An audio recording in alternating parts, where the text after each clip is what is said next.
Majestic Owl Publishing, LLC presents Where Hearts Take Root, Book 3 from Hearts of Maplewood Grove series by Wendy Meadows. Chapter 1. Rachel. "Ethan," Rachel asked, putting her hand on her son's shoulder where he sat next to her on the passenger seat.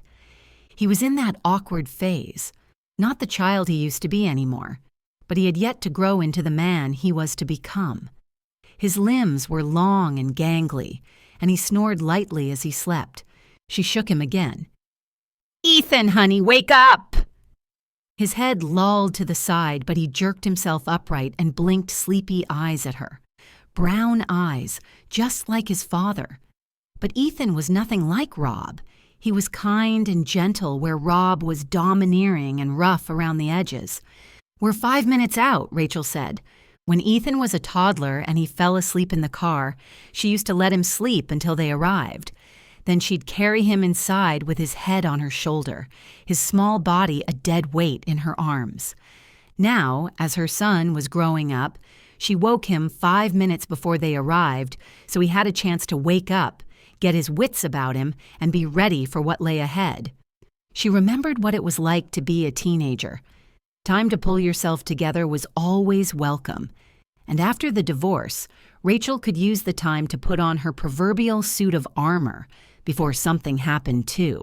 It never hurt to be prepared. "Oh," Ethan said as he stretched. "That was fast."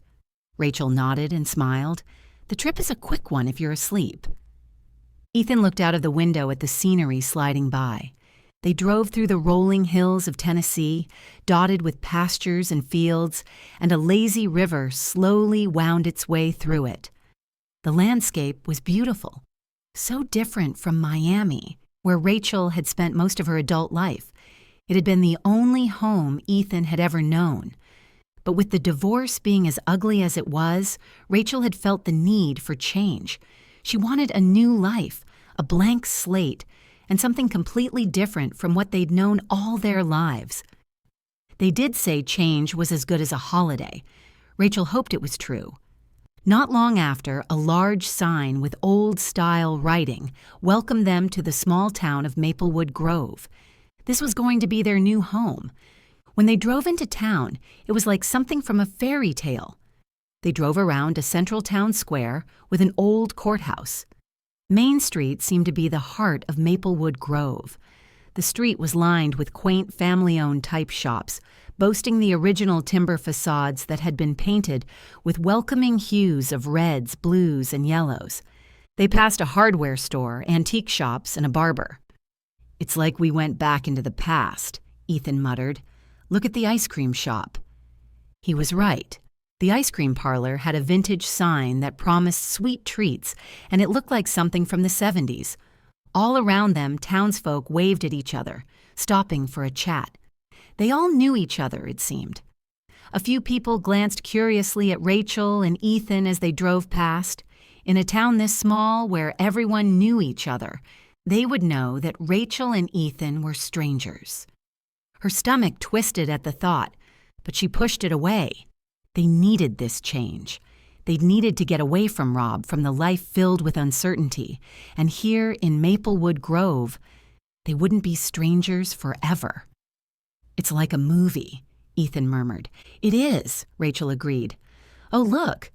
She pointed in the direction of the school they passed. It was nestled at the edge of town and surrounded by lush greenery, which seemed to characterize so much of the town.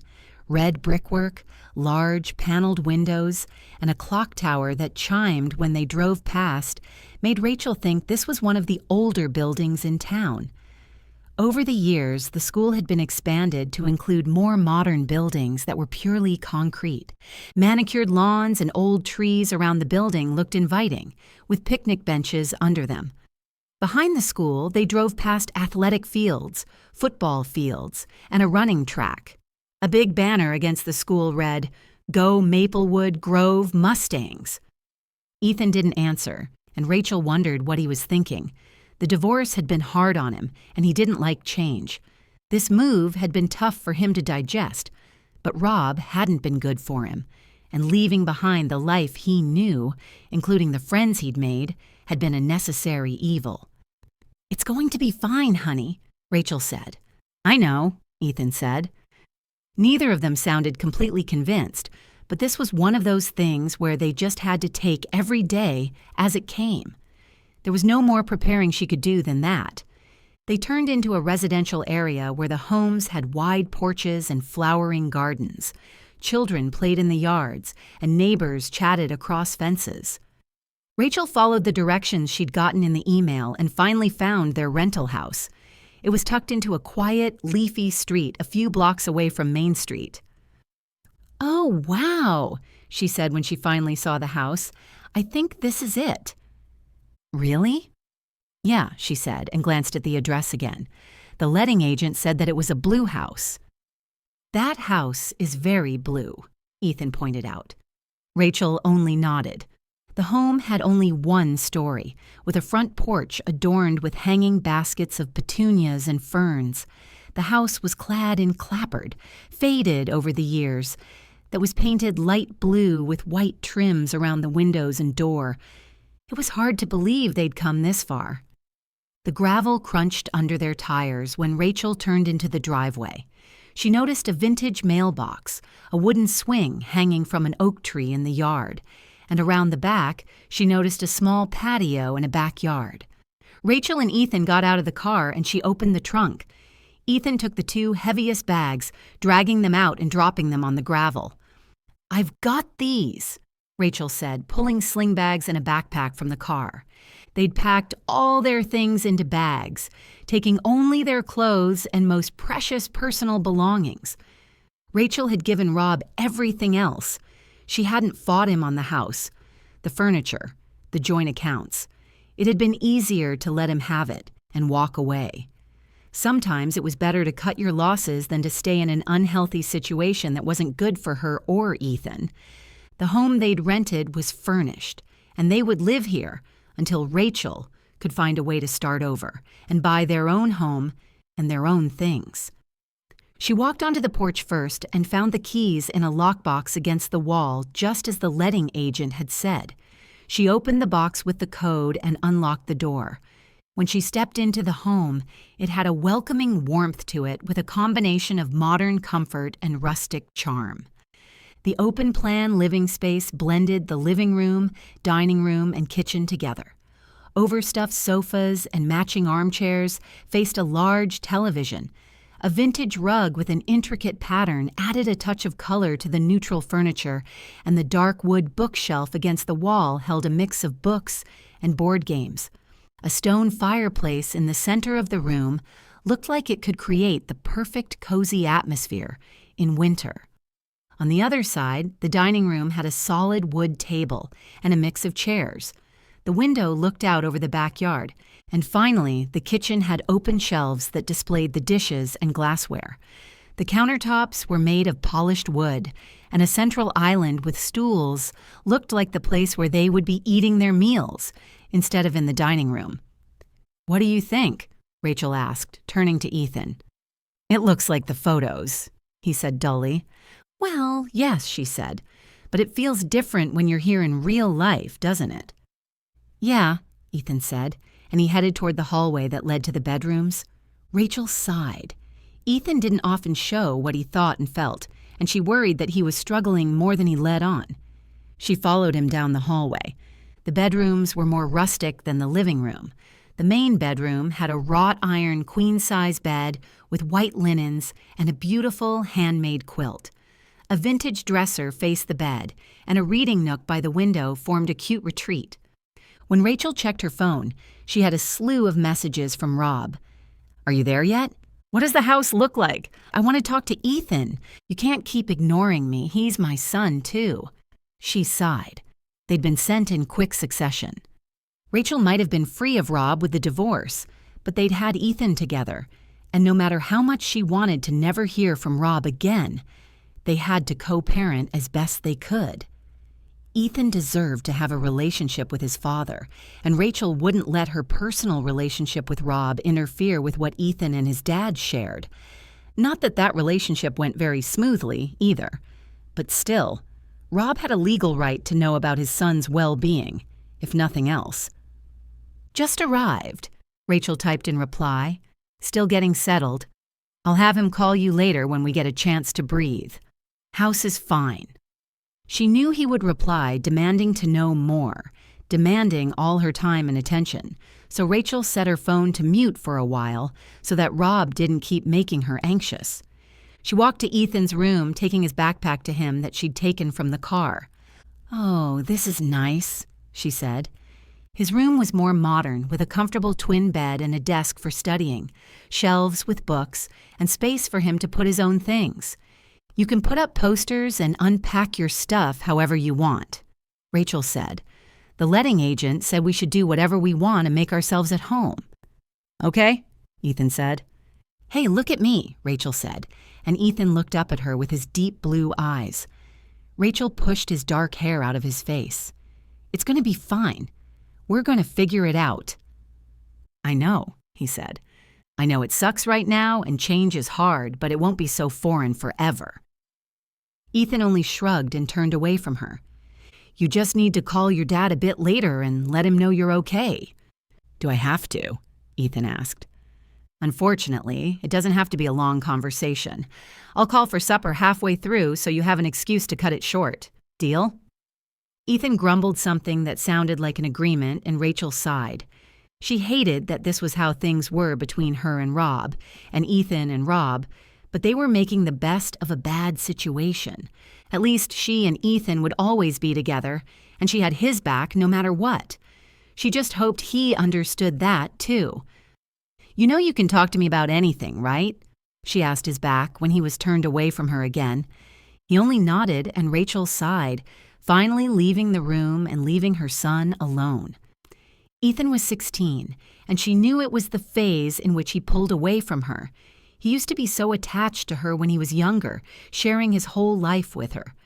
But when things had started going wrong with Rob, Rachel had had less and less time and energy to deal with the years that would come for Ethan. And now that he was a teenager, it felt like this huge chasm between them. She hoped that they could bridge that gap while they were here, find a way to reach each other again. In her own room, Rachel started to unpack her clothes into the empty closet and dresser. It felt strange to make herself at home in a place where nothing truly belonged to her.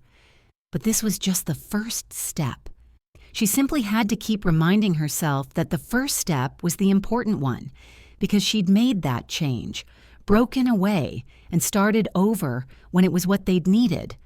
What would come after would be another step, and after enough steps, they would be in a different place. She hoped that they could find a way to be happy here. Rachel would start her new job as an assistant at a small office soon, and Ethan would go to school and hopefully make some friends. When they started to get to know people around town, they would feel less like outsiders. This was day one. She just had to keep reminding herself that day one was the hardest, and slowly but surely, the days that followed would become easier and easier, until neither of them could believe how different their lives were and how happy they'd become. At least that was what Rachel hoped for. Chapter 2. Sam. The 2010 Toyota Prius was in pretty good condition for its age.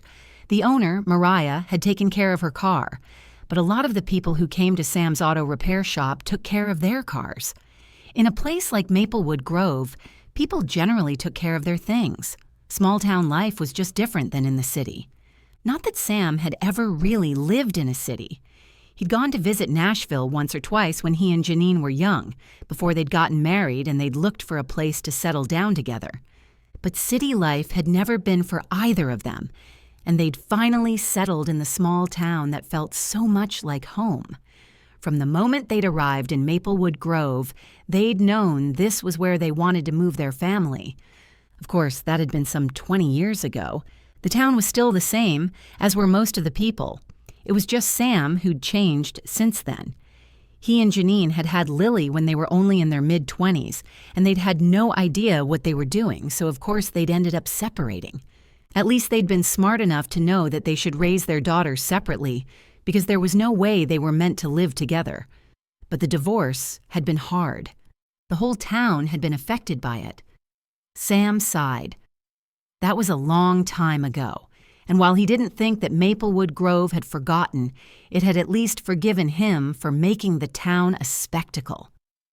He turned his attention back to the car. He'd done everything that needed to be done, but something was still wrong. These hybrids were a little different than the old cars he worked on. His project car, a 1967 Ford Mustang Flashback, was one of those oldies that would never really go out of style. The engine was straightforward and simple, and with the right kind of loving, the car would be on the road again once Sam had the time to fix it up and replace the parts that were rusted and had stopped working. These new cars were much fancier, but they had more problems in his humble opinion. Not that it was something he couldn't fix. Sam had been a mechanic all his life, tinkering with cars since he was a teenager. His uncle had called him a car whisperer. He'd been able to figure out what was wrong with a car in a snap when other mechanics hadn't been able to, and Sam had been hooked ever since. Opening his own auto repair shop in town had only made sense. He loved what he did. He was good at it, and although it would never make him a rich man, Sam had everything he'd ever needed right here. A community that supported him, a daughter who was growing up to be a beautiful young lady, and the means to spoil her now and then. He could buy a fancy meal at a restaurant and give her the chance to go to college. And, well, if he was honest, there were also some women in town who wouldn't mind if he asked them out on a date. Maybe one day he'd try again.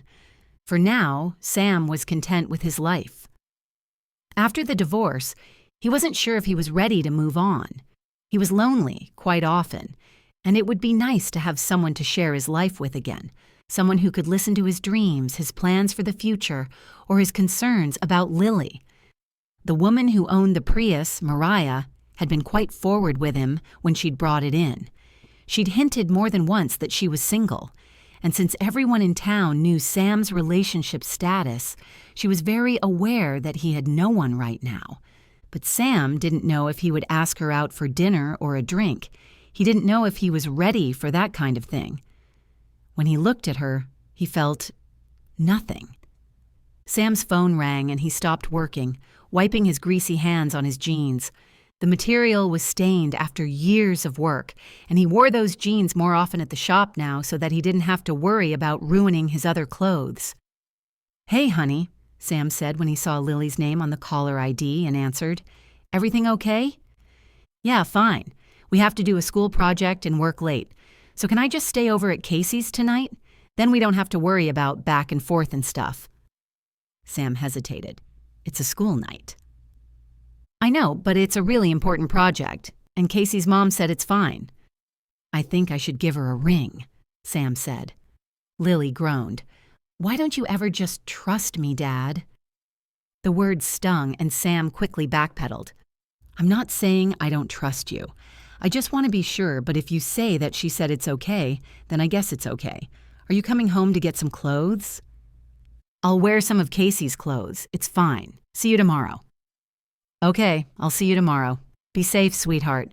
Remember who you are." "Dad, I know." Lily was irritated with Sam, but these days it seemed like she always was. It didn't matter what he said, she ended up angry with him. "I love you," he said. The line went dead without Lily responding, and Sam sighed heavily, tucking his phone back in his pocket before turning back to the Prius.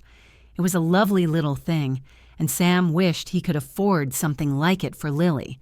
She would start driving this year. She would be 16 in a few months. But the old Mustang he was working on was his pride and joy, his project car, and maybe one day he could get her something like that. Something he could afford, something that would keep her safe, and something that she wouldn't feel was too embarrassing. That was a challenge these days, too. Sam knew that Lily was in her teenager phase where everything her dad did was embarrassing, but sometimes he felt like he just couldn't do anything right. A car pulled up, and a moment later, Sam heard footsteps. "Hey, man," Paul Henderson said, walking in. "Hi, Paul," Sam said, and held out a hand when his friend came closer. "How are things?" It's a quiet day. I've been out in the fields all morning, but I thought I'd stop by before I take the kids out for ice cream." "They still let you do that?" Sam asked. Paul laughed. "No, they hate it. But it's my weekend with them and they have to do what I say." Sam chuckled and laughed, plugging the Prius battery into the diagnostic tool to run the car's trouble codes. He would have to run it and see what the problem was. "I don't know how you do it," Sam admitted. "With Lily, I have my hands in my hair. It's like she's set on hating me." "It's that age, you know," Paul said. "I mean, Daniela and Jane are both so independent, and the last thing they want is to be seen with their dad. But that won't change the fact that I'll be there the moment they need me." Sam nodded. "I feel the same about Lily. I just think that if anything goes wrong, I'm the last person she would consider turning to." Paul was divorced just the same as Sam, but his girls, 15 and 17, lived with Paul's ex-wife. They all went to the same school and Lily knew them, but they weren't in the same friendship circles. That didn't change the fact that Sam and Paul were good friends. They could relate to each other in ways they couldn't to anyone else. And Sam was relieved to know someone else who'd gone through the same thing. People without teenagers just wouldn't get it. "She told me she needs to sleep over at a friend's house tonight on a project they're doing together, and I'm pretty sure she's lying to me. I don't know what they're going to do, but I don't think it's studying." "You still let her go?" Sam shrugged and frowned at the screen, watching as the codes came up suggesting that some of the hybrid battery cells had failed. He would have to perform a hybrid battery health check with a new TechStream tool he'd gotten in to evaluate the individual battery cells so he could isolate which ones were the problem. "I can't forbid her from living her life," Sam said. "I know she's lying to me at least half the time, but if I tell her no, she'll just do something behind my back, and she'll resent me at the same time." Paul nodded. "That makes a lot of sense." "I don't mind sometimes being the bad guy, but I just hate how distant she's becoming. I feel like I can't reach her anymore. When she was just a little girl and Janine left us, it was easier to do this because she was stuck to me like glue, and we did everything together. Hell, it's because of that she can probably overhaul a whole car if she has to. But now, it's just a teenage thing," Paul said sympathetically. "I know it's tough now, but after a while they'll come back. They know you'll always be there, and that's really all that counts." Sam nodded. Paul was right, but the facts didn't make it any easier to deal with. "I gotta go. Kids will be out soon. I'll see you later." "Have fun with the girls," Sam said, waving at Paul. Then he walked to the office to give Mariah a ring. "Hi, Sam," Mariah purred, and Sam rolled his eyes purely because she couldn't see him. "How are things going? Are you ready for me?" The way she said it made Sam shiver, and not in a good way. "Actually, I have some bad news. It turns out that a few of your battery cells are faulty." "What does that mean?" Mariah asked, the confusion taking over her need to flirt. "It means that parts of the battery aren't working anymore." "How could that be?" "It's not strange for the car's age. Over time, the cells in a hybrid battery can degrade and fail, leading to decreased performance, reduced fuel efficiency, and in some cases, even a limp mode to prevent damage to the engine or the electric motors." "Oh, okay. So what's next?" "I can either replace the individual cells or I can replace the entire battery pack." "What would you recommend?" Sam hesitated. "Well, I guess that depends on your budget. You see, replacing the cells will work, but the other cells might give in as time goes on, since they're all reaching the end of their lifespan one by one. Replacing the whole battery might be more costly in one go, but when it's done, it's done. Then you don't have to worry about things going wrong again for a while." Mariah considered it. "Maybe you should just replace the battery. It doesn't make sense to replace them bit by bit. It won't save me money in the long run, and it will just stretch out the problem." "My thoughts exactly. I can have it done in a day or two and let you know. Can you spare your car for that long?" Mariah agreed, and Sam had the go-ahead to replace the battery. When he got off the call, he felt a sense of accomplishment. He didn't like how Mariah talked to him like there was a chance of something happening, or like he thought she was such a dish, but he liked it when he could do his job well and give his customers what they needed. Working on cars had always made Sam feel like he was figuring things out. He could find a problem and solve it. When there was a problem, there was a solution. End of story. Not like life, and all the complications that came with being a father. Repair work seemed a lot simpler, and Sam didn't have any clear-cut solutions to fatherhood, which made him stressed out and anxious. He knew Paul had to be right. Their girls would grow out of it sooner or later. How long would it take for Lily? He hoped it would be sooner rather than later, but Sam had a feeling he was just at the start of his journey with his teenage daughter. Chapter 3. Rachel. "Good morning," Rachel's new boss, Cleo, said when Rachel arrived at the offices of Chicago Rose Cosmetics. Although the main offices were in Chicago, as Cleo had explained to her, the news offices were right here in the small town of Maplewood Grove. "Am I late?" Rachel asked. Cleo sat at her desk, shoes kicked off, an empty cup of coffee in front of her. "Oh, no, I just work strange hours sometimes. When inspiration hits, I can't help myself and I have to get into the office." She smiled brightly, her dark eyes bright and her brunette hair pulled into a high ponytail. "My husband understands, thank goodness. He's a very sweet man." "You're lucky," Rachel said with a smile. Cleo smiled warmly before she stood and showed Rachel around. "The offices are expanding, but for now, it'll just be me and you here all day. Over there will be your office, and I'll need you to do a lot of liaising with the head office in Chicago. My assistant there, Lydia, will help you with what you need to know to get started, so don't hesitate to call her if you get stuck with anything. Here." She handed Rachel a laptop bag, and Rachel looked down at it, confused. "You can use this as your personal laptop. Take it home with you, whatever you need. I just want you to do what I ask of you and help me expand. Other than that, if you get the work done faster and you have hours free, or if you want to work at home and just check in with me online, that's fine." Cleo was a very easygoing person, and Rachel was surprised. "Everything okay?" Cleo asked. Rachel nodded. "I just didn't expect this kind of working situation. I'm used to having a long list of strict rules and regulations to adhere to, both in my professional life and in my personal life, but Rachel didn't say that. It's okay. I think things are very different here in Maplewood Grove, and I've learned to embrace it rather than fight it. Trust me, when I arrived here, I wasn't used to this way of life either. It's the kind of place where you're allowed to be yourself, and if you're not used to that, it's a challenge to wrap your mind around it." Rachel nodded. She was glad she wasn't the only who'd felt that way. The last few days had been filled with getting settled into their new place, making sure Ethan had everything he needed for school, and trying to orientate herself so that she knew where to find everything. Now that she was at the office with Cleo and officially ready for her first day of work, she already felt out of her depth with the style of work Cleo wanted from her. "Is your husband from Chicago too?" Rachel asked. "Oh no, York is from Maplewood Grove. We both are, born and bred, but I left for a while before I realized that it will always be home."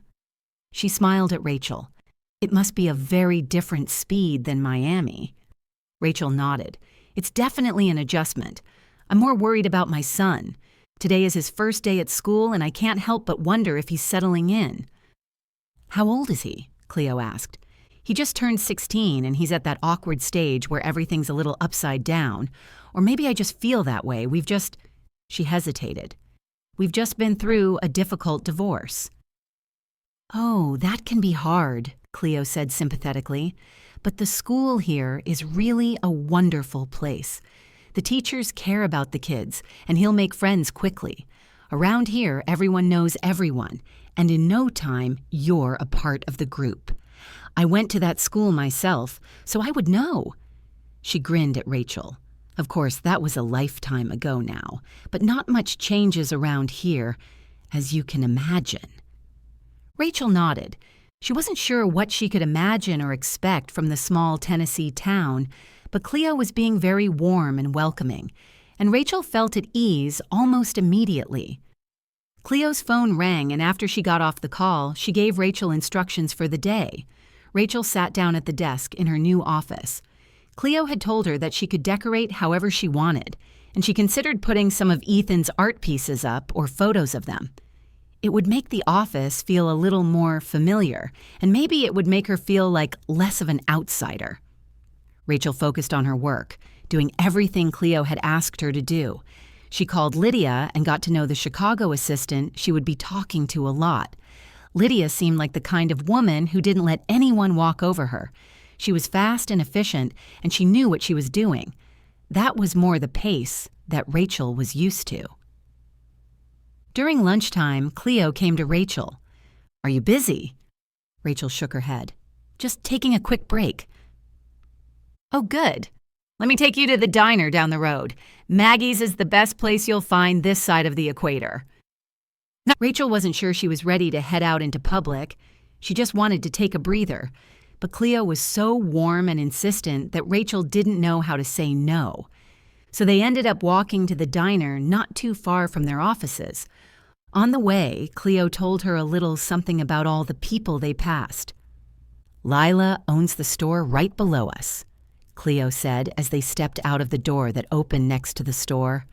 "Barton and Sinclair's has been open for years. Lila used to run it with her late husband, but now her fiancé is just as invested. And if you ever want to find something to read, that's where you should go. Or the library, of course. Cora is a close friend there, and she'll help you out too. Did you know that Lila's fiancé is James Turner?" "The writer?" Rachel asked. She'd heard about a new book during the past year that everyone talked about, and the name sounded familiar. "Yes, so you've heard of him all the way in Miami. He's that good.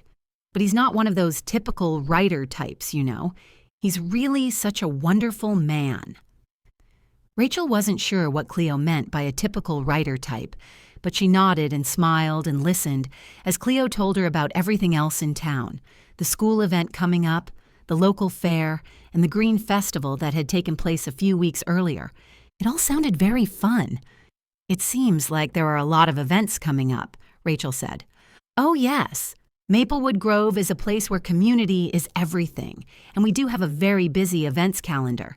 There are all kinds of shows, festivals, and events throughout the year, something for every season, and we all get together and help arrange it before we celebrate. It sounds very connected." Cleo nodded.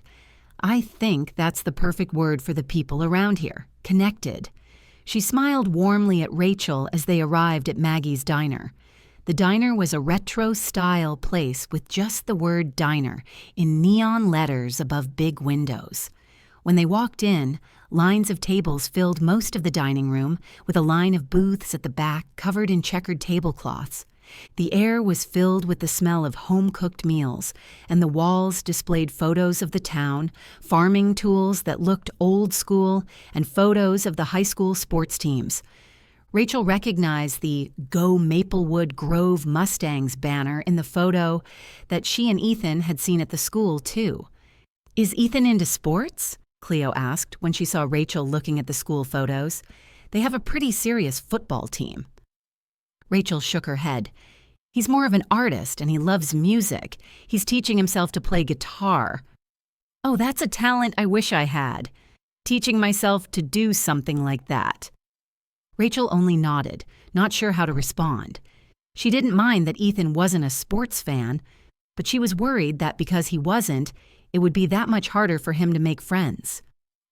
She glanced at the menu, which had quite a selection, from fried chicken and meatloaf to a variety of pies. "What's good here?" Rachel asked. "You want to try the biscuits and gravy or the freshwater fish?" Cleo said. "Fish? Here?" You'd think it's strange, but the guys catch at the lake often, and when they bring it to Maggie, she either fries it up for them to take home or they let her keep it. They like the thrill of the catch but might not want to eat it, and that gives back to Maggie and her efforts in town. Rachel nodded. It really was the kind of place where everyone looked out for each other, and it was a strange sensation. For so long, she'd felt isolated from the rest of the world.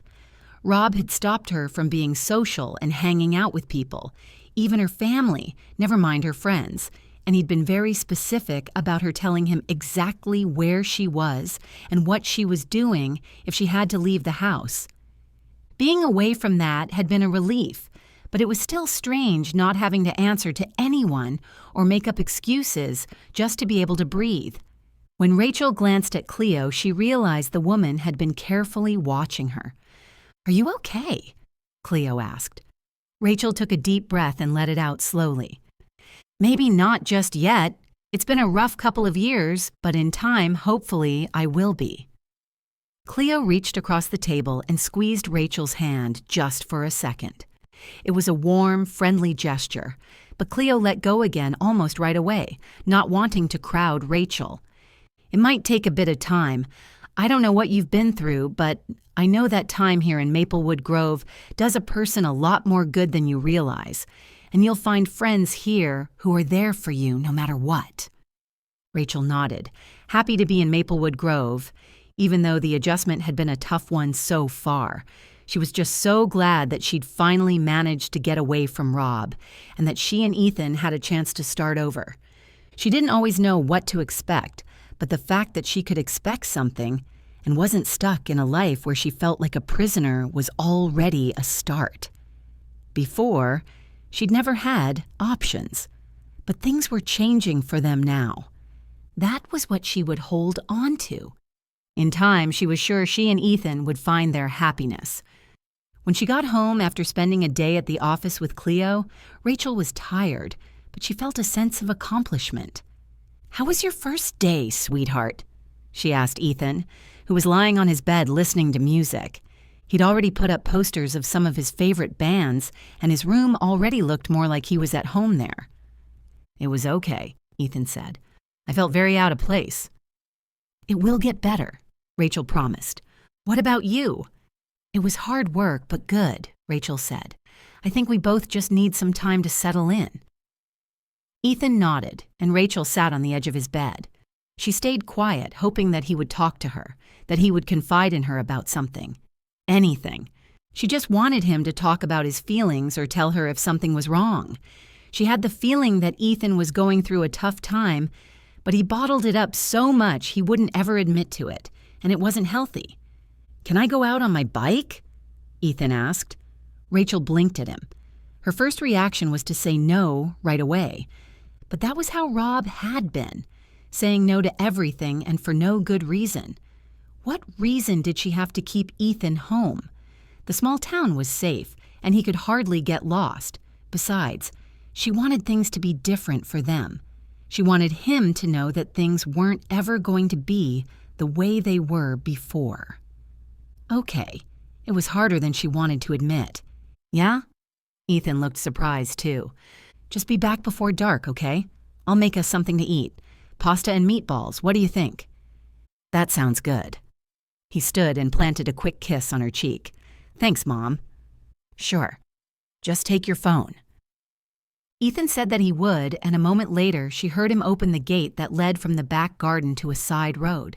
She watched through his bedroom window as he rode past on his bike, the wind ruffling his dark hair. He stood as he pedaled, and her heart constricted. "He'll be fine," she told herself. "What can go wrong?"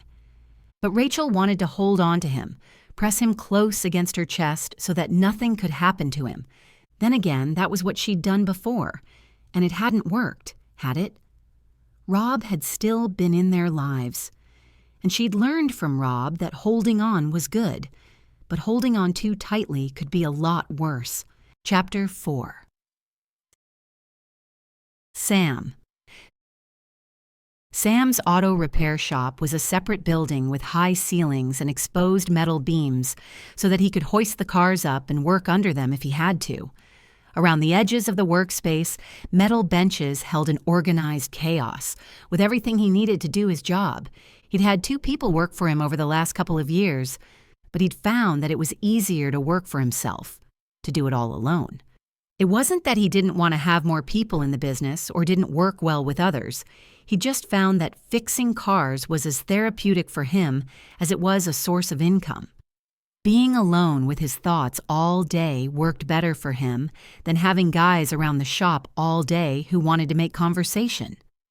From the house where he and Lily lived next door, Sam could hear the loud music thumping.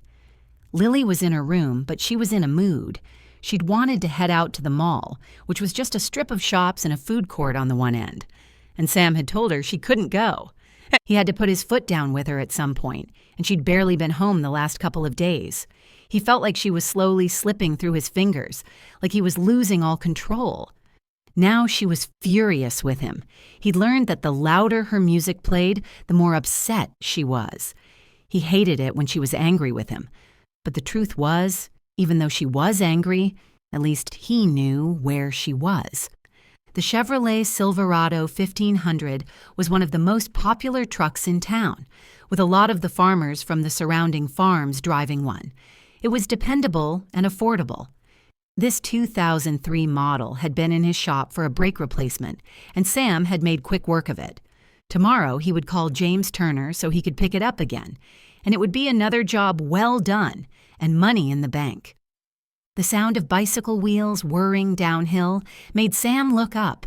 A kid on a bike flew past the open garage door to the repair shop. The kid didn't look familiar, but the teenagers' faces changed so quickly as they grew up, and he flew past so quickly it could have been someone he knew and Sam had just missed it. A moment later, Sam heard a yelp and then a crash. "Oh boy," Sam said as he stepped out of the shop and peered down the road. The kid lay on the curb next to the bike. The bike lay on its side next to a bunch of metal trash cans, the front wheel buckled. "Are you okay?" Sam asked, walking toward the kid, who sat up.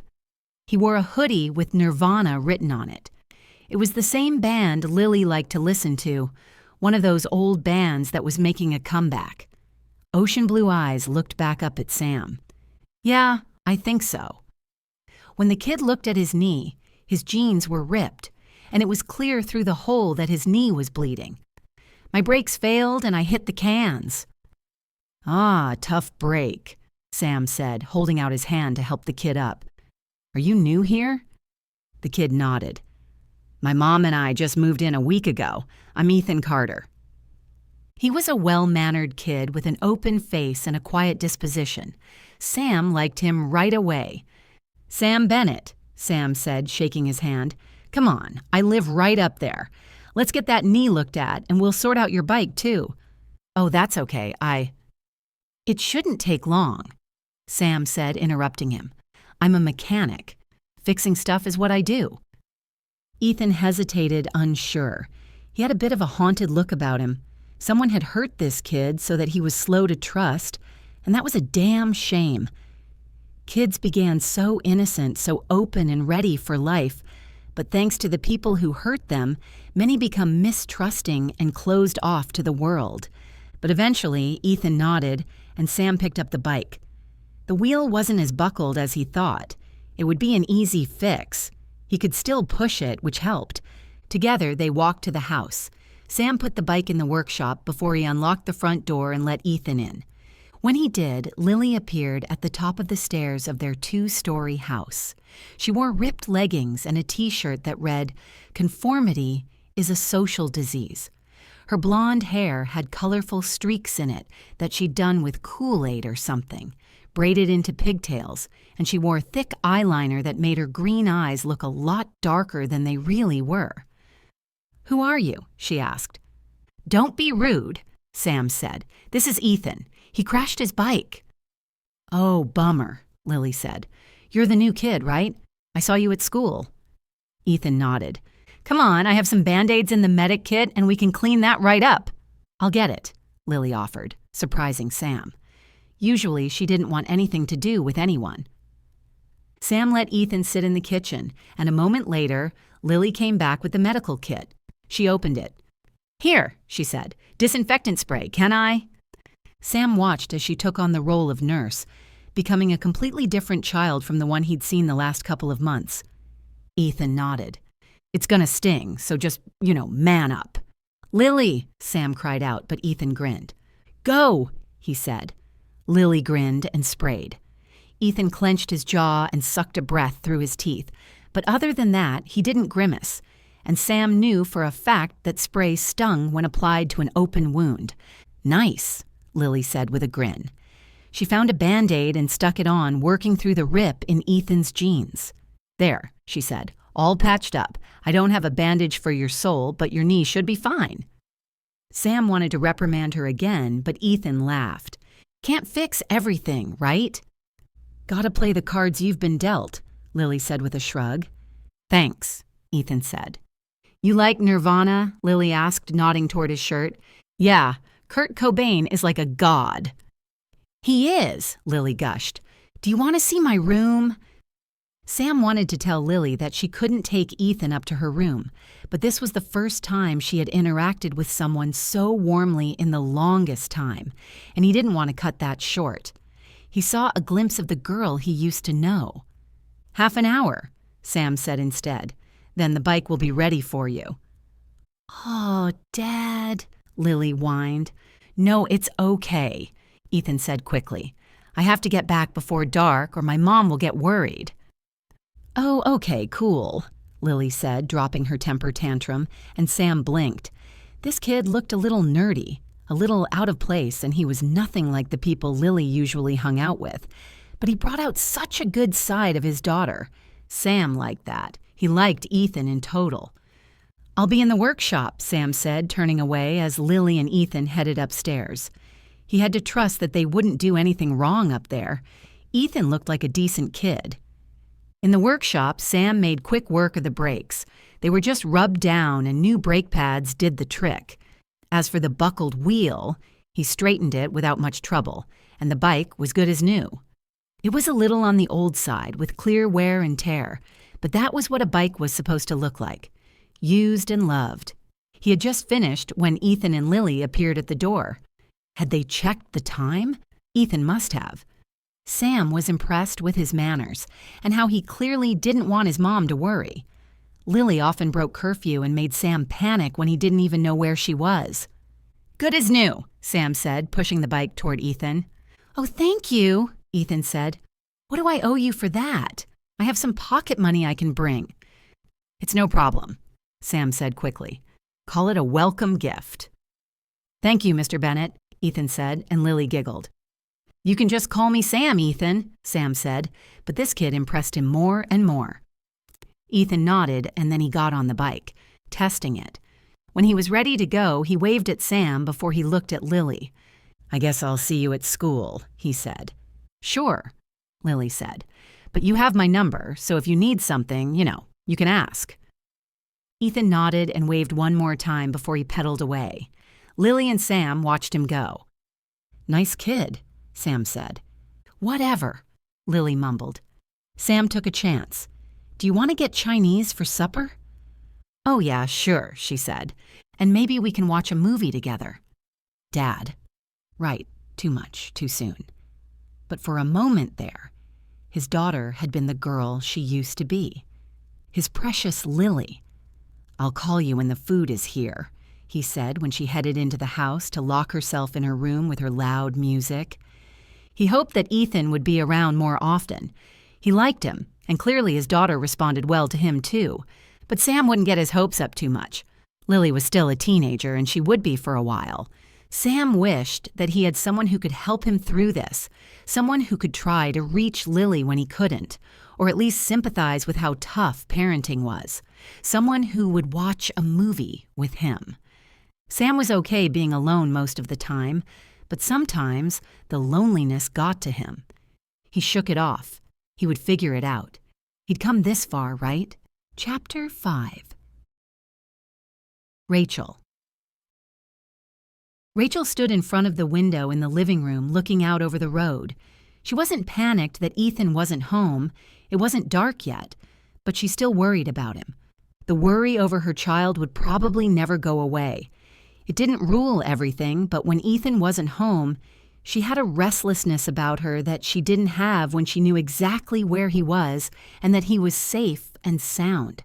As Ethan grew older, it got better, and she knew that as they settled into the new town, she might become more at ease too. But right now, after everything they'd been through, Rachel was still on her guard, nervous about the well-being of her child and unsure about what the future held. The last thing she wanted was to be controlling, holding Ethan so tightly that he felt smothered. Rachel had had all too much of that in her life, as had Ethan, so she knew she couldn't do that. Letting go was just a lot harder than she'd thought it would be at first. When Ethan's bike came around the corner, the tight coil in Rachel's stomach unwound, and she could breathe a little easier.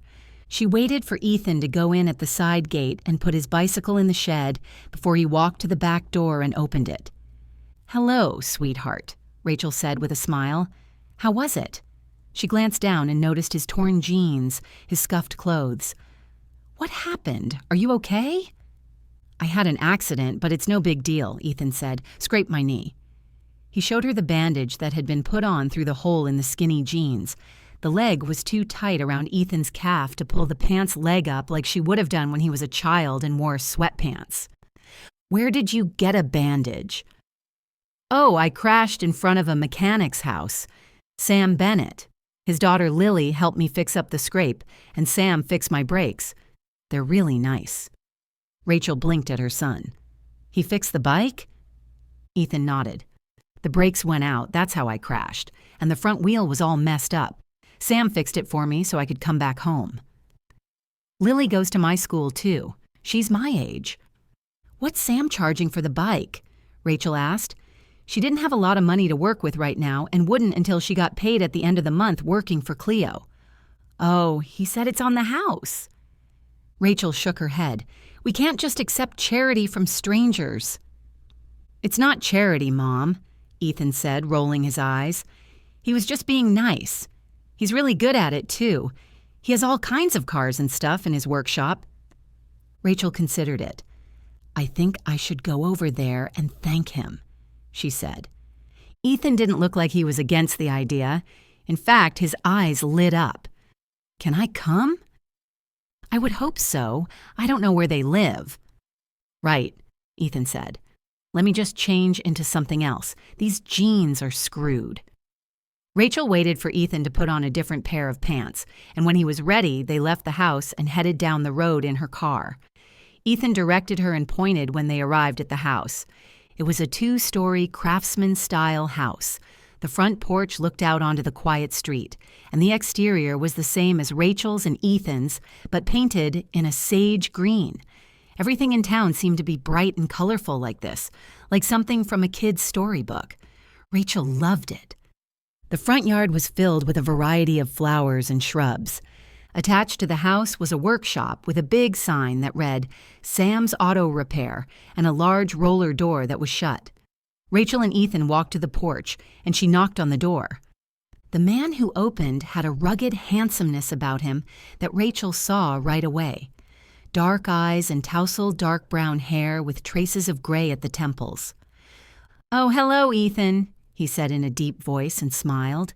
He had fine lines around his eyes and a furrow at his brow that made him look distinguished and kind. "You must be Ethan's mom."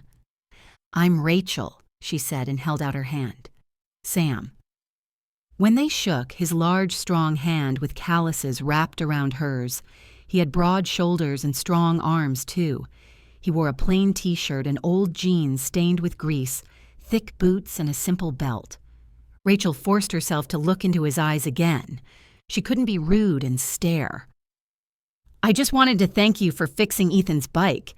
He told me what happened, and I'm so grateful." "Oh, it was a pleasure," Sam said. "He crashed in front of my shop.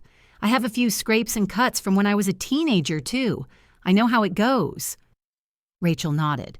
"Would you like to come in?" Sam asked. "Oh. It's always good to make connections when you're new in the neighborhood. You can meet my daughter, too. The kids go to school together." "Okay," Rachel agreed. Her stomach twisted and a small voice immediately asked, "What would Rob think?" She pushed it away. Rob didn't have any say in who she met anymore. He wasn't her husband now, and she had a right to live her life. "I should always have had that right," she thought. The house was a lot like theirs. Open plan living with a lot of photos on a fireplace mantel and more on the wall. Rachel didn't see any woman in the photos that would suggest Lily's mother was around. How could someone as handsome and charming as Sam be a single father? "Lily!" Sam called. At the top of the stairs, a teenager appeared with blonde pigtails, thick eyeliner, and a challenging expression. When she saw Ethan, her face changed into a grin, and she lit up. "Back so soon, huh? I didn't crash into your trash cans this time if that's what you're worried about." "You should work on your aim then," she said. They laughed before they noticed the adults were watching, and their conversation fell into an awkward silence. Rachel marveled at the ease with which Ethan chatted with Lily. He'd never been like this back in Miami. He'd always been closed off and unsure of himself, hesitant to really open up and talk to anyone. "Lily, this is Rachel, Ethan's mom," Sam said. Lily came down and looked Rachel up and down. Rachel felt like the girl was judging her, but didn't teenagers always do that? She smiled politely. "It's nice to meet you, Lily. You and Ethan are in the same classes?" "I guess so," she said with a shrug, her warmth clearly reserved for Ethan. "Where are you staying?" Sam asked. "Not too far," Rachel said, and gave him the address. "Just a block or two down the road." Sam nodded. "It's a good area. You'll be happy here." Rachel hoped he was right. "The start is always a bit rocky, but we've had a warm welcome so far." "That's good," Sam said. "Maplewood Grove is a very welcoming place. You'll feel at home right away, but you should know it doesn't come without its judgment. The people mean well, but they're also very keen gossipers." Rachel laughed. "It sounds like a small-town thing to me. In Miami, we didn't really have connections with anyone, so I think it will be a refreshing change." Sam smiled, and his dark eyes were deep and mesmerizing. Rachel cleared her throat. "Well, we should get going. I still have to get supper going, and we won't impose on family time." Lily rolled her eyes. "Thank you again for helping Ethan with his bike. You're sure I can't give you something for it?" "Consider it a welcome gift," Sam said and waved his hand before he stuffed his hands into his jean pockets. "Well, thank you," Rachel said and smiled. "It was nice meeting you both." She glanced at Lily, who looked bored, not even a part of the conversation now. "We'll see you around, I'm sure," Sam said. "Bye, Lily," Ethan said, and she made eye contact with him again. It seemed like she was set on ignoring the world unless Ethan talked to her. "I'll see you at school." "Sure," Lily said. "See ya." Sam opened the front door for Rachel and Ethan, and they walked to their car. Once they were in the car, Rachel lifted her hand in a wave, and Sam only shut the door after they drove off. "They're very nice," Rachel said, "and Lily seems sweet." "Don't, Mom," Ethan said. "Don't what?" Rachel asked. "I'm just saying." "She's cool, but it's whatever, okay?" "Okay," Rachel said. "I didn't mean anything by it. I'm glad we met them. It's good to know some faces around town." Ethan didn't answer, and they drove back to their new home. Rachel flashed on Sam again. Something about him drew her.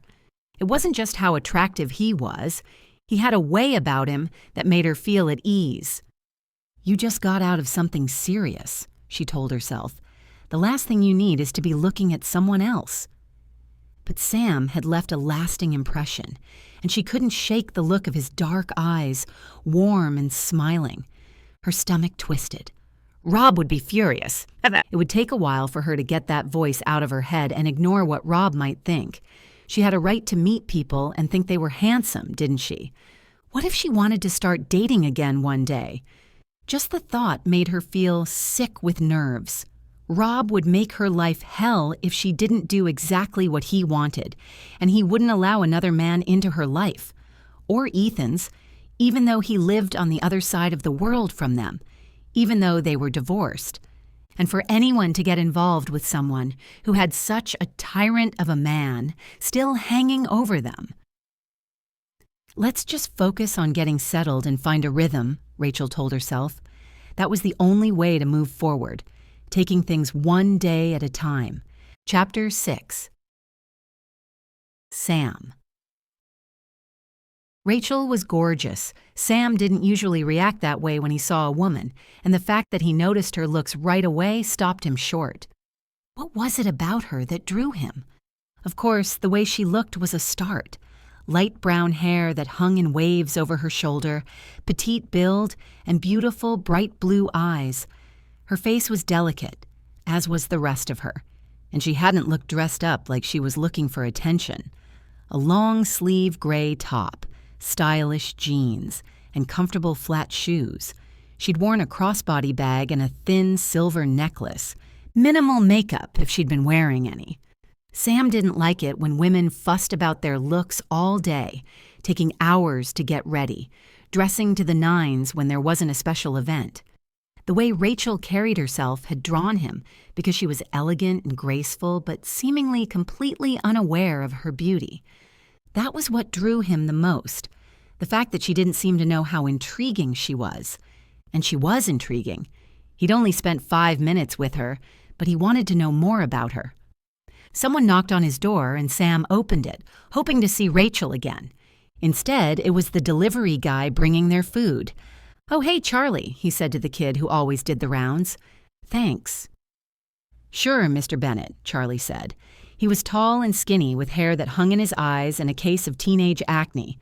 "Here you go, something to keep, too." Sam handed him a handful of cash, both for the food and Charlie's efforts. "It's always a pleasure seeing you, Mr. Bennett," Charlie said. Sam closed the door. "Food's here, Lily," Sam called. Despite the loud music drifting from Lily's room, she heard his call for food. On any other occasion, like when he needed to ask her for help, she couldn't hear him at all. But teenagers had selective hearing, and food never slipped through the cracks. Lily came downstairs and opened the takeout packet to find what she'd ordered.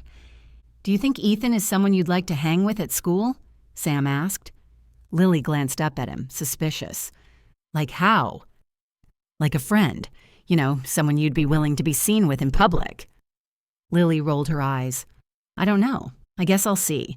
Depends on who he becomes friends with." "He doesn't have any friends at all?" "He keeps to himself a lot," Lily said. "He's the quiet kind, you know." He hadn't seen that side of Ethan, contemplative maybe, a pensive kid who thought twice before he spoke, and he had good manners. But with Lily, he seemed quite open. "Okay, well, I think it would be nice if you hung out with him sometimes. It's not cool being the new kid, always sitting alone." "We'll see," Lily said. But her reaction to Ethan had been a positive one. Sam had been protective of Lily when she'd hit her teenage years, worried that she would start running after boys. And maybe she did. The truth was he knew less and less about her life, and it scared him. But with Ethan, she was open. And of all the boys she could be hanging out with, Ethan seemed like the decent kind. He clearly had a good effect on her, and that was the kind of thing Sam would like to see more of. He'd been playing the father of a teenager game long enough to know that if he pushed the topic too much, she would kick back and do the opposite of what he wanted. So he backed off the topic completely. "Have you talked to your mother lately?" he asked instead, finding his own sweet and sour pork in the packet. "Yeah," Lily said. "She called yesterday." "Oh." Sam didn't know that Janine had called. "And?" Lily shrugged. "She's having a good time in L.A., living it up." Sam tried to figure out how Lily felt about what she was saying. It had been hard to raise Lily alone when Janine left, and sometimes Sam wished he had a woman in his life who could decipher his daughter and tell him where he was going wrong with her. But it was just him and Lily, and she barely wanted to talk to him. The other parents in town he was close to, like Paul, didn't know any more than he did. Paul's ex-wife was still a good friend, and she handled the girls most of the time, so the tough stuff didn't become Paul's problem the way it did with Lily and Sam. "I'm going back upstairs," Lily said. "Bring down your trash when you're done. I don't want you creating another ecosystem up there," Sam said. Lily groaned and rolled her eyes. "That was one time, Dad." "And I'm still suffering from PTSD, Sam said with a chuckle. He'd found a stack of empty food cartons in her room a while ago that had become so moldy with time, it nearly crawled around by itself. He shivered just thinking about what it had taken to take care of that. Lily rolled her eyes again. She did it as comfortably and naturally as breathing, before she headed back upstairs. Sam took his Chinese food to the living room and switched on the TV. Lily wasn't going to watch a movie with him, but he could put on something for himself and enjoy it. He was used to doing things alone these days. There had been a time when building a family had been everything. He'd met Janine, they'd gotten married and had Lily, and at the start of their marriage, they'd done cute things like movie night, date night, and family night. Until Janine had realized that parenthood wasn't for her. She didn't like what it had done to her body. She didn't like not having time to look after herself. And she didn't like the mess that came with everyday life. When they split up, he learned to do things on his own. It was better that way. He missed family, togetherness, having someone to turn to when the going got tough, or just when he was tired after a long day, or a long week. But the strife that had come with their being together had overshadowed the good. And Sam remembered less of the good times and more of the bad. He couldn't exactly fault her for not knowing what she wanted when they got married. Neither of them had a clue what they were doing. He just wanted her to do the right thing when it came to Lily. Be there for her. Lily needed a mom, a woman in her life who could give her advice and guide her in the right direction. Someone who was there to listen. Almost like a best friend, but one with a lot more life experience than Lily's peers. Because right now, he knew that if she had questions about anything, she would ask her friends. She would rather die than come to Sam with any of the questions about what it meant to change from a girl to a woman. And the fact of the matter was that the friends Lily would turn to for advice knew as little as she did. Sam's thoughts drifted to Rachel. Something about her had awoken a part of him that had been dormant for a long time. What was it that made him feel that way around her? They'd barely met. Their conversation had been shallow, just making small talk. And yet the image of her stuck in his mind.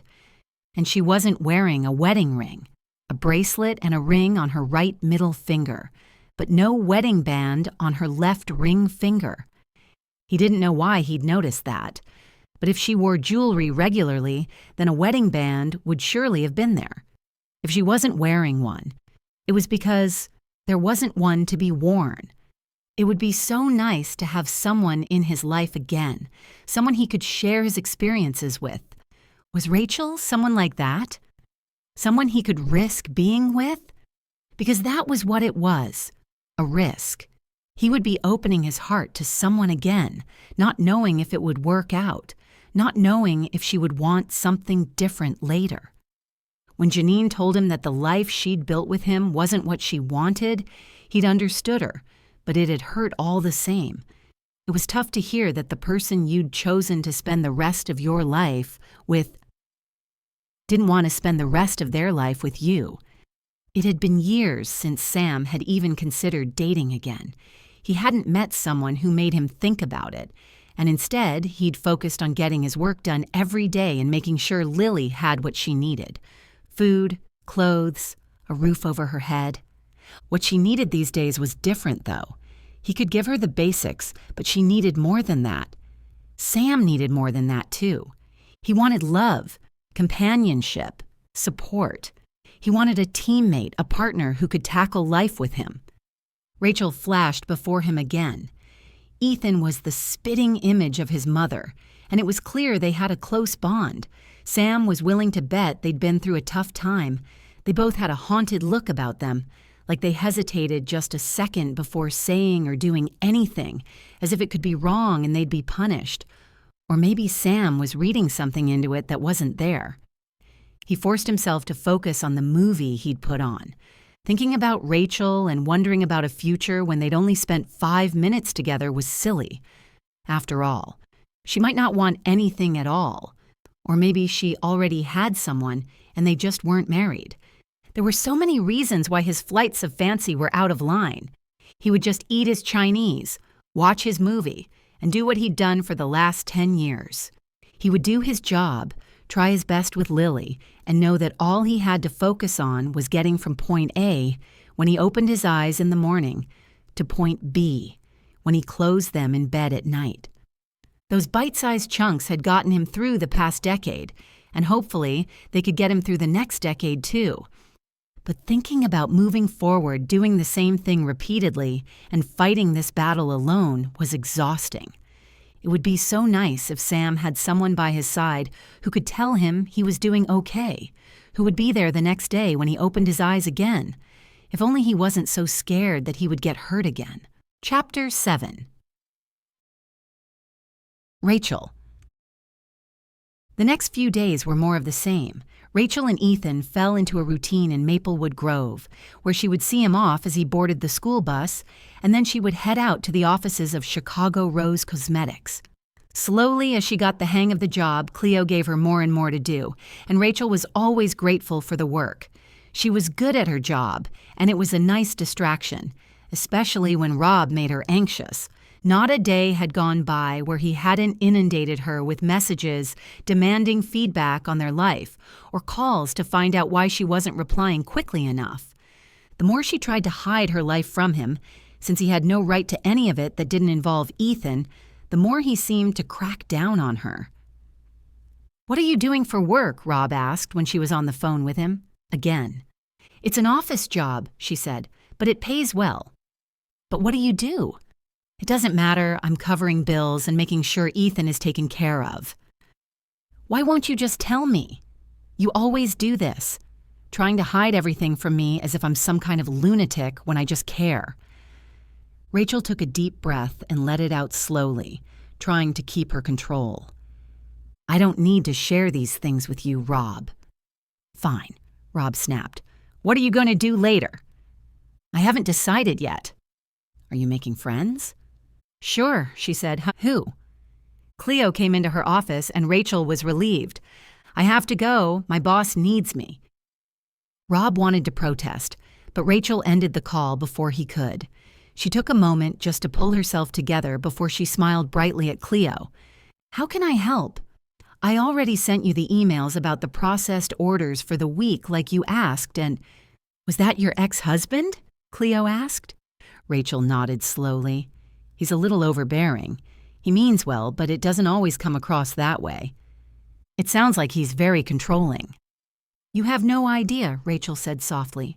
"It's a struggle to keep him at arm's length, and he's not even close by. I'm terrified that he'll decide to move here to be closer to us and keep having a say over my life." Rachel shivered at the thought. "My only saving grace is that he manages a marine freight company, and he needs to be close to the harbor, so he can't just leave that life behind." Rachel stopped talking, aware that she'd already said more than she'd meant to.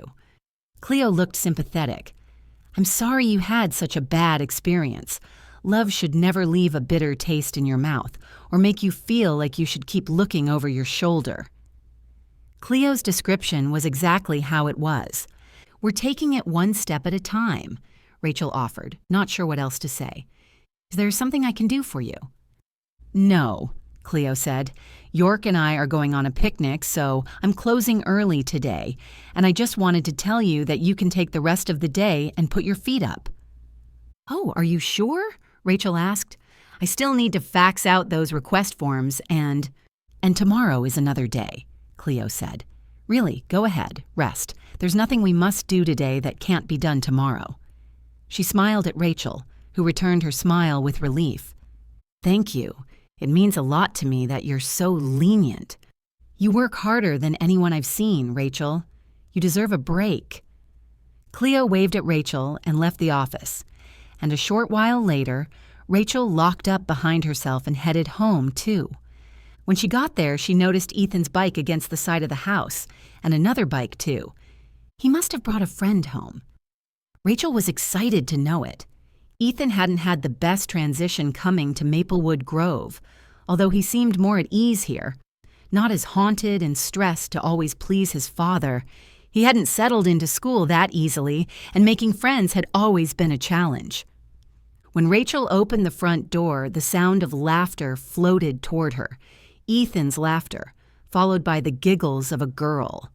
Rachel's stomach twisted for a second until she realized the sound was coming from the kitchen. "I'm home," Rachel called out. Ethan popped his head around the corner. "Oh, hey, Mom, you're home early." "Cleo gave me the afternoon off. Who's here?" Lily appeared behind Ethan. She wore a shirt that read, "So far, so good." knot and her hair was in a high ponytail. She wore layered shirts and brand-name shoes. "Hello, Mrs. Carter." "You can call me Rachel," she said with a smile. "It's nice to see you again, Lily. What are you two making?" "Pancakes," Ethan said. "Well, trying to. So far, the batter is weird." He smirked. "Yeah, it's not as easy as it looks, but we're figuring it out."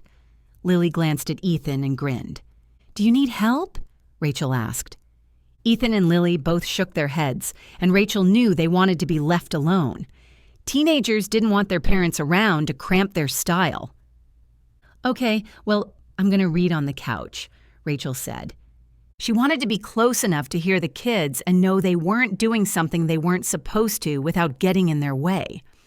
When they returned to baking, Rachel sat down on the couch with a book she'd been meaning to read for months. She opened it, but her eyes saw nothing. Instead, her attention was with Ethan and Lily in the kitchen. "No, don't do that," Ethan laughed. "You're just making it worse." Lily burst out laughing. "I'm not a kitchen whiz, you know. I warned you." "I should have heeded your warning," Ethan said gravely. "But that's okay. I'm sure no one will notice." "Yeah, until they bite down on the eggshells and gag."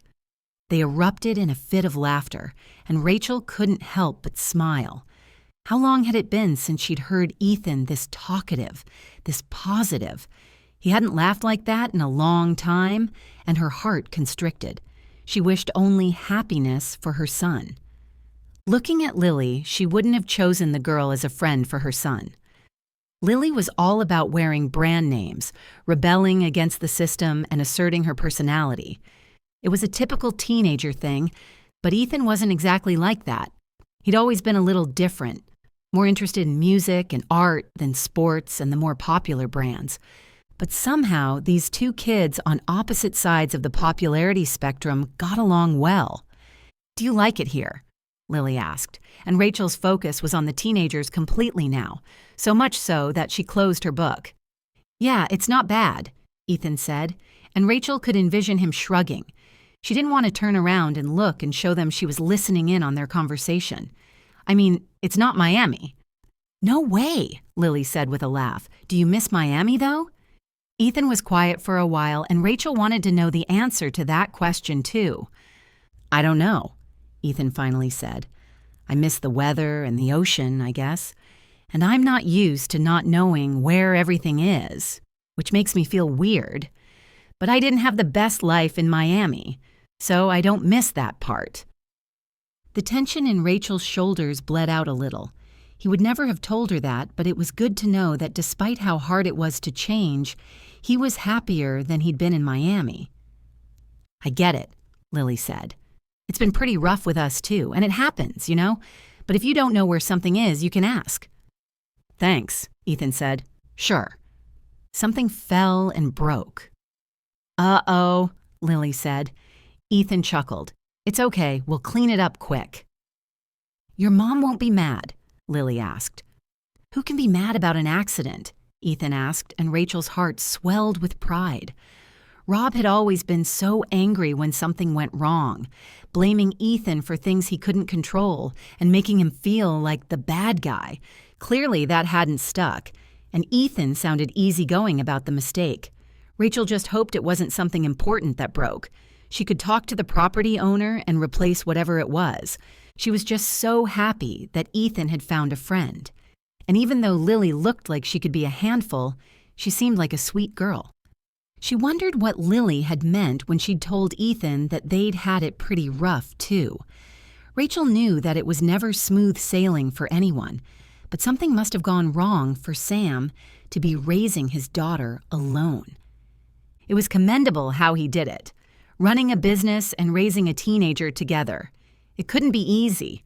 Rachel wanted to get to know him better.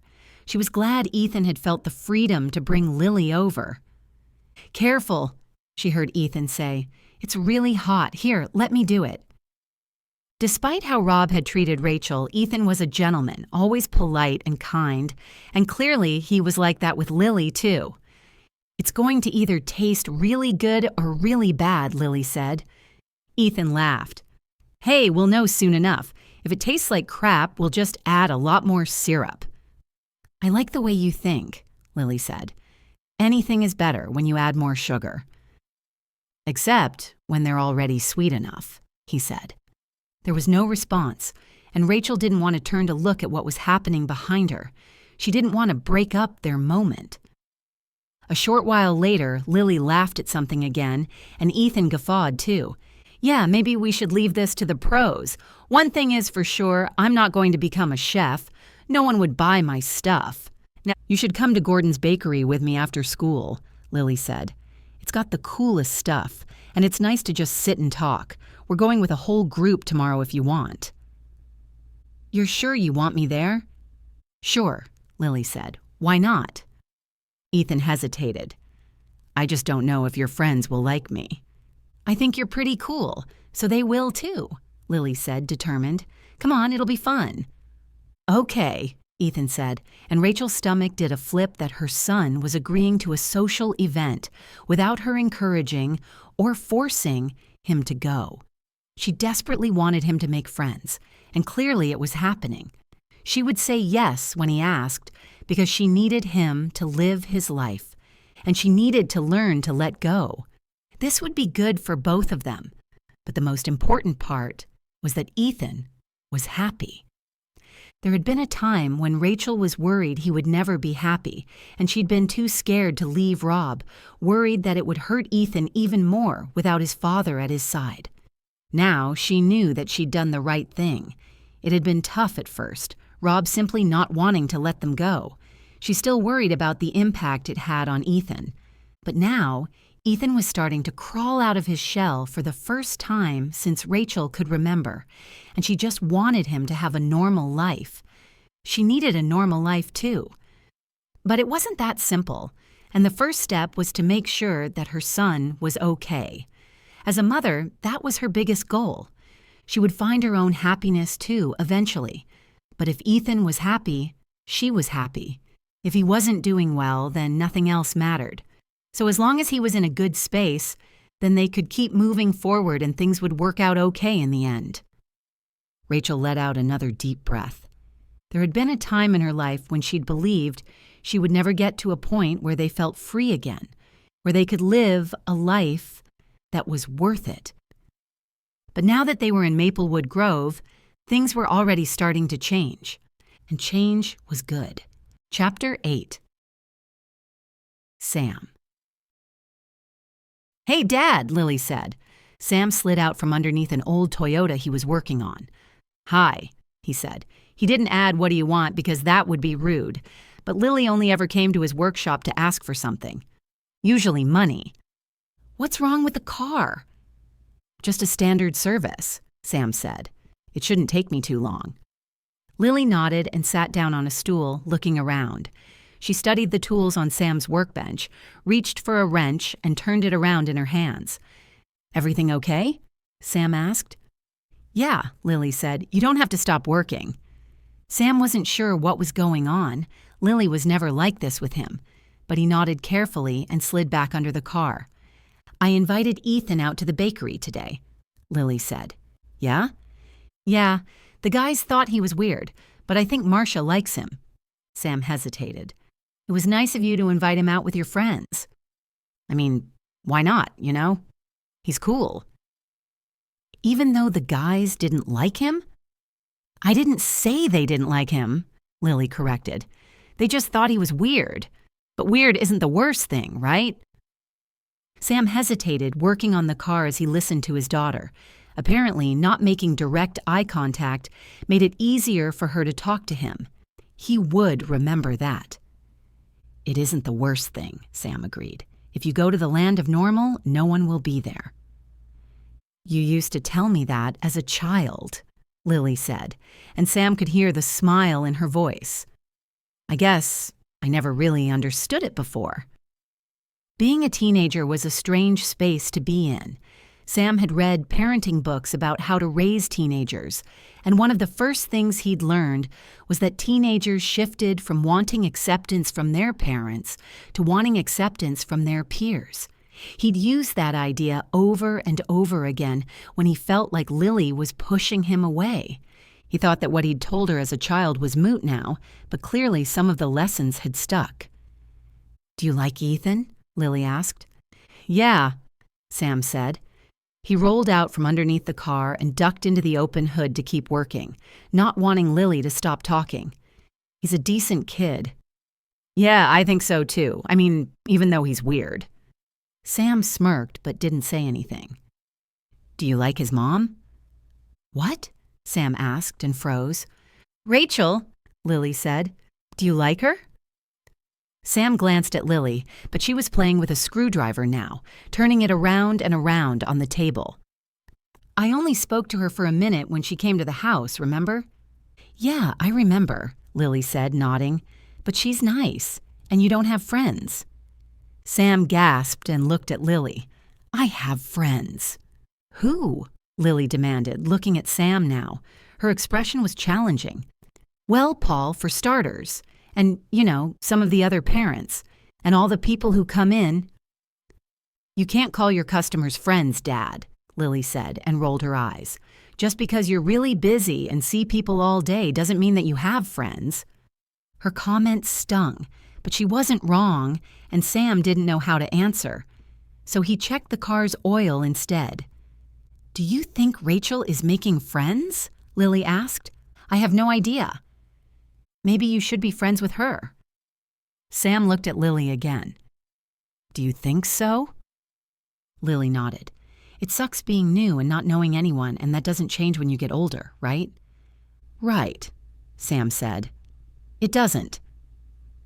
The stuff that teenagers struggled with didn't go away. Adults just pretend they know how to handle it as they get older. "I didn't think you'd want me to take Rachel out on a date." "I didn't say date, Dad," Lily said, and she rolled her eyes again. "Can't you just be friends? I have a lot of guy friends." "I can just be friends, I guess," Sam said. "You don't think I should date?" The question had just fallen out of his mouth. Sam hadn't meant to ask it that way, but now that the words were out and hanging between them, he was curious about Lily's answer. He was curious, but also terrified that she would shut down on him. After all, she was, for some bizarre reason, actually talking to him without asking for something or arguing with him. "I don't know," Lily said after thinking about it. "I guess I haven't thought about it. Having someone around would be weird." Sam answered. "And what about me?" Sam frowned at Lily. "What do you mean? What about you?" "Well, if you start dating—" She didn't finish her sentence, but she looked at Sam with wide eyes, an expression that took him back to when she was just a toddler and something scared her. Was Lily scared that she would be replaced? "Lily, you listen to me," Sam said, turning to face her directly, his voice serious. "You are and will always be my number one. Do you understand? It doesn't matter who comes into my life or who leaves it. You are always at the very top of any food chain." Lily swallowed hard and nodded. "I just don't want things to change, you know? If someone comes in here and messes it up, we have a good thing going." Sam blinked at his daughter. Did she think they had a good thing going? He'd been under the impression that things were pretty bad, but maybe Lily saw things differently. "Sometimes things change," Sam said. "I can't promise that things will forever stay the same, but I can promise that no matter what, it's you and me, okay? That part will never, ever change." Lily nodded and put Sam's tools back on the table before she started walking away. "Where are you going?" Sam asked, confused at how abruptly the conversation had ended. "Upstairs," Lily said over her shoulder. "You know, homework or whatever." "Right," Sam said. When Lily was gone, he turned back to the old Toyota and sighed. That had been strange. It had almost felt like a heart-to-heart, like Lily had shared her life with him, which was very hard to believe. Whatever it was, it had been nice. It was good to know that Lily still felt she could talk to him sometimes, although this had been the only time in a while. But still, though she'd reacted pretty heavily when he suggested dating, what did that mean? Sam had sacrificed so much for Lily, and he would bend over backward to give her the world. But if he found someone he could fall in love with again, he didn't want to have to deny himself that because Lily didn't like it. He understood where she was coming from, though. It had just been the two of them for a very long time, and if someone else came into the mix, that really would change things. Not to mention the fact that they were both terrified of getting hurt again. That was the part that could stop him from dating. Not because Lily didn't like it, but because he didn't want to put either of them through the hell that Janine had brought into their lives. But still, maybe he could find someone who wouldn't be like that.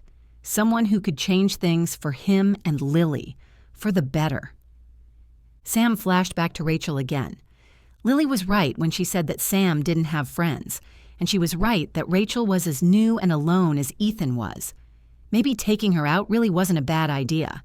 It would be good to show her around, to introduce her to some people, to do something to make her feel at home. When he bent over the car again and ducked under the hood, he decided that was exactly what he would do. He knew well enough how it felt to be alone, and if he could help Rachel feel a little less alone, then that was what he was going to do. Today was a good day. Work was going well, money was coming in, his daughter had had an actual conversation with him, and Sam was in a good mood. Maybe he would swing by Rachel's and Ethan's place later. Chapter 9. Rachel.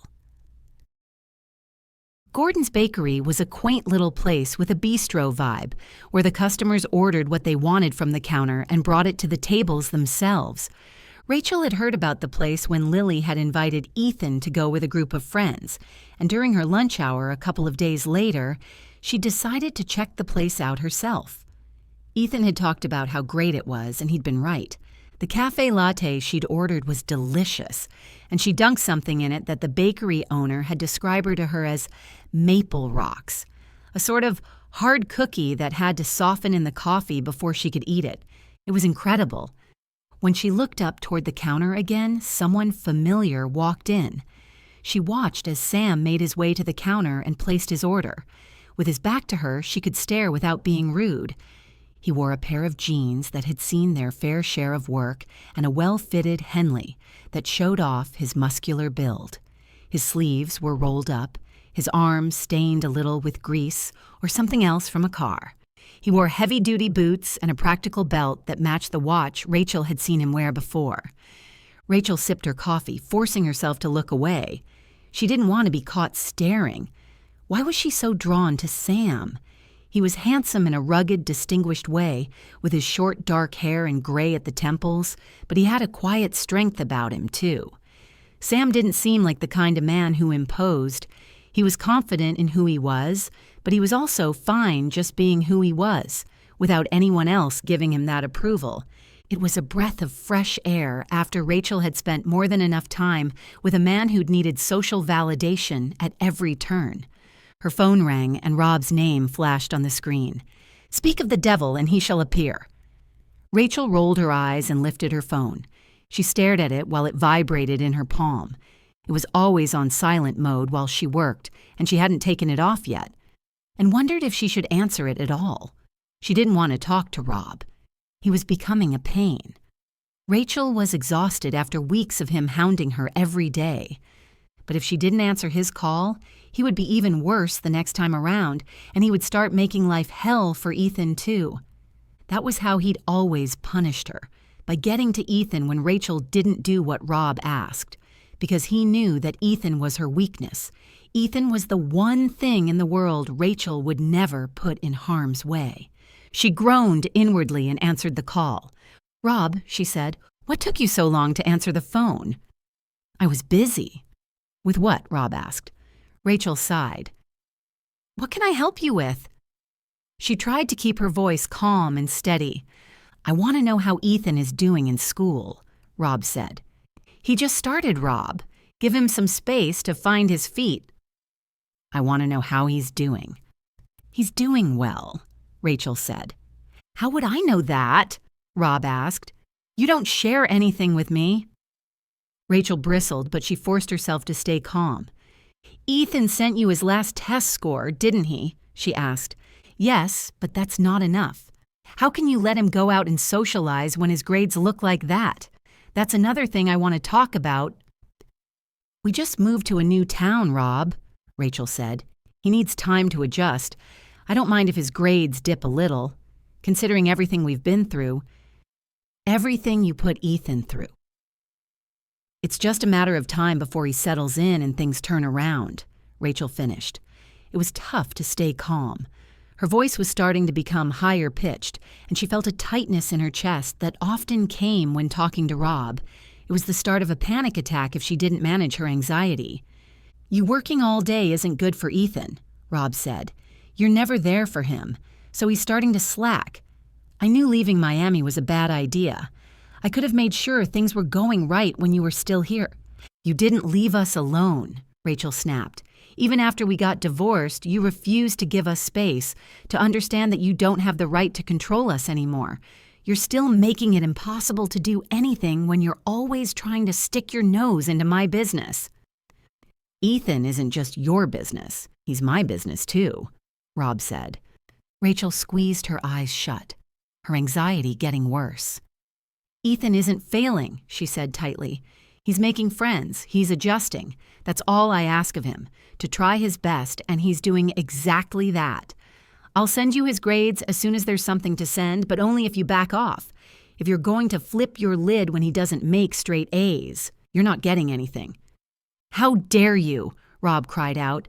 I deserve to know what his grades are. If you don't send it to me, I'll contact the school myself. The law is on my side, Rachel. I am allowed to be in Ethan's life just as much as you are. And if you won't do something to include me, then I'll take the necessary steps myself. Rachel wasn't sure what that meant, but she didn't want to find out either. It terrified her to think of Rob contacting the school or doing something even more drastic to force himself into their lives again. I'll send you the grades, she said quickly. I'm not trying to cut you out of his life. Good, Rob said. I'll call you later. I have something to take care of. He ended the call, and Rachel lowered the phone, taking a deep breath to calm her nerves. When she looked up, Sam stood in front of her, and a small jolt went through her. Hi, she said. Sorry, I didn't see you. I was... Tough conversation? Yeah, Rachel said with a shudder. Are you okay? Rachel blinked at Sam. She wasn't okay, but she couldn't tell him that. Could she? I know what it's like to be the parent with all the responsibility and none of the acknowledgement.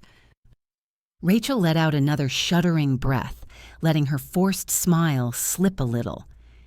It's a roller coaster ride, she said. Do you mind if I join you? Sam asked. I noticed you're sitting alone. Not at all, please. She waved at the open chair opposite her. Sam sat down with coffee and a sandwich. Do they do sandwiches here too? Sometimes, Sam said, and nodded toward a specials sign that advertised the sandwiches clearly. They have something different every week. It's a nice place to come to get away from work. I think I'll come here more often, Rachel said, even if it's just to get these. She pointed at the maple rocks. Sam laughed. Those are the talk of the town. Gordon's family hit gold with those. Do you know the story? The baker told me, Rachel said with a laugh. Funny how mistakes can turn out to be a good thing. It works that way with life, too, sometimes, Sam said, glancing at Rachel. It doesn't always seem like the right thing in the moment, but when you get down the line a little and look back, you realize everything happened for a reason. I suppose you're right, Rachel said and took a sip of her lukewarm latte. I don't always know if I did the right thing coming here, but when I have a conversation like this with my ex... She looked up at Sam. I'm sorry, I'm oversharing. Not at all, Sam said, shaking his head. He sounds like he's giving you a hard time. Rachel nodded. You have no idea. I'm trying to handle it, but apparently, being so far away from him isn't helping as much as I hoped it would. She looked at Sam, feeling silly for saying as much as she did, but he was so easy to talk to, and his openness invited her to be frank with him, to skip the pointless chit-chat and get right to it. If I may ask, what happened to Lily's mother? For a moment, she worried that she'd overstepped with her question, but Sam took a sip of his coffee and very easily said, "She left us for a more carefree life in L.A." "Oh my God," Rachel said. "I'm so sorry." "It's okay now," Sam said. "It was tough when it happened, but Lily was a toddler. I don't know if she even remembers a time her mother was actually here. She talks to her often enough, but I don't think her mother is a mother to her. I think it's just someone she has to talk to from time to time, so she does." "That's heartbreaking," Rachel said. "A little girl needs her mother so much." Sam nodded. "I'm worried about her more and more, actually.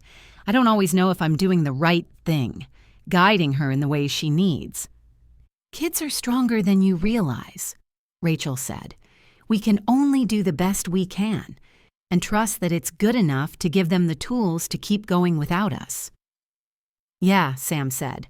"I just didn't think that she would already start cutting me out of her life and doing it alone. She's just 15. I thought I'd have her at least until 21. "You haven't lost her, if that's what you're worried about," Rachel said softly. "She's a good kid. She was at my house making pancakes with Ethan last week." "She was?" Sam asked, surprised, and then he looked sheepish. "I guess the fact that I didn't know is a dead giveaway that I'm not on top of things, huh?" "You work to make money to look after her," Rachel said. "Trust me, I know what that's like. And parenting comes with a buttload of guilt. If you're working, you feel bad that you're not with them. If you're with them, you feel bad you're not working to support them." "That's exactly how it is," Sam said. "So it's not just me." "Every parent in the world feels that way, I'm sure," Rachel said reassuringly. Sam let out a breath. "That's a relief to hear, to be honest. I've been struggling with the whole parenting business more and more. These teenage years are no joke." "No," Rachel said, "they're not. But I read somewhere that eventually they come back again. They just need to figure out how to spread their own wings and fly first." Sam nodded, drinking more of his coffee. He took bites of his sandwich in between his sentences. "I guess I'm just scared that once she figures out how to fly, she won't come back, not to me." Rachel didn't know what to say to that. She didn't know Sam or Lily very well, and she knew nothing about their life. But she did know that in front of her sat a man who took being a father seriously. It was impossible to imagine a mother abandoning her family to do something else. And the fact that Sam had stepped up to the plate and done the right thing just made him that much more attractive. "I think you did a great job with her," Rachel said softly. "That much she could tell. She's a good person. She's just searching for herself." "Thank you for that," Sam said. "It's nice to hear from someone objective. Lily doesn't spend time with any of my friends' kids, so I don't really hear from anyone how she comes across. I just see her rebellious nature and her snarky comments, or get her back." Rachel knew what that could be like, feeling shut out of your child's life. But she had to believe that the choices she'd made were the right thing, and Sam was right. It was nice to be able to speak to someone who understood, even if their situations weren't exactly the same. "Are you going to the PTA meeting tomorrow?" Sam asked. "I was thinking about it, but I don't really have much to offer." "You should come. We're working on an event, and it's fun to get involved and see other teachers, get out of the house. You should come." "Oh," Rachel said, surprised. "I'll pick you up if you like," Sam suggested. "We can go together." "That'll be nice," Rachel agreed. "Thank you." Sam chuckled. "I've never had a date to a PTA meeting." Rachel blushed at being called his date. "Don't get me a corsage. I don't think there'll be a dress code." Sam laughed, and the baritone sound was rich and delicious. "I'll see you tomorrow evening, Rachel," he said. "Sure," Rachel answered when Sam stood. "See you then." Sam walked away, leaving the bakery, and Rachel was left behind, much more relaxed than she'd been after talking with Rob, and with a strange case of butterflies in her stomach. But that was just because she was meeting new people and excited about it, not because she was excited about being Sam's date. even if it was just to a school meeting. Of course not, that would be silly. But she was looking forward to it. Chapter 10. Sam. "Hey, man," Paul said when Sam arrived at the school meeting. "Hi." Sam clapped his hand into Paul's in greeting, and the two men stood side by side, arms folded over their chests. "Same turnout as always, huh?" "Yep," Sam said. "The same people always help out, I guess.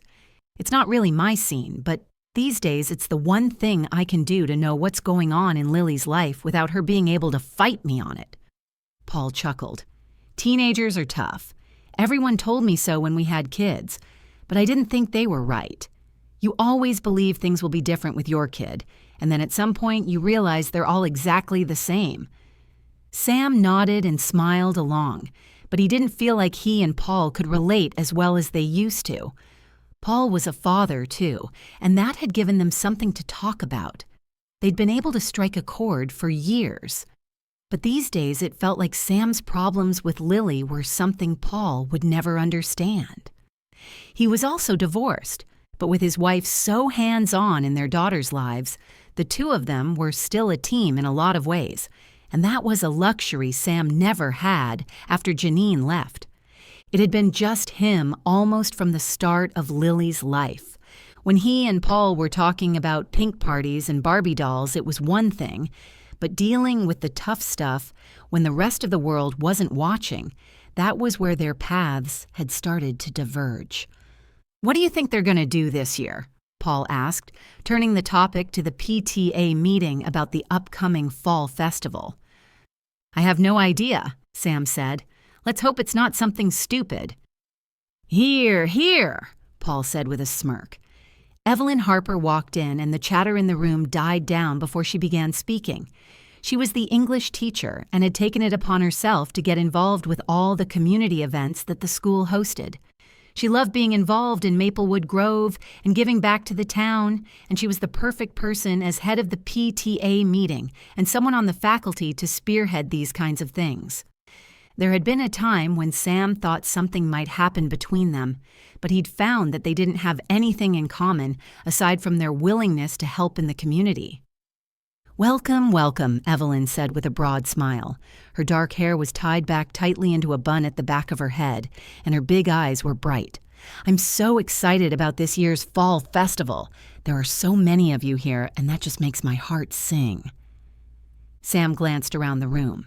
The turnout wasn't any more than usual, and the few people who'd arrived all nodded and mumbled something along the lines of, "always here to help." "Right, this year we've decided on Harvest Moon Gala as our theme. I want you to really embrace the essence of fall as we celebrate the beauty and bounty of the season under the enchanting light of the harvest moon." Some of the parents nodded. "Let's have some ideas about what we can do this year," Evelyn said, looking around at the parents. No hands went up. "Come on, don't be shy, we're all friends here." She smiled brightly, and her excitement over the same festival they'd hosted every year was a little extra. "Sam?" she asked, looking at me. I groaned inwardly. "I'm not very creative. Pumpkin carving contest?" "That sounds like a good idea." "Hayride," Paul called out. "A dance floor for an evening under the stars," another parent suggested. A hand went up and Evelyn pointed. "Yes, Rachel. Welcome. It's so nice to have you here with us. Do you have any ideas?" I was thinking of something like a bake sale or a craft sale or something that might double as a fundraiser for the school programs. I can contribute to that specifically.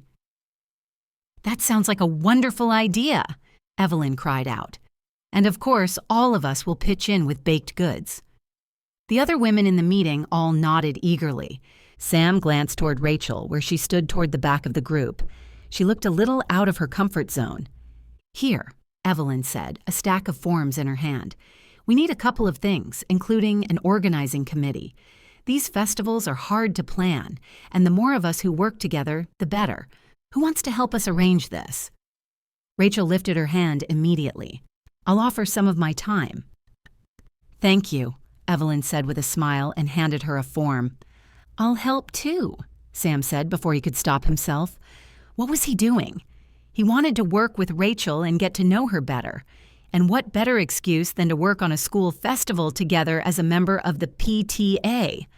When he looked at Rachel, their eyes locked and she smiled at him. He returned the smile and warmth washed over him. He looked forward to spending some time with Rachel. Really? Paul asked. Organizing never seemed to be your strong suit. Or is it the new mom that's got you ready to make a change? I don't know what you're talking about, Sam said. Paul laughed and shook his head. Sure, you don't. Sam rolled his eyes and left Paul's side, finding Rachel. 2 others had volunteered to be on the organizing team. Tessa, who had twins in their senior year, and Connie, with a son who just started high school. After introducing themselves to Rachel, Tessa and Connie divided up what needed to be done as if they were in charge. Sam didn't mind. He didn't want to be the one to take charge. I'm fine coordinating vendors myself, Connie said after she'd decided that Rachel and Sam would plan the event. Tessa had chosen to oversee setup on the day of the festival, and in very little time, all roles had been assigned. Connie and Tessa left them to talk to Evelyn about some ideas they had, and Sam and Rachel finally had a moment to talk to each other. I'm glad you're here with me, Rachel admitted. I was a little nervous to come, but I told myself that I'll never meet anyone new if I always stay home. It's a brave outlook, Sam said. Starting over and setting down roots in a new town can't be an easy thing to do. It's not, Rachel admitted. But look, I'm already making friends. She smiled brilliantly at Sam so that his heart fluttered. Rachel was beautiful inside and out, and her outlook on life was so positive despite whatever it was that they had been through. Rachel wore a flowing blouse with comfortable jeans and flat shoes. She wore minimal jewelry like she had the first time Sam had seen her. Dressing so modestly without making a big fuss about what she looked like allowed even more of her natural beauty to shine through. How is Ethan coping with school now that you've been here a while? Sam asked, making conversation. He's doing all right. Better than I expected, which is a great start. I would like him to be a little more at ease, but I guess that comes with time. Lily has been a big help. Sam frowned. Lily? Really? Sure. She's reached out to Ethan a couple of times, inviting him out with her group of friends, and I hear that he's been joining them in the cafeteria during lunch, too. Oh, wow, Sam said. Rachel chuckled. You look surprised. Well, yes, Sam admitted. Lily can be a handful, and she's not always good company. She's very serious about her image and her brand names and school cliques. You know how it goes. I do, Rachel said, which is why I was so worried about Ethan, but Lily is really making a difference, and it's so good to see him crawl out of his shell like that. I know I can only thank you for that. Oh, I can't take any credit for that, Sam said, holding up his hands. I didn't know she could be so nice. Rachel laughed, and the sound was pure and beautiful, her smile transforming her whole face. Our kids aren't the same in front of us as they are around their friends. I know you raised a good girl, even if you don't always get that side of her at home. It means a lot to me that she's helping Ethan settle in. Sam nodded, amazed that his daughter was being so kind when he was sure that she only looked out for herself and didn't care for anyone else. But then again, Rachel was right about not seeing the side of their children that their friends saw. We should probably get to planning, Rachel said. Evelyn is wonderful. She made me feel welcome, and even Connie is great. But Tessa looks like she's going to start laying down the law if we don't do the work we signed up for. Sam chuckled and pushed his hands into his pockets. There's always someone who feels the need to be in control. Yes, Rachel said softly, and her smile faded, her eyes becoming dull. Sam had a feeling she was thinking about something specific, and he thought back to the snippet of conversation he'd overheard when he'd approached her table at Gordon's Bakery. You're still making it impossible to do anything when you're always trying to stick your nose into my business, she'd said. It sounded like her ex-husband made life very difficult for her. An urge to protect Rachel swelled inside Sam's chest, surprising him. He hadn't felt protective of any woman he'd gotten to know before. But with Rachel, he wanted to keep her safe and make sure that she'd never have to suffer whatever pain she'd been through again. I was thinking about doing a workshop or demonstration of some kind, Rachel said, drawing Sam back to the topic at hand. Not only were they there to discuss the festival and what could be done, but it was easier to talk about the festival than difficult topics like controlling ex-husbands or irresponsible ex-wives. What about a demonstration related to basic car maintenance and safety? Sam suggested. It could be tailored for teenagers getting their first car or anyone interested in learning about vehicle upkeep. That sounds like it could work, Rachel said, surprised. I mean, I would never have thought of it, but if I'm going to get Ethan a car this year, somehow, then I would want him to know at least the basics. I'm sure a lot of other parents feel that way. Plus, it's the one thing I can actually contribute since I'm not a baker. At a bake sale, all you'll get from me are grease pies. Rachel giggled at his joke, and Sam wanted to make her laugh for the rest of his life, just so that he could hear that sound again and again. Between the fundraiser and the workshop, I think we've got something going. Tessa and Connie are happy with the hayride and pumpkin carving ideas.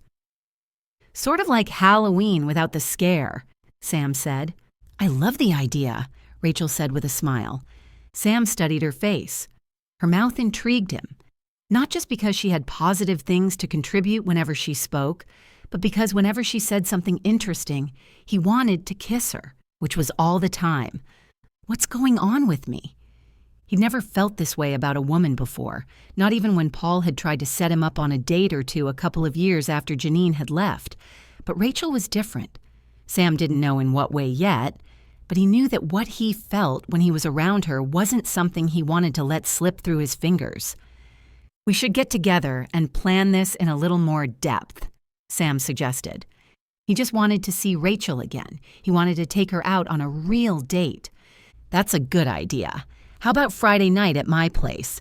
We can order pizza. Ethan said he wants to go out with a friend so we can get down to business without interruption. I'd like that, Sam said. He wondered if Ethan was going out with Lily. He didn't know what his daughter would be doing Friday night, and he knew that she wouldn't tell him if he asked. He hoped it would be with Ethan. He seemed to be a good influence on her. I'll bring us something to drink. Okay, Rachel said with a smile. I guess I'll see you then. I guess you will. He smiled too. When Sam was finally on his way home, his heart sang. It wasn't a date with Rachel. They were going to work on the fall festival together. Normally, Sam would have been frustrated to be a part of the organizing committee because he just wasn't very good at doing those things. But this year, it was very different. He looked forward to planning the fall festival and getting to know Rachel more. He thought about Lily and her reaction to him considering dating again. It hadn't gone down well. She didn't want him to date, and he partially understood why. Lily didn't want to be replaced. But nothing could change how he felt about her and that she was his number one. He'd told her that before, but maybe it would be a good idea to tell her again. Because despite not wanting her father to date, Lily was going to have to deal with it. Sam wanted to get to know Rachel better, and if things could happen between them, he wouldn't be the one to stop it. Not unless it ruined everything between him and Lily. But something told him that with Rachel, that wouldn't happen. Ethan was already a good influence in Lily's life. Sam liked the kid, who had the same quiet, magnetic quality as his mom, and Sam was drawn to that quality very much. He'd never been this excited to plan a school event, but he suddenly looked forward to Friday night very much. Chapter 11. Rachel.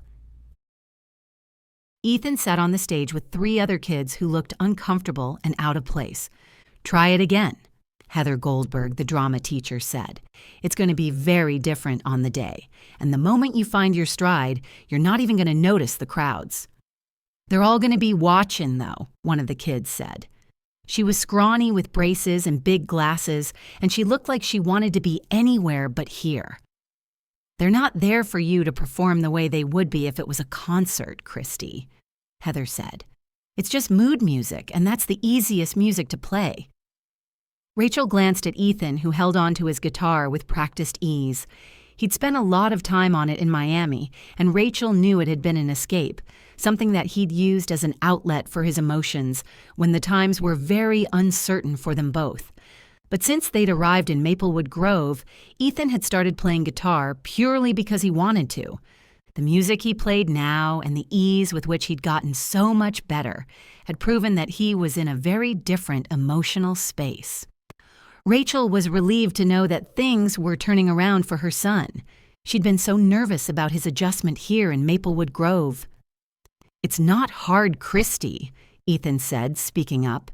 He had a confidence about him he hadn't had before. "We just keep running through the same chords over and over again, and I'll take care of the tune. You know when you get in an elevator and it has music?" "You mean in the city?" Christy asked. "Yeah, sure," Ethan said, blinking at her. She nodded. "You don't particularly listen to what they're playing or how, right? It's just not silence." "Yeah, I get it," the other kid said. "Why don't we just try it?" "That's the spirit, Danny," the drama teacher said. "Why don't we start from the top?" The kids started playing, and this time it went much smoother. Danny and Christy took their cues from Ethan, who stepped into a leadership position and nodded on the upbeat of the chords so that they knew when to play. Rachel watched as her son transformed before her very eyes. "What a nice surprise," someone said behind her, and Sam appeared next to her. "Oh, hello," Rachel said and smiled warmly at Sam. He was dressed in clean jeans and a t-shirt with loafers rather than his heavy-duty boots. His hands were clear of grease, too. "Not in the workshop today?" "I figured I could take some time off. Lily is in charge of the poetry club, and they've decided to put together something for the festival, so I told her I'd be here for the afternoon, too." Rachel blinked at Sam. "The poetry club? That doesn't sound very... like Lily?" Sam asked and chuckled, hooking his thumbs in his belt loops. He had no idea how attractive that made him. Rachel tried not to stare at his muscular arms. "Yeah, she signed up before she decided she wanted to challenge authority, and despite wanting to be the coolest kid on the block, she's really good with poetry. Her poems are incredible, and she doesn't want to give up the club." "That's big," Rachel said. "Not an easy thing to do, swimming against the current as a teenager." "Tell me about it," Sam said. "Ethan's pretty good up there." "He is," Rachel said. "He surprises me around every turn. I didn't know he could play like this. He holds himself up in his room for hours at a time, doing scales or playing the same passage over and over until I could scream. But this, I've never heard him play like this before." "They're becoming their own people," Sam said. Rachel nodded. "You get this tiny bundle of potential, and you get to watch them grow and develop, find their own voice and carve their own path. Parenting can be pretty magical." "I've never looked at it that way," Sam said. Rachel smiled up at him, and something warm and comfortable passed between them. "Ethan has a very good role model in his life," Sam said in a soft voice. "You're a pillar of strength, allowing him to just be himself, which isn't something you see all the time." Rachel tried to squash the blush that crawled from her collar before it reached her cheeks. "He's so great. How can I want him to be anything other than what he is?" "He takes after you," Sam said. "He's kind and caring and sweet." Rachel blushed, unable to stop it this time. "You're beautiful," Sam said, the words tumbling out of his mouth, and she couldn't believe he was being so open with her, so forward. Rachel blushed even more, but Sam smiled. He liked that she was blushing, which only made her blush more. Rachel hadn't been sure how he felt about her, if her attraction was just one-sided, but clearly he wasn't put off by her girlish blushes and silly smiles she couldn't seem to control. It gave her hope. "How about we go out together?" Sam asked. "On a date. After the school thing, of course. I'd like to take you out if you'll let me." "That would be nice," Rachel breathed, her heart skipping a beat. Sam nodded and grinned at her. Rachel wasn't sure, but it almost looked like he was a little nervous and a little relieved that she'd said yes. Was he as new to dating again as she was? Could it be? Someone like Sam? Take things slow, she told herself. She couldn't rush into something without being completely sure that she wasn't making the same mistake she'd made with Rob. But then the warning signs had been there from the start with him. She'd just been too naive to understand. Sam was very different. She'd felt it from the moment she'd met him the first time, when she'd gone to thank him for fixing Ethan's bike. Was it dangerous? Absolutely. She'd told herself that she wouldn't date again because the risk wouldn't be worth the reward. A hellish life with Rob had taught her that. But with Sam, it was the opposite. He didn't for one moment give her the idea that he wanted to own any part of her or take any kind of control. He was strong. There was no doubt about that, but there was more power in not showing off that strength than there was in dominating everyone and everything. The risk was completely worth it, and something told her that it wouldn't work out the wrong way. Of course, she wouldn't hold on to that too tightly. She would still be careful, still take her time.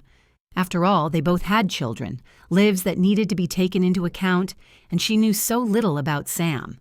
She wanted to get to know him and let him get to know her, too. It wasn't like when they were teenagers and Rachel could throw caution to the wind without a care for anyone but herself.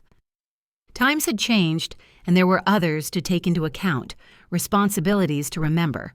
But knowing that Sam was in much the same space as she was with parenting made Rachel feel that he would understand her in a way that others did not. After all, she was a single parent, and so was he. They both had teenagers. They'd both had painful and disappointing relationships in the past. Maybe she could even talk to him about Rob, lean on him with how her ex-husband was treating her, but she would never make that Sam's problem. It was hard enough for her and Ethan to get away from Rob.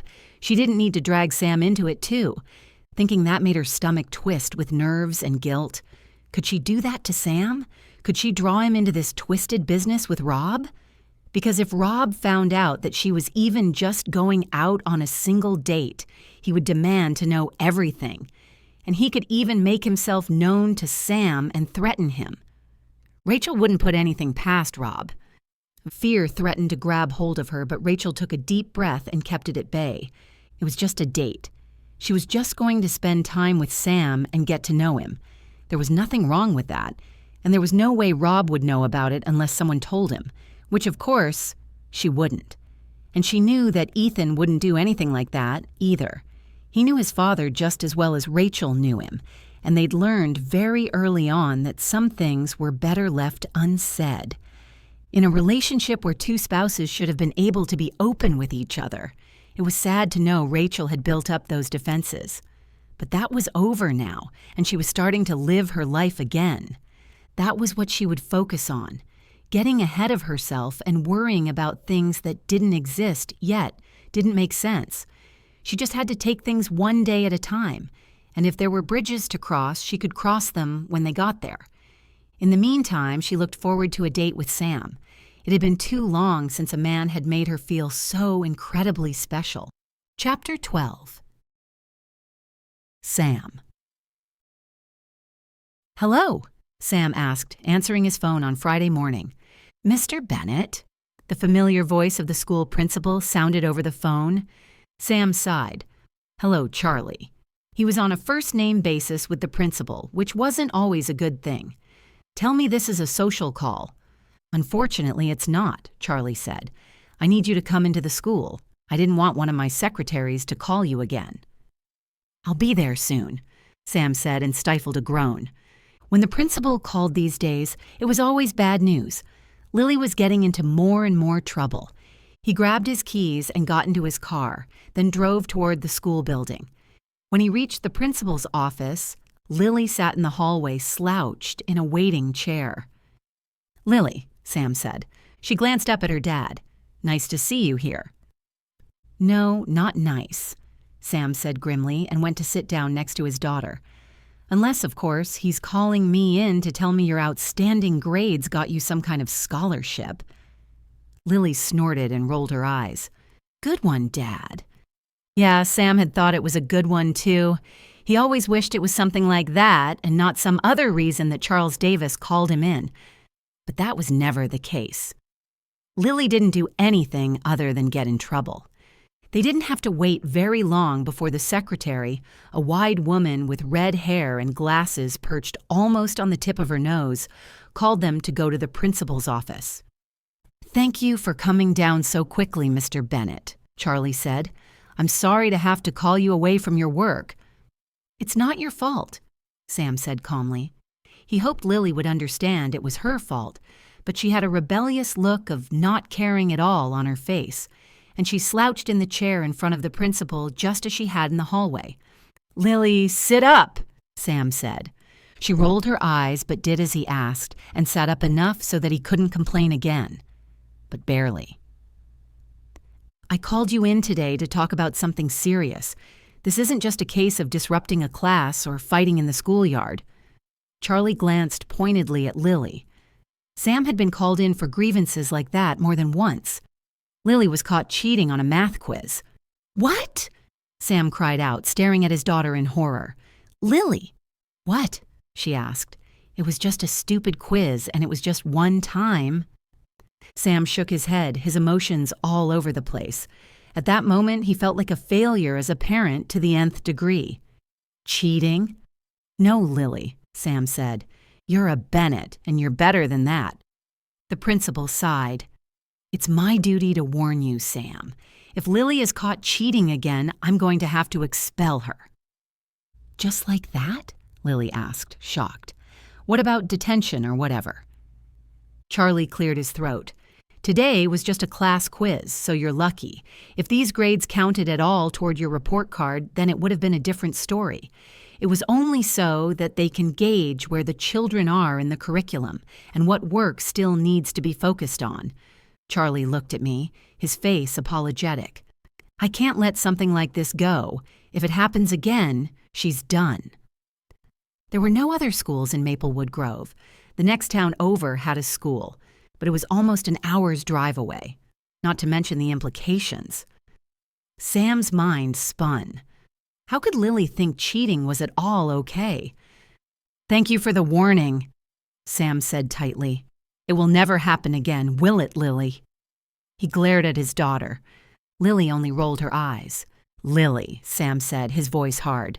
"No, it won't," Lily said with a sigh that was painfully void of remorse. "Come on," Sam said. "You're coming home with me." They stood and left the principal's office, and Lily waited to have her outburst until they were outside. "Going home with you and doing what?" Lily asked. "I'm meeting. You're doing math this afternoon in my workshop while I work. You can explain it to me while I'm fixing cars." Lily looked horrified. "You can't make me!" "Yes, I can," Sam snapped. "Do you think I'm an idiot? Do you think I believe for 1 second that you only did this once? You just got caught once. What's gotten into you? How can you sacrifice your values and do something like cheating?" "What if we don't have the same values?" Lily challenged. "You're better than this, Lily," Sam countered. "No, Dad," she seethed. "You just want me to be better. But newsflash, I can't be anything but what I am." Sam was furious. He wanted to scream and shout at her. He wanted to ground her for a month. He wanted to think of all kinds of terrible punishments so that she would understand how serious this was. But he didn't do any of those things. Instead, he took a deep breath to steady himself. He had to calm down before he punished her, or he would do something he regretted later. He'd learned early on in parenting that temper could be a terrible thing, both for a toddler who was prone to tantrums and to a parent who saw red with rage over something so incredibly avoidable. "Let's go," he snapped harshly, leading Lily to his car. "Math lessons in my workshop at least until the time that school lets out, and then I'll decide if there's something else you can help me with." "That's so unfair," Lily wailed and got into the car. Sam clenched his jaw so he didn't say anything horrible and pulled out of his parking spot, heading back through town. It took a long time for Sam to finally cool down. He made Lily explain her math homework to him for an hour before he allowed her to escape to her room. Her music thumped deafeningly loud the rest of the afternoon, showing just how angry she was at him. Finally, before supper time, Sam was calm enough to be able to talk to his daughter about what had happened without doing something unproportionate to the situation. After all, the punishment had to match the offense. If it was harsher than the offense, it was unfair, and if it wasn't harsh enough, they learned they could get away with something when it wasn't right. Sam just wanted Lily to understand the difference between right and wrong, and how important it was to stay on the right track. When he knocked on her door, her music turned up louder. She was sending him a message, but he wasn't having it. So he opened the door, walked to her radio, and turned it off. "Hey," she protested, "I was listening to that." "And so was the rest of the town with how loud you're blasting it. It's time to give the rest of Maplewood Grove a break. I want to talk to you." "I don't have anything to say," Lily said, and she folded her arms over her chest, her jaw set defiantly. "Fine, then don't say anything. Just listen." Sam sat down on Lily's bed and she glared at him, her arms still folded over her chest so that he would know just how angry she was with him. Sam didn't need reminding. He could feel her anger coming in waves toward him. "Cheating is stupid," Sam started. "I know you're smart. You have a lot of brains in that pretty head of yours, and if you apply it right, then you can go far. But if you use it to think of stupid things, you're throwing your life away, Lily." "That's your opinion," Lily sneered. "No, it's a fact," Sam retorted. "In high school, it might not be the biggest deal yet. If you cheat and you get expelled, sure, we'll have to move, and you'll have to start over in a whole new school with none of your friends with you." "What?" Lily asked, the anger already bleeding out of her voice at the idea that she would lose her friends. "I can't drive 2 hours in the morning and 2 in the evening to drop you off and pick you up if you have to go to school in a different town. I have a company to run, and the buses won't pick you up all the way over here, which means I'll have to start over building clientele for my workshop, too. In fact, there might already be a mechanic in the other town, which means that I won't have anywhere to make money. But that's not what I want you to focus on. I want you to think about the bigger picture. If you get expelled from college or university, that's your whole future down the drain. Mr. Davis was kind today when he sent you away with a warning. Next time, it won't be that simple." Lily stared at Sam, but the fight had gone out of her and her eyes shimmered with tears now. Before, when she'd been so furious, she reminded Sam of Janine. But now that she was close to tears, she was just Lily, the little girl he'd vowed to protect against the world. "I didn't think it was such a big deal. It was just a stupid math quiz that I forgot to study for." "It's always a big deal, Lil," Sam said. "You're not at an age where things go wrong and we can just cuddle away the pain, wipe your tears, and it will be fine. You have to start thinking about the bigger picture. Why didn't you study for your test?" "I didn't feel like it. I wanted to hang out with the girls. They were talking about... Well, I didn't want to miss it." "You have to start understanding the opportunity costs." "What's that?" Lily asked. "It's when you have to decide what's worth more, because you have to sacrifice something. Either you get the social life and your grades drop, or you study and get good grades. But you can't always go out with your friends. If you want to wake up early to go running, you miss out on sleep. If you decide to sleep in, you miss out on fitness. Life hands us all these opportunities all the time, but nothing is free. Everything comes at a cost, and you need to decide how much they're worth to you." Lily nodded slowly, and Sam hoped that his wisdom was sinking in. Cheating on a test might be easier, but it could cost you a lot more in the long run. Studying for one afternoon might be, one day you're not with your friends, but it's the rest of your life you still get to hold on to. Do you see what I mean? Not being fit isn't a matter of life or death, but doing something like cheating is a lot closer to that. Some things cost more than others, and you have to decide if you're willing to accept the consequences and pay up when it's time. Lily sighed. "I hate this." "What?" Sam asked. "Growing up?" Sam let out a breath. He'd thought she meant she hated talking to him. "I know," he said. "It's not always easy, but it comes with a lot of perks, too. The costs just become a little different." But for every sacrifice, there is always a reward. Yeah? Lily asked. Of course. What's your reward for being a single parent? She asked, her eyes big. Sam knew that this was a make or break moment. He had to choose his words very carefully. She was testing him on so many levels. My darling girl, he said simply, I get to have you. Lily's eyes welled with tears, and she covered her face with her hands. Sam wanted to wrap his arms around her and pull her close the way he used to when she was a child, but he knew better than to try to console a teenager that way. If you need me, I'll be downstairs, he said instead. When Lily dropped her hands again, her eyes were clear, and there was no sign of her emotion a moment ago. Can I go out? She asked. She was already challenging him, and they'd just talked about everything. No, he said, not today. But Dad, I already did everything. I said no, Sam said and stood. It was tough to put his foot down, but he had to be good cop and bad cop. He had to do whatever it took to get Lily to adulthood with all the life lessons she needed to make it on her own, and he'd be damned if he was going to take the easy way out. He owed it to Lily to try his best, even if she didn't see it all the time, even if, right now, he was the villain in her story, and rather the villain than not having her in his life at all. Chapter 13. Rachel. Sam brought a bottle of orange juice and a small bouquet of wildflowers when he arrived at Rachel's house on Saturday night for their date. Oh, this is nice, she said with a laugh when he handed them to her. I would have brought wine, but you mentioned last night you don't drink, so I improvised. In a farming community, you can always rely on freshly squeezed orange juice, and the flowers came from an obliging field.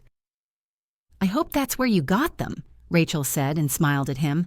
I don't like flowers from a hothouse. It feels so artificial. Sam finished for her, and she nodded, smiling. They both chuckled, a little shy, a little nervous. Going out on a date again after everything Rachel had been through was a strange sensation. She felt like a teenager again, with butterflies in her stomach, burning cheeks from blushing so much, and a bubble of laughter in her chest that came with excitement that she hadn't felt in a long, long time. She should have known from the start that not feeling this way about someone should have been the first red flag with Rob. She'd been nervous, but nervous about disappointing him, jittery rather than having butterflies. Shall we? Sam asked. There's a nice family restaurant we can go to. I took the liberty of booking a table. That sounds great, Rachel said. She turned into the house. I'm off, Ethan. I'll be back later. Okay, Ethan called out from his room where he'd been plucking on his guitar most of the afternoon. It was strange to leave him alone, but he was old enough to look after himself for a while. Before, Rachel hadn't wanted to leave him alone with Rob because she'd always felt her son needed protecting. Things were very different here in Maplewood Grove, and not only because they were newcomers to a town that they hadn't found their roots in just yet. What's Lily doing tonight? Rachel asked when they walked to Sam's truck. I don't know, he said, looking guilty. She said she's going to a sleepover with a friend, but I don't know what that means anymore. He sighed heavily and opened the door for Rachel before he walked around the truck and got in behind the wheel. It sounds terrible saying it like that. It doesn't look like I'm a good father, huh? If your teenager is lying to you, it doesn't mean you're a bad father, Rachel said gently. It just means that your teenager is a teenager. I guess there comes a time when we have to trust that whatever we taught them as kids was enough to get them by so that their choices are the right ones when it's up to them and we can't hold their hand anymore. That's the part I worry about, Sam admitted as they drove into town. It's been just me for so long. What if I didn't do a good job and she doesn't make the right choices and it's all on me? Rachel put her hand on Sam's arm and he let out a shuddering breath. His dark eyes locked on hers, and there were so many questions in them, it made Rachel's heart ache.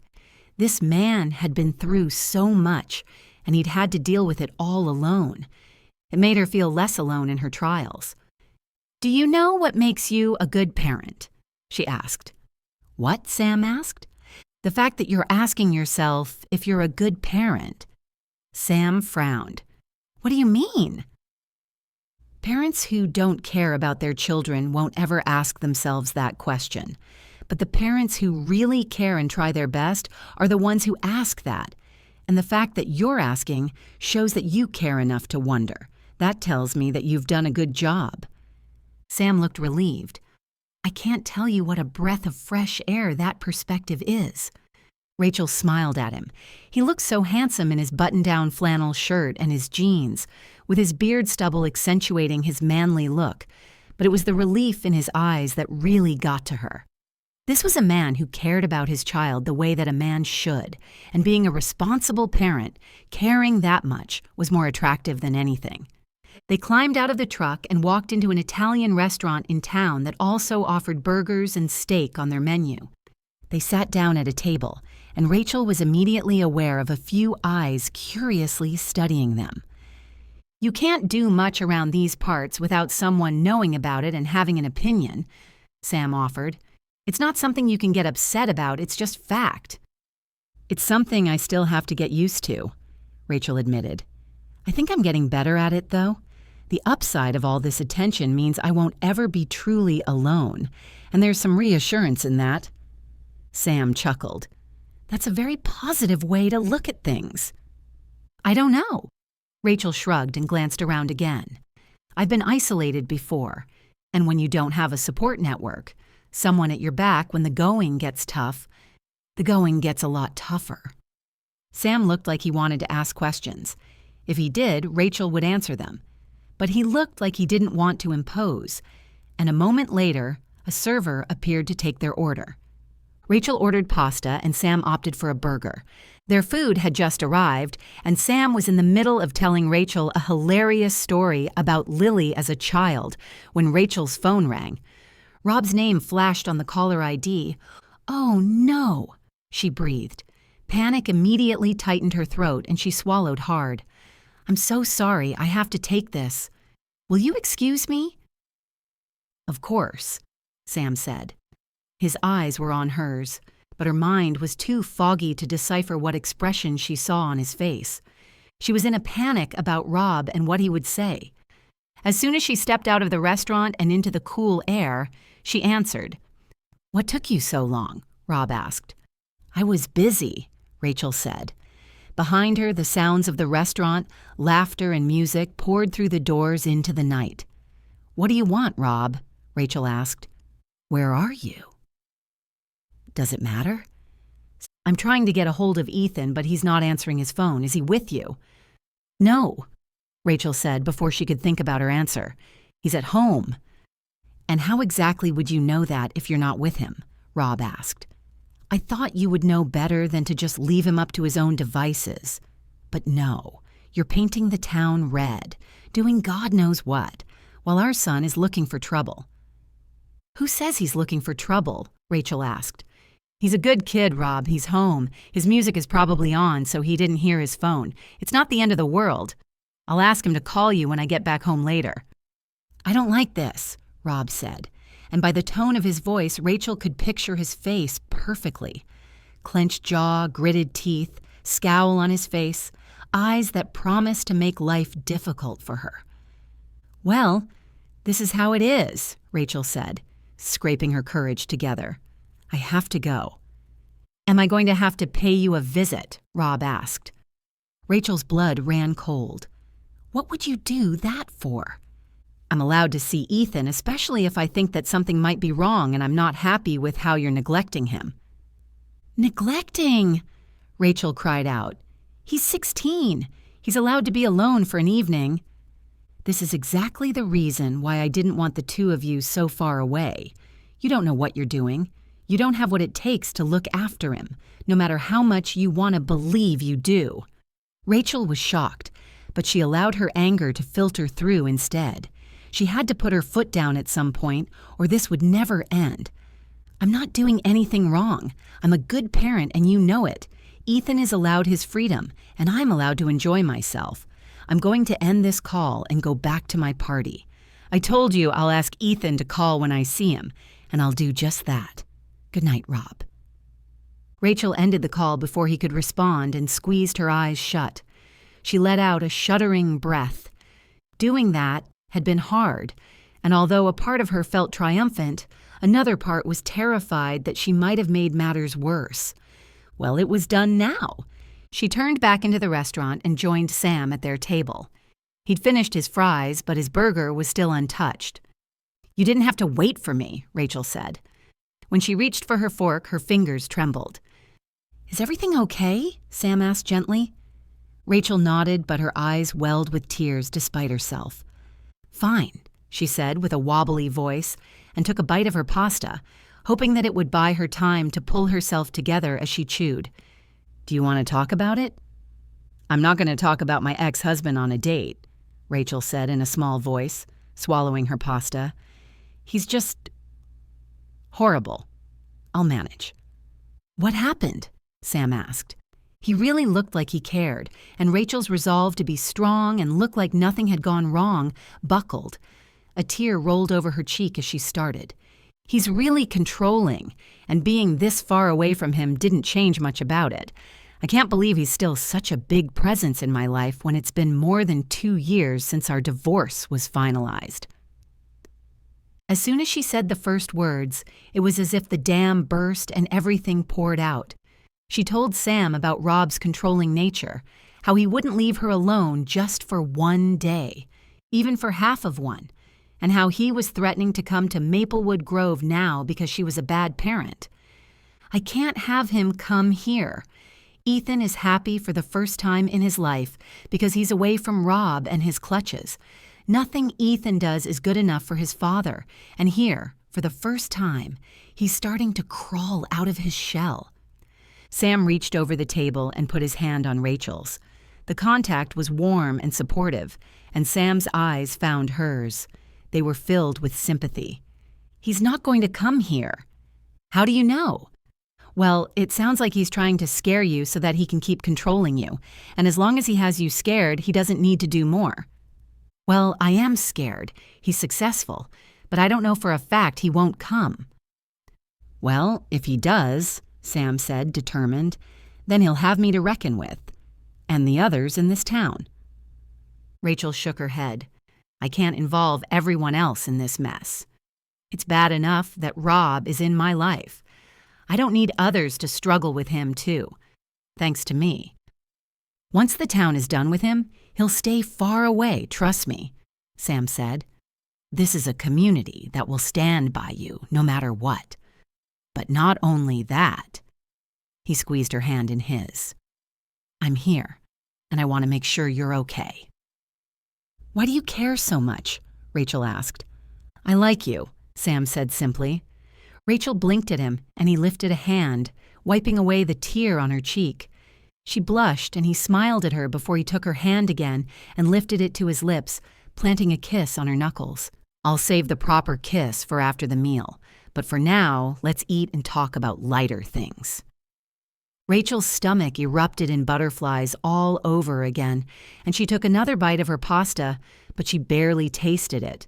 Her skin tingled where Sam had grazed his lips against her knuckles, and her heart skipped a beat when she thought about the promised kiss after their date. Chapter 14. Sam. Tessa read over the information Sam had put together, and her eyes narrowed as she digested the information. While they waited in silence for Tessa's response, he glanced at Rachel and shrugged. She smiled at him, and something warm and comforting passed between them. She glanced at Tessa again before she gave Sam a thumbs up, wishing him luck. Since he and Rachel had started working together on the school event, Sam couldn't get enough of Rachel. Their meetings were always fun. They didn't have to talk about deep and vulnerable things all the time to form a strong connection.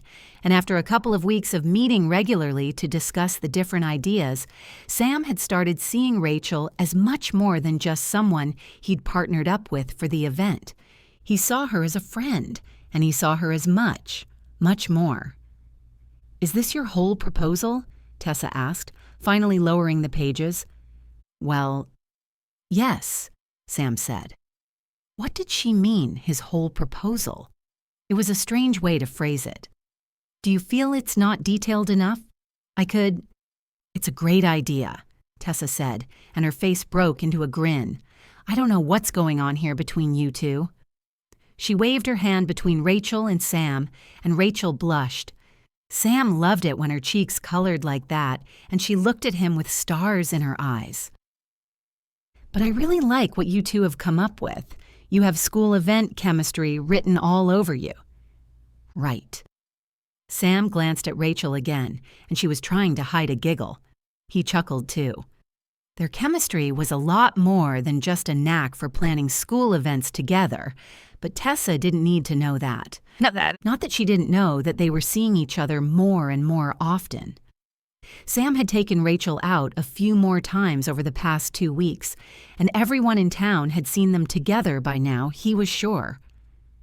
Between the mechanic classes and the bake sale, this is going to be a huge success, Tessa cried out. And with our booths as well, I think we're the best team on the PTA. Sam laughed. That's always good to know.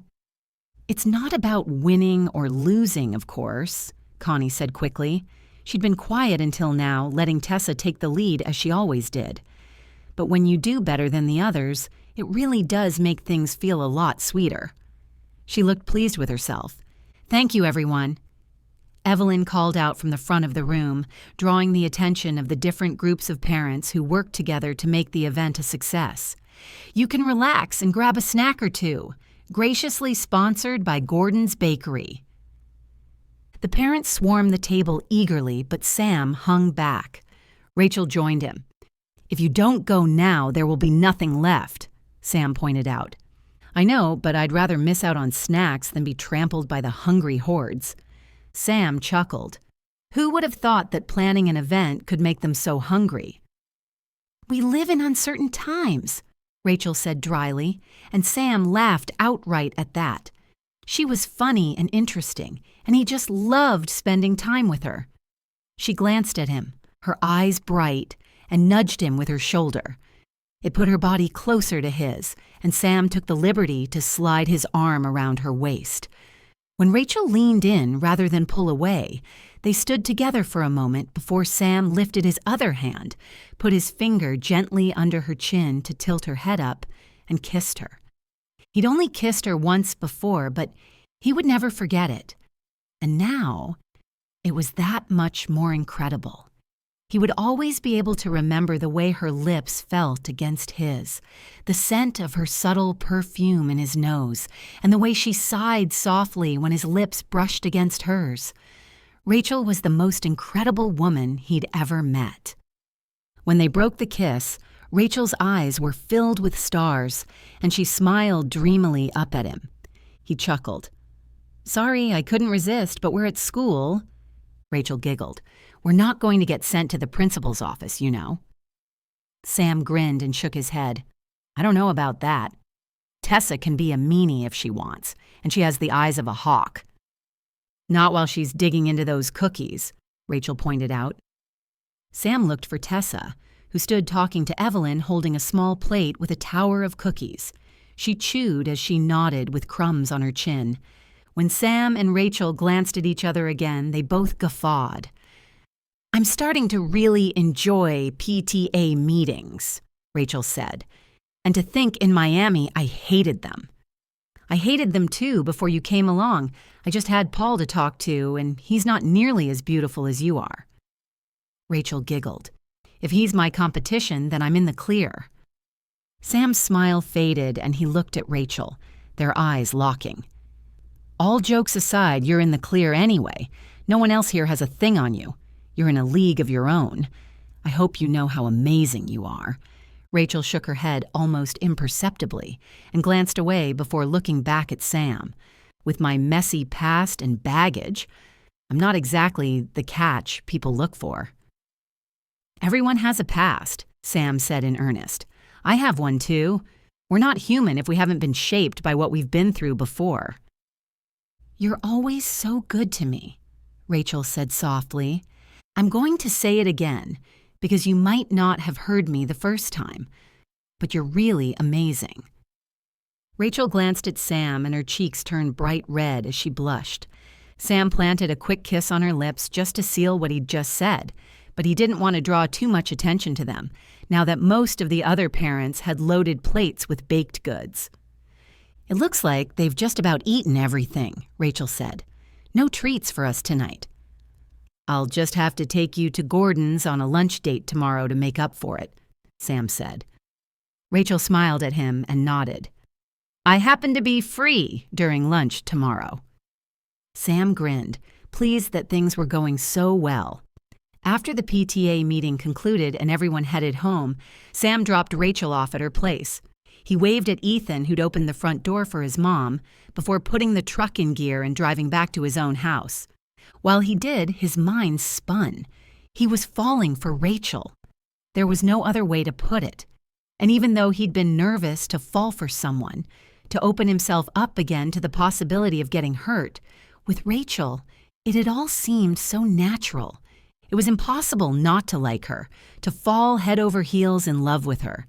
It was impossible for Sam to keep her at arm's length and keep up his guard. She was just so sweet and so honest. She had a raw openness about her that he hadn't experienced before, and she had really struggled with a difficult divorce. Just thinking about someone like her ex-husband making life difficult for her got Sam hot under the collar. He cared about Rachel, and she was so wonderful. She didn't deserve the kind of hell this man was putting her through. Sam turned his thoughts from Rachel's ex-husband to her son instead. Rachel was a good mother, and if it ever happened that they combined their households, Sam knew that he would like to be there for Ethan in a way that the boy might need a father too. Sam knew that Ethan had a father already, but it never hurt to have more than one person to turn to. It took a village to raise a child, that was what they always said. And the more people who were there to be a support network for a child, the safer that child felt. Besides, Ethan and Lily were becoming good friends. Ethan had a positive influence on Lily, and despite her knack for breaking the rules and her desperate need to rebel against any restrictions, she seemed to be good for Ethan too. She drew him out of his shell and pushed him into social situations he might not have gotten into himself, and he thrived on it. When Sam thought about Lily, the elated feeling that had fueled his whole night with Rachel started to fade. Lily still didn't know that Sam and Rachel were more than just friends. She would have to know at some point. Sam wasn't going to hide it from her, but he would have to talk to her and let her know what was going on before she found out from someone else. The last thing Sam wanted was to be estranged from his daughter completely. She was already so distant from him. How would she react to the news? Sam knew that Lily liked Rachel. Rachel was one of the few adults Lily seemed to respond well to, which was saying something. Usually, Lily went out of her way to be difficult no matter what. But she didn't seem to do that to Rachel. Did that mean that she'd be happy with Rachel and Sam dating? Maybe happier than if he dated someone else. But Sam wasn't under any kind of illusion that his daughter would wish him well immediately, not without some form of drama stemming from it. Besides, Lily had made mention of a woman in Sam's life replacing her, and Sam never wanted her to feel that way. They had to figure something out, and soon, because Sam intended to date Rachel long term, and he wanted their children to know about it and to be okay with it. It was important to Sam to keep the women in his life happy, Lily and Rachel. He just wasn't sure how easy that would be. Chapter 15. Rachel. The fall festival was something everyone clearly looked forward to, and when the gates opened early in the morning, a line of eager townsfolk were already lined up. "Rachel!" Cleo called through the crowd, and she walked to where Rachel and Ethan stood to the side. "I'm so glad you're here. You're going to love this." Cleo looked at Rachel's son. "You must be Ethan. I've heard a lot about you, young man. You're an artist?"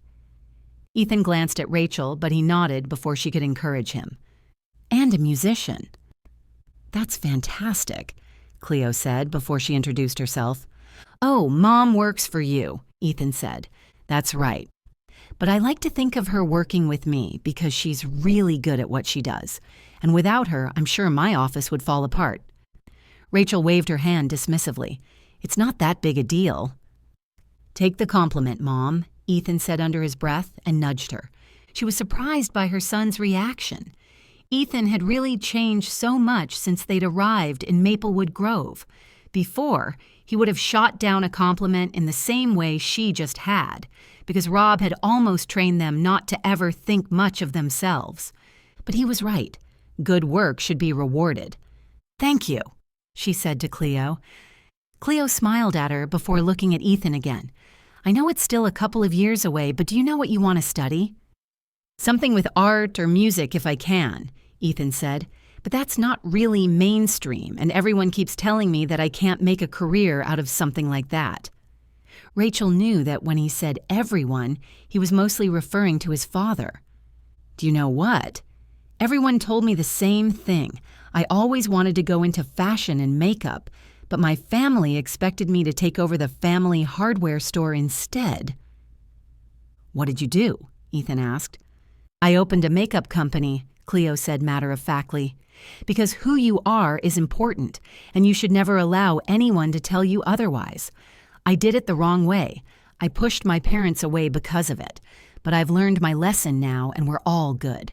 You can follow your dreams the right way, and that's exactly what you should do." Ethan grinned broadly at her. "I think I'll do that."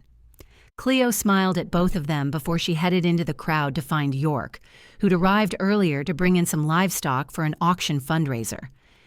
"She's really nice," Ethan said. "I can see why you like your job now." "She is nice," Rachel agreed. "And she's right, you know. If art is what you want to do for a living, then that's what you do." "Really?" Ethan asked, his eyes bright before his face fell. "Dad won't like it." "Dad doesn't like a lot of things. If we never did anything Dad had an issue with, we'd stop living, and we did." Ethan nodded. "I know it's not always easy to stand up to him, but you're doing great. I'm so proud of you, honey." Ethan smiled, but then he turned away from Rachel. "I'm going to see if I can find some of my friends, okay?" "Sure," Rachel said. "Keep your phone on you so I can reach you, and have fun." "Bye, Mom," he said with a half wave and headed into the crowd. Rachel smiled and looked around. Ethan was going to have a good time, and it was getting easier and easier just to let him go, to trust that something terrible wouldn't happen to him, and that she didn't need to protect him constantly. He might have come a long way since they'd arrived in Maplewood Grove, but Rachel was aware that she'd come a long way, too. After looking around, trying to decide what to look at first, she decided to find Sam. They both had some jobs to do later, his presentation and her bake sale stall, but they weren't scheduled to do that until after lunch. The parents worked on time slots so they could have time to enjoy the festival too, and Rachel wanted to find Sam to spend a bit of time with him. When she spotted him through the crowd, her heart skipped a beat, and she hurried toward him. But as she came closer, she realized that he wasn't alone. In fact, he wasn't in a good mood either.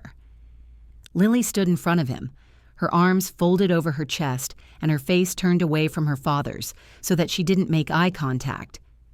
"What's gotten into you?" Sam asked. "I don't know the person you are. You cheat on tests and now stealing?" "It wasn't stealing, Dad," Lily said, rolling her eyes. "It's just stupid homemade stuff anyway. It's not like it's something of value, That's not the point.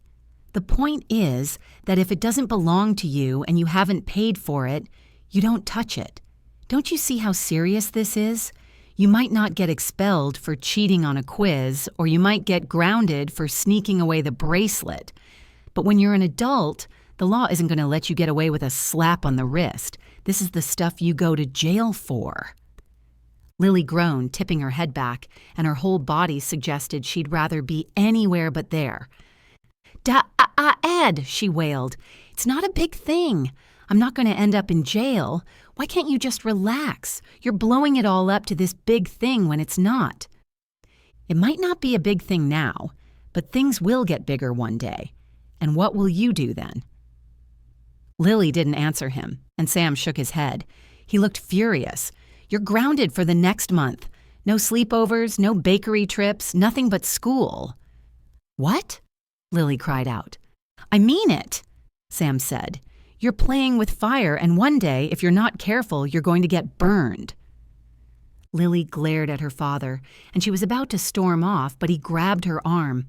When I say you're grounded, I mean starting now. I'm not even allowed to enjoy the festival? Lily cried out, horrified. It's for us, the students, you know. Not this student, Sam said tersely. Get on your bike and pedal yourself right back home. I'm calling the home phone in half an hour, and if you're not there... Fine, Lily muttered. You're the worst. She stormed off, and as soon as she was gone, Sam's shoulders sagged. Instead of looking angry, he looked defeated. He rubbed his eyes with his thumb and forefinger. Hey, Rachel said softly, going to him. He looked up at her and appeared broken. Hi, he said. Did you see all that? Yeah, Rachel said. I'm so sorry. I don't know what to do with her, Sam said with a sigh. It's like she's set on breaking every rule there is just to prove a point, but she doesn't realize that there are consequences, and some things can't be fixed. Certain things will take her down a path she can't back away from. Sam shuddered. Stealing? I can't believe it. Rachel nodded. It's rough, especially when you're the only parent because you're trying to be the friend and the parent, which just makes it seem like you're the villain in their story. That's exactly how it feels, Sam said. I know saying this right now won't help because it's a bad situation, but you did the right thing. You just have to keep doing that. Punishing her? Yeah, but also being real with her. Telling her what she's doing and what the repercussions could be is great, but show her that you aren't perfect either. Keep that line of communication open with her so that she knows that if something does go wrong, she can always turn to you.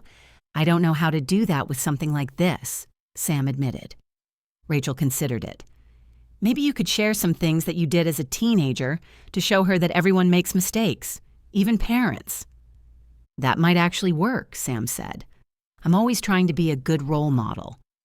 Sometimes it's important for them to know that you have weaknesses too, so that they can understand it's okay not to be perfect.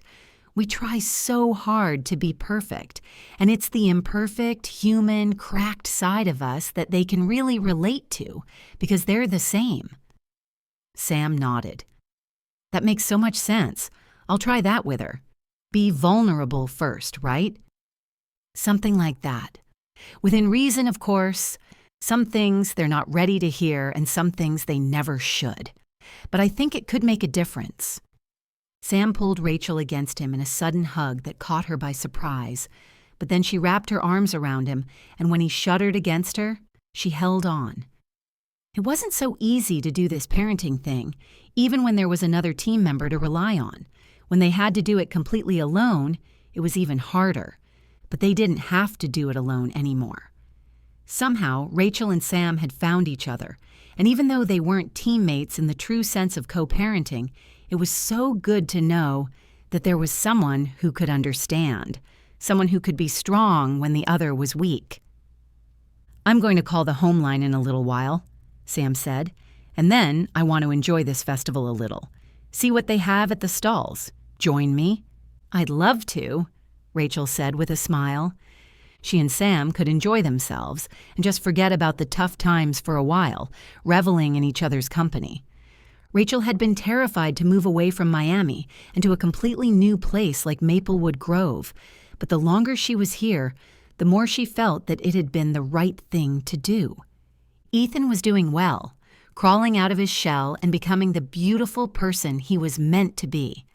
And now, with Sam by her side, Rachel realized that she'd allowed herself to be happy, too. Chapter 16. Sam. The festival was a great success. The workshop he'd suggested had worked out better than he'd expected. Sam hadn't thought that a lot of kids would be interested in what he had to show them, but there had been more than a handful of kids who were interested in learning. After his third session of the day, Sam turned to start packing his things away. Mr. Bennett? When Sam turned, a young man stood in front of him. He was on the cusp of adulthood, his body still carrying signs of the teenager looking for what he would be, and his face already changing to show the man he would become. "Yes? My name's Rick. I'm staying with Mr. Henderson for a while." It took Sam a moment to figure out that the kid was talking about Paul. "Oh," Sam said, "you're going to school here in Maplewood Grove?" "I just finished school, actually. I was hoping I could come work at your shop and learn the tricks of the trade." Sam blinked at him. "You want to learn? From me?" Rick nodded and pushed his black hair out of his face. "Yeah, I know a bit about cars, and I'm really good with my hands. I learn fast, too." "You're staying with Paul, you say?" "Yeah, my parents are going through something. Paul's my uncle, so he offered to give me a space while they do that, and I figured while I'm here I can learn how to do something meaningful. Maybe I could do something like that for myself one day, make some cash, get a business running." Sam was impressed at this kid who wanted to make a life for himself. "I don't know if I can—" "You don't have to pay me," Rick said quickly before Sam could finish his sentence. "It will be a complete internship. I just want to learn." "I was going to say, I don't know if I can teach you," Sam said. "I'm not that good with communication, and I'm used to always being on my own." "Oh," Rick said. "Well, maybe we could try. If you don't like it, you could kick me out right away. I just want a shot, Mr. Bennett." "Call me Sam, please," Sam said. "And you can start on Monday. We'll see what you can do and what I can teach you, and we'll take it from there." Rick's face split into a broad, goofy grin. Sam liked the idea of the kid coming to him and asking to learn the trade without demanding any money. If he was good, maybe Sam could hire him and pay him. But that was if the kid pulled his weight just fine and was an asset to the business. Time would tell what would happen, and Sam had always been a patient man. He continued packing up, and when he was done, he headed through the crowds to find Rachel. She was manning the baking stall and would probably still be busy. "Hey, Sam," Paul called, heading toward him. "Wait up." Sam waited for Paul to catch up. "Did Rick find you?" he asked. Sam nodded. "He did. Nice kid. I didn't know your nephew was staying with you." "It was a sudden thing. My sister and her husband are divorcing, and that's no space for a teenager to be in. I know what it did to the girls when their mother and I ended on good terms. By the sound of things, my sister's divorce isn't going to go that smoothly, so I offered to let him come here and wait it out." "Very nice of you," Sam said. "Any divorce is ugly, no matter how well it goes, and the kids are always the innocents who get hurt." Paul sighed. "I told Rick he can start on Monday and we'll see what he can do." "Thanks, man," Paul said. "I appreciate that. He needs a few men in his life who are solid role models, and I think you'll be good for him in more ways than one." Sam snorted at that. "What?" Paul asked. "Teaching him how to deal with cars is one thing, but a role model? Hell, I'm not even figuring it out with Lily. I'm not role model material." Paul shook his head. "You don't give yourself enough credit." "I really can't offer Rick anything more than teaching him what I do," Sam said, unsure about what he'd gotten himself into now that Paul was talking about role models and being an example. "That's all I ask," Paul said. "Really, there's no pressure." Sam wanted to tell Paul that it felt a little like pressure now, but he didn't. Instead, he nodded. "I'll see you around," Paul said. "The festival was a good one, don't you think?" "Better than expected," Sam said, and Paul shook his hand and clapped him on the back before he headed off to find Rick again. Sam walked on to find Rachel. She was just about ready to leave when he got there. "Perfect timing," she said with a bright smile. Sam stared at her. She was so beautiful. Her smile was contagious, and the sparkle in her eyes made Sam want to have that same zest for life. "Let me help you load up the car," Sam offered. "Thanks," Rachel said. "Ethan is supposed to help me. He's here somewhere, but I don't want to phone him. I think he's having fun, and it's the first time he's ever made good friends. I don't want to get in the middle of that." Sam smiled. "You're a good mom. You really care about him, and you're very attuned to what he needs." Rachel groaned. "Oh, gosh. I don't think that's completely true. If I was so attuned to what he needed, I would have left my ex-husband years ago. And at the same time, I worry that leaving at all wasn't good for Ethan." She let out a breath. "It's never easy," Sam reassured her. "And given the circumstances, you're doing great." Rachel smiled at him, and together they carried her baskets and ice boxes to the car. When the car was loaded, Rachel turned to Sam. "Thank you," she said, "for the help, but also for planning a fantastic festival with me. I had so much fun." "Me too," Sam said with a smile. Rachel stood close to him, and he was suddenly very aware of her eyes, the way they bore into his. The atmosphere shifted, and Sam lifted a hand and swept her light hair behind her ear. When she leaned into his touch, he leaned forward and brushed his lips against hers. She didn't shy away from him, and he cupped her cheek and kissed her. Fireworks went off in Sam's head. It had been so long since he'd felt something so deeply for a woman, and kissing Rachel was like he'd known her all his life. He'd kissed her before, but every time felt like the first time. Kissing her was like coming home. When he pulled back, finally breaking the kiss, Rachel's eyes fluttered open again, and she looked up at him before a small smile spread across her face. "Look, Rachel," Sam started, and her smile faded a little. "What?" she asked, suddenly worried. "I'm starting to fall for you. I don't want to just casually date and steal a kiss now and then." Her eyes widened with surprise, and then the smile returned. "I was worried you were going to tell me this was a bad idea." "Nothing about this is a bad idea," Sam said sincerely. "I just want you to understand how I feel." Rachel nodded. "I feel the same way about you. I don't just want this to be a fling kind of thing, but there's so much we still have to figure out. Not just the kids. My ex-husband is going to make your life hard once he finds out." "We'll deal with it as it comes," Sam said, his hands still on her cheeks as he moved his thumbs over her cheekbones. "We'll figure it out together." "I like the idea of that," Rachel said with a smile. "Mom?" Ethan asked, and Sam dropped his hands. Rachel turned to look at Ethan, but she didn't bounce away from Sam, and that meant so much to him that she didn't want to hide what was happening between them. "There you are, honey," Rachel said with a smile. Ethan glanced at Sam, but the look wasn't hostile. It was more curious, as if he hadn't considered seeing him in a different light, the light of Sam possibly dating his mother. Lily wouldn't be so open about it. The thought made Sam's stomach turn with nerves.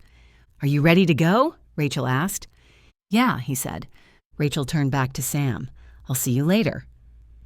"I'll call you," he said with a smile. Rachel stood on her toes and planted a quick kiss on Sam's lips.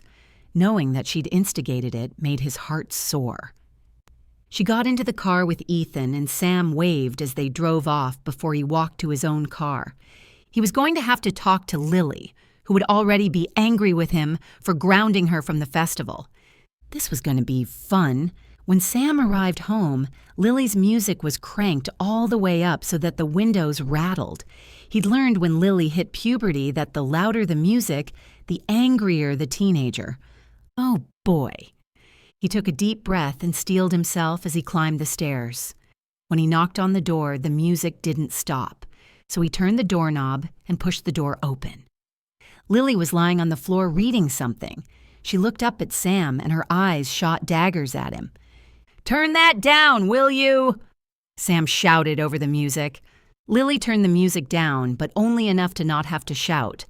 Sam walked to the radio and turned it off. "You didn't say turn it off," Lily protested immediately. "I want to talk to you," Sam said, sitting down on the bed. He patted a seat next to him. Lily rolled her eyes before she got up and sat sullenly next to him. "What?" she asked. "First of all, the stealing. Honey, what's going on with you?" Lily only shrugged, not looking at Sam. "I don't get it. You know better than that. Why are you trying to throw your future away?" "It's my future, and I get to do with it what I want," Lily said defiantly. Sure, sure. Sam nodded. He was ready to scold her, but what Rachel had told him played in his mind. He just needed to keep that channel of communication with Lily open, be someone she could confide in. But if the future you choose isn't something that works for you, I'm here to talk, okay? Lily blinked at Sam. You're not going to scold me? For what? For screwing up my future. Sweetheart, like you said, it's your future. You're getting old enough to start making your own choices. That was hard to say. She wasn't even 16 yet, and she would forever be the little girl Sam felt he had to protect against the world. All I want is for you to understand that sometimes our choices have consequences. And when that happens, I'm here for you. Lily looked even more suspicious. I don't get you, she said. What? You're supposed to be angry and punish me or something. I think you've had enough punishment. Let's just put it behind us. I know I raised you right, and I trust that you'll make the right choices. Those words were just as hard to say because until now, she hadn't made the right choices at all. But if there was nothing to fight against, no rules to break because it was all in her hands, maybe she would handle it differently. I'm going to make something to eat. Do you want something? Sam asked. So that's it then? Lily asked, and she was suddenly angry again. What? Sam asked, confused. You're just going to forget about me? What? Sam cried out. It's bad enough that you're starting to fall for Rachel. Now you're just done being my dad, too? Tears sprang to Lily's eyes. Honey, is that what you think I'm doing? Forgetting about you? You can't even be bothered to punish me now. Sam was flustered, but he had to make Lily understand how much she meant to him. I'll never, ever stop caring about you and your life. Never. Do you hear me? I just want you to know that whatever you're doing or going through, I'm not the enemy. I'm here to help you through it. That's all. I'm here for you. What about Rachel? What about her? Sam asked. I know you like her, Lily spat. I know you want to be with her. I saw how you looked at her even that first day, and she's so much easier to be with than I am. The tears rolled over Lily's cheeks now. Sam took a deep breath. This was the opposite of what he'd expected from Lily, though she was actually talking to him and opening up. He could deal with anything if she just communicated with him. I do like Rachel. You're right. And I hope that I can date her. You're right about that, too. But Lily, you will always be my number one, no matter who comes in and out of my life, no matter what happens. You're not just going to forget about me. Everything I do is for you. I can't forget about the best thing that's ever happened to me. Lily shook her head. How can you say that when I stopped you from living your life after Mom left? There it was. Lily seemed to blame herself for making Sam's life hard. You did no such thing, Sam said sternly. If I had to do it all again, I would do it exactly the same so that I could have you. You don't stop me from living my life, Lily. I do, though, Lily said, and I don't make it any easier with everything else I'm doing either. She looked down at her hands. I just don't want you to leave me behind, too. Sam reached for his daughter and put his hand on her shoulder. I'll never, ever leave you behind. You're everything, okay? I promise. Lily nodded, and then she sank herself against Sam. It had been a long time since she'd hugged him. She used to curl up under his arm when they watched TV, and he'd missed that so much. I love you, Dad, Lily whispered. I love you too, Sam said, trying not to let his voice show too much emotion, more than you can ever know. Lily nodded and pulled away from Sam, sniveling. I'm sorry about the stealing, Lily said. It's okay, just be careful. You only have one life, and you're too precious to me to end up in the wrong place with the wrong people. Lily nodded. Something to eat? Are we getting Chinese? We can, Sam said. Lily nodded again, and Sam left her room to order. Would she eat with him? He wasn't sure. They were taking baby steps. It wouldn't be smooth sailing just because they'd had one heart-to-heart, but the big barrier between them was starting to crumble, and that was more than Sam had ever imagined. He was finally managing to connect with his daughter again, and it was in large part thanks to Rachel. Chapter 17. Rachel. "Hi, honey," Rachel said when Ethan came in from school in the late afternoon. She was home earlier than usual. Cleo had let her go again, saying she'd worked hard enough for the day, and she was making supper. "I'm glad you're back. How was the club?" Ethan had joined a music club at school, and it seemed to do him good. He was making new friends and living out his passion. "Fine," Ethan said. He put his guitar in the corner of the living room. "It was fun." Rachel smiled. "Good. Do you want something to eat? Supper will be ready soon, but I know you're a bottomless pit." Ethan shook his head and walked to Rachel, kissing her on the cheek to give her a proper greeting. "No, thanks. Here," Ethan said, handing her an envelope. "School letters or whatever." "Oh, thanks. You can just put it on the counter. I'll look at it in a bit. I invited Sam and Lily over for supper. I'm not sure if Lily will join us, but Sam's coming." "Okay," Ethan said. Rachel hesitated. She hadn't talked to Ethan about Sam yet. He had to know that something was growing between them, but he hadn't done or said anything that made her think he was against it. Still, talking to him would be a good idea, and she decided to do it soon. When she put the chicken in the oven along with the peeled vegetables, she tore open the envelope and read the letters. They were the usual: updates, social calendars, policy reminders. Rachel skimmed through them. At the bottom, a note had been added. "If any parents feel the need to discuss the well-being of their children, we urge parents to follow the proper channels of communication.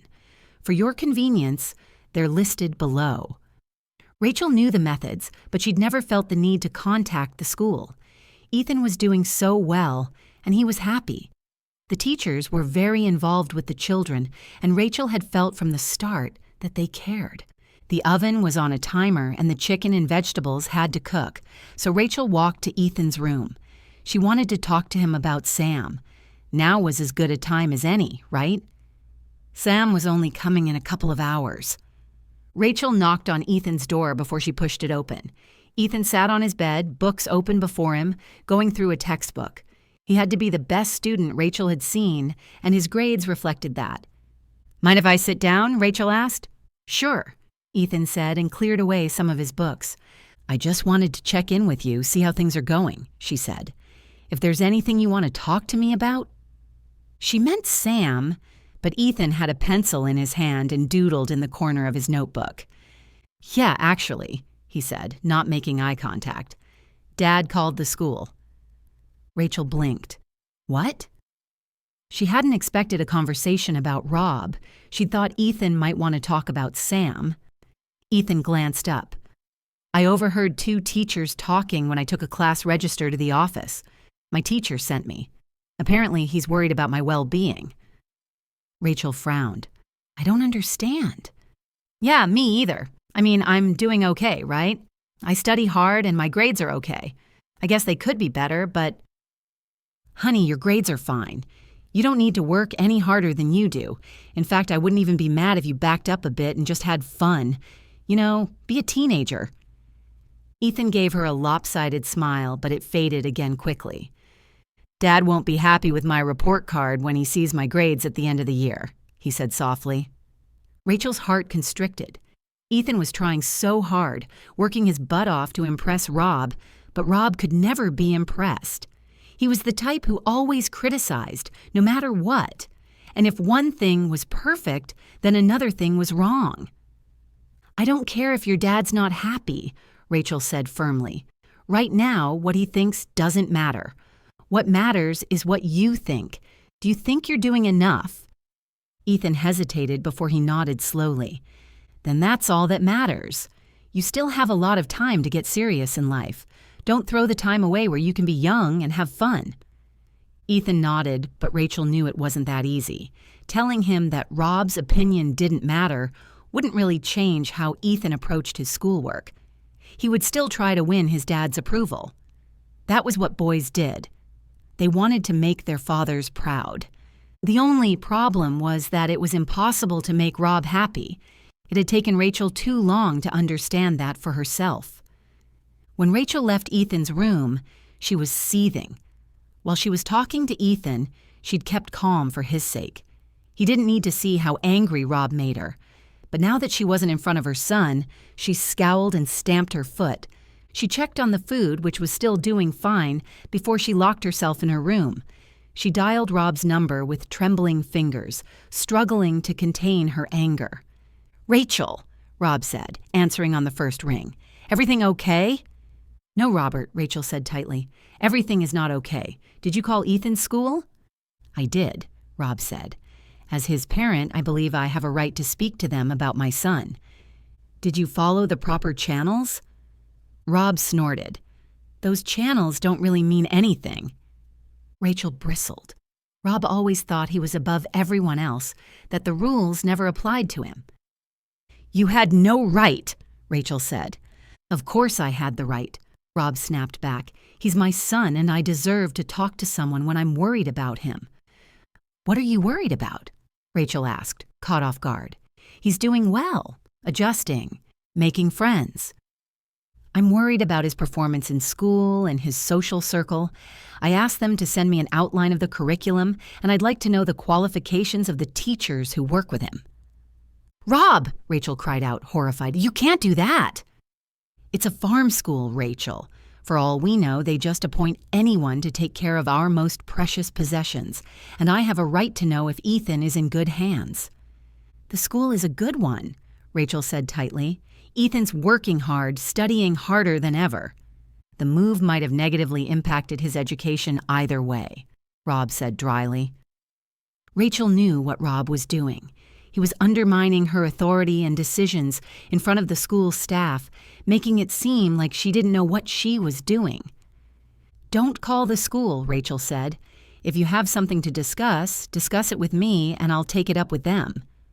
Rob snorted. You don't like conflict. What will you do?" "I'll do what I need to for Ethan's sake," Rachel cried out. That statement was true in every way. "I'm just concerned about Ethan," Rob said. "He's my son, and as a father, it's difficult to let go." His voice was gentle, vulnerable. Rachel sat on her bed and sagged a little. "He's doing fine, Rob," she said with a sigh. "I just worry that he isn't getting the guidance he needs. It sounds like he's lacking a strong parental figure. Right now, he's without the stability you're incapable of offering." Rachel gasped, so shocked at how Rob had just insulted her that she couldn't find the words. "I can't believe you," she finally cried out, finding her voice again. "It doesn't matter what I do. It will never be good enough for you." "It's not about me, Rachel," Rob said simply. "It's about Ethan, and if you can't get it together in this new life you insisted on dragging him into, then it might be better that we revisit our custody arrangement." It was another blow that left Rachel speechless. "You can't take him away from me. You have no grounds," she croaked. "I'm just doing what's good for Ethan. If you don't sort things out, I will." Rachel squeezed her eyes shut and her stomach twisted with fear. She was doing a good job, wasn't she? She'd done the right thing, taking Ethan away to start a new life as far away from Rob as possible. He was finally happy, living a life the way a teenager should. He was making friends, and he wasn't so jumpy all the time, always looking over his shoulder to see if someone was there checking up on him, telling him to do better, be better. "You don't have to do anything like that," Rachel said, forcing herself to be strong. "I have custody of Ethan, and the letter of agreement that we live in a different state that we both signed. There's nothing wrong with where I took him and what our lives are like now. And if you think you can take him away, well, I'd like to see you try." Rachel ended the call before Rob could say anything else, dropped the phone in her lap and covered her face with her hands, letting out a shuddering breath. Rob always made her feel like she was a bad mom, and moving to Maplewood Grove had been a big decision. It had been hard to make the move, to pack up their things and go to get away from under Rob and his controlling ways, his constant scrutiny and criticism. If he got custody of Ethan, then her son would never be happy. He would always feel like he wasn't good enough, the same way Rob had made Rachel feel since the moment they'd met. She didn't want that for her son, and she would fight tooth and nail to keep him. A small voice nagged at the back of her mind. What if they find a reason to give Ethan to Rob? What if I'm not doing a good job after all? Chapter 18. Sam. When Rachel opened the door, Sam immediately noticed something was wrong. "Are you okay?" he asked, handing her the bottle of wine he'd brought for supper. "Yeah, I'm fine," she said and forced a bright smile. Sam wasn't so sure he believed her. She looked distracted, and when she thought he wasn't looking, her smile faded completely and her face fell. Something was wrong, and Sam wanted to be there for Rachel. "The food is almost ready," she said in a bright voice. "I just need to—" Rachel opened the oven and a puff of smoke rose out of it. "Oh no," she said. She squeezed her eyes shut for a second and took a deep, steadying breath. "I burned the chicken." "It can't be that bad," Sam said. "Maybe we can salvage it." Rachel gave him a skeptical look and pulled out the casserole dish that was filled with charred vegetables and a blackened chicken. There was nothing salvageable about that. "Oh," Sam said. Rachel let out a breath. "Yeah." "Well, we have wine," Sam said brightly, "and we can order takeaway." "That's not what I had planned for tonight," Rachel said dully. "I really wanted to present a good meal." She looked up at him, her face pained. "I'm really sorry." She worried her lower lip, and she looked nervous, as if she was scared that Sam would be angry. "There's no need to be sorry," Sam said. "These things happen to the best of us. You should see how I can mess up a Christmas ham. If you think that's bad, try having sushi for Christmas dinner because it's the only shop that didn't close for the holidays." Rachel blinked at Sam before she started laughing. Her laugh was the type that released tension, and Sam joined in. They laughed together for a moment. "Okay," Rachel said, letting out another breath. "This is okay." She said it like she was trying to convince herself. "It's absolutely okay," Sam said, already taking out his phone. "Let's do pizza. What kind do you like?" "Pepperoni," Rachel said. "Ethan likes it too." "Good, I happen to like the same, and Lily, come to think of it." "Where is she tonight?" Rachel asked. I wondered if she was going to join us. "She's doing homework with a friend. I'm not sure if it means she's actually doing homework, but she said she'll come by when they're done. We might see her. Or we might not." Sam felt silly admitting that he wasn't sure what his daughter was doing, or if she would come by later, but they still had a road to walk together. Sam had managed to bridge a gap between them when they'd talked about Rachel, about Lily's future. But it would take time to cultivate a relationship of friendship and trust between them. Baby steps. "Well, we'll order enough for her too," Rachel said. "And if she doesn't join us, we can always put it away." Rachel was so sweet about how Lily acted, always taking her into account, and she never seemed to think that Sam's parenting skills were lacking. And yet, at the same time, she was incredibly hard on herself and her own parenting skills. Sam had a feeling her ex-husband had something to do with that. He called the pizza place and ordered pizzas, while Rachel disposed of the charred supper and cleaned up the kitchen. By the time the pizzas arrived, there was no sign of the mishap, and just as the delivery boy left, Lily arrived. "Lily," Rachel said with a smile. "Just in time for pizza." "Maybe I smelled it," Lily said cheekily before she looked at Sam. "Hey, Dad." "I'm glad you made it," Sam said, surprised that Lily had come. This was a good sign. "Did you get everything done?" "Yeah, it wasn't as hard as I thought it was when Dana explained it differently." "That's great, honey," Sam said. It turned out that Lily really had just gone to do homework, and he was impressed that when Lily didn't understand something, she'd made the effort to find out what she needed to know. Ethan appeared from the bedroom. "Hi, Sam," he said with a smile and walked to him to shake his hand. "It's nice to see you again." Ethan was always so respectful. He turned to Lily and hugged her. "Hey, I'm working on a new riff. Do you want to hear it?" "Yeah," Lily said. She turned to Rachel. "Can we eat our pizza in the room?" She was asking permission. She wasn't just doing whatever she wanted. Sam couldn't believe that his daughter was being so well behaved instead of rebelling against everything. Sam wasn't sure exactly how, but something was working. "Yeah, sure," Rachel said. "Ethan can fetch some plates, and you can dish up. But I want that door open." She gave Ethan a pointed look. "Yeah, Mom," Ethan said, rolling his eyes. It was nice to know that Sam wasn't the only one with a teenager who constantly rolled their eyes at everything. While the kids got their food, Sam poured him and Rachel each a glass of wine, and when they were alone, they each enjoyed their pizza and wine. "This was a good idea," Rachel said, chewing on her pizza before she took a small sip of wine. "I didn't realize how much I needed this." She sat back, sagging against the couch. "Rough day?" Sam asked. "You have no idea," Rachel said. "You can tell me," Sam offered. Rachel glanced at him, hesitating. "You saw the note in the school communication about parents following the proper channels of communication." Sam nodded. He'd glanced at it, but he never really contacted the school for anything.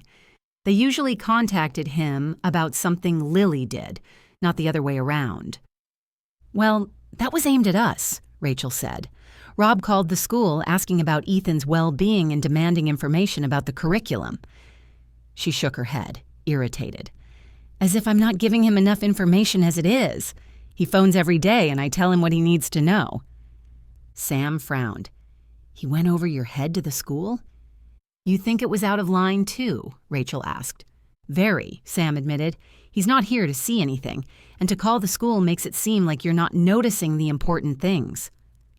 "That's exactly how it feels," Rachel said, angry now. "He makes me feel like I'm constantly making a mess of things. He made me feel guilty about wanting to leave Miami with Ethan. He made me feel even worse when I chose a place this far away from him.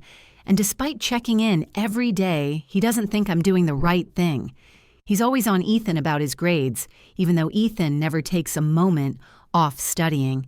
And he's always on me, telling me I should be better." She let out a shaky breath. "The worst part is, I wonder if he's right." She looked at Sam with such big, sad eyes, his heart tightened. "He's not right," Sam said immediately. "You're doing a great job with Ethan. It sounds like leaving Miami was a good thing." "We had to get away from Rob. He would never have let us live our lives. He wants to be involved in every single part of it, controlling everything.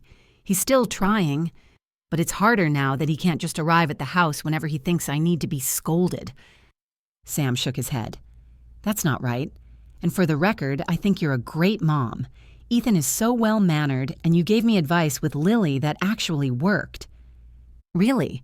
Rachel asked. Sam nodded. "We still have to work on some things, and it will take time, but we had a good talk the other day. One where she told me her feelings and I told her mine, and we actually saw eye to eye for a second." "That's such a good start. I'm so happy for you," Rachel said. "You've been so strong for so long, you deserve for things to go right."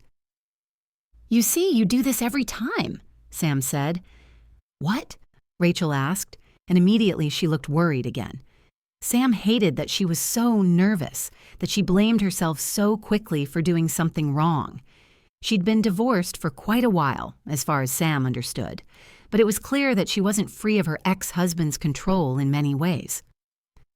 "You're always so ready to help others, incredibly selfless, and with nothing but good advice and words of affirmation and kindness for those around you. You make everyone feel like a better version of themselves when you're done with them.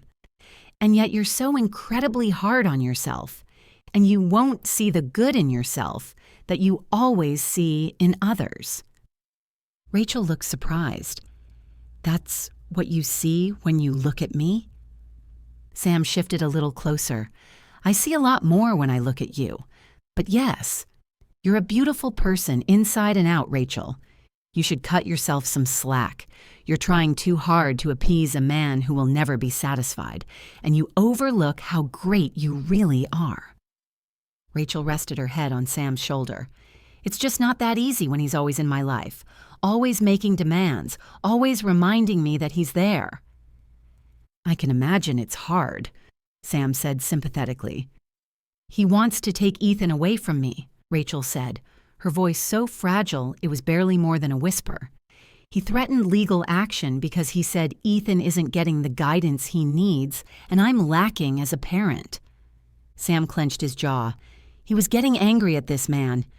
"If this turns into a custody battle, I might lose him," Rachel added. "I don't know what I'll do if Ethan has to go to his father. I don't know how Ethan will survive it either." She let out a shuddering breath. "He won't," Sam said firmly. "The law is on your side as his mother. They'll only take him away if they think that his physical and mental well-being is being affected here. And I can tell you now that they will never think that, no matter what Rob says. You're incredible."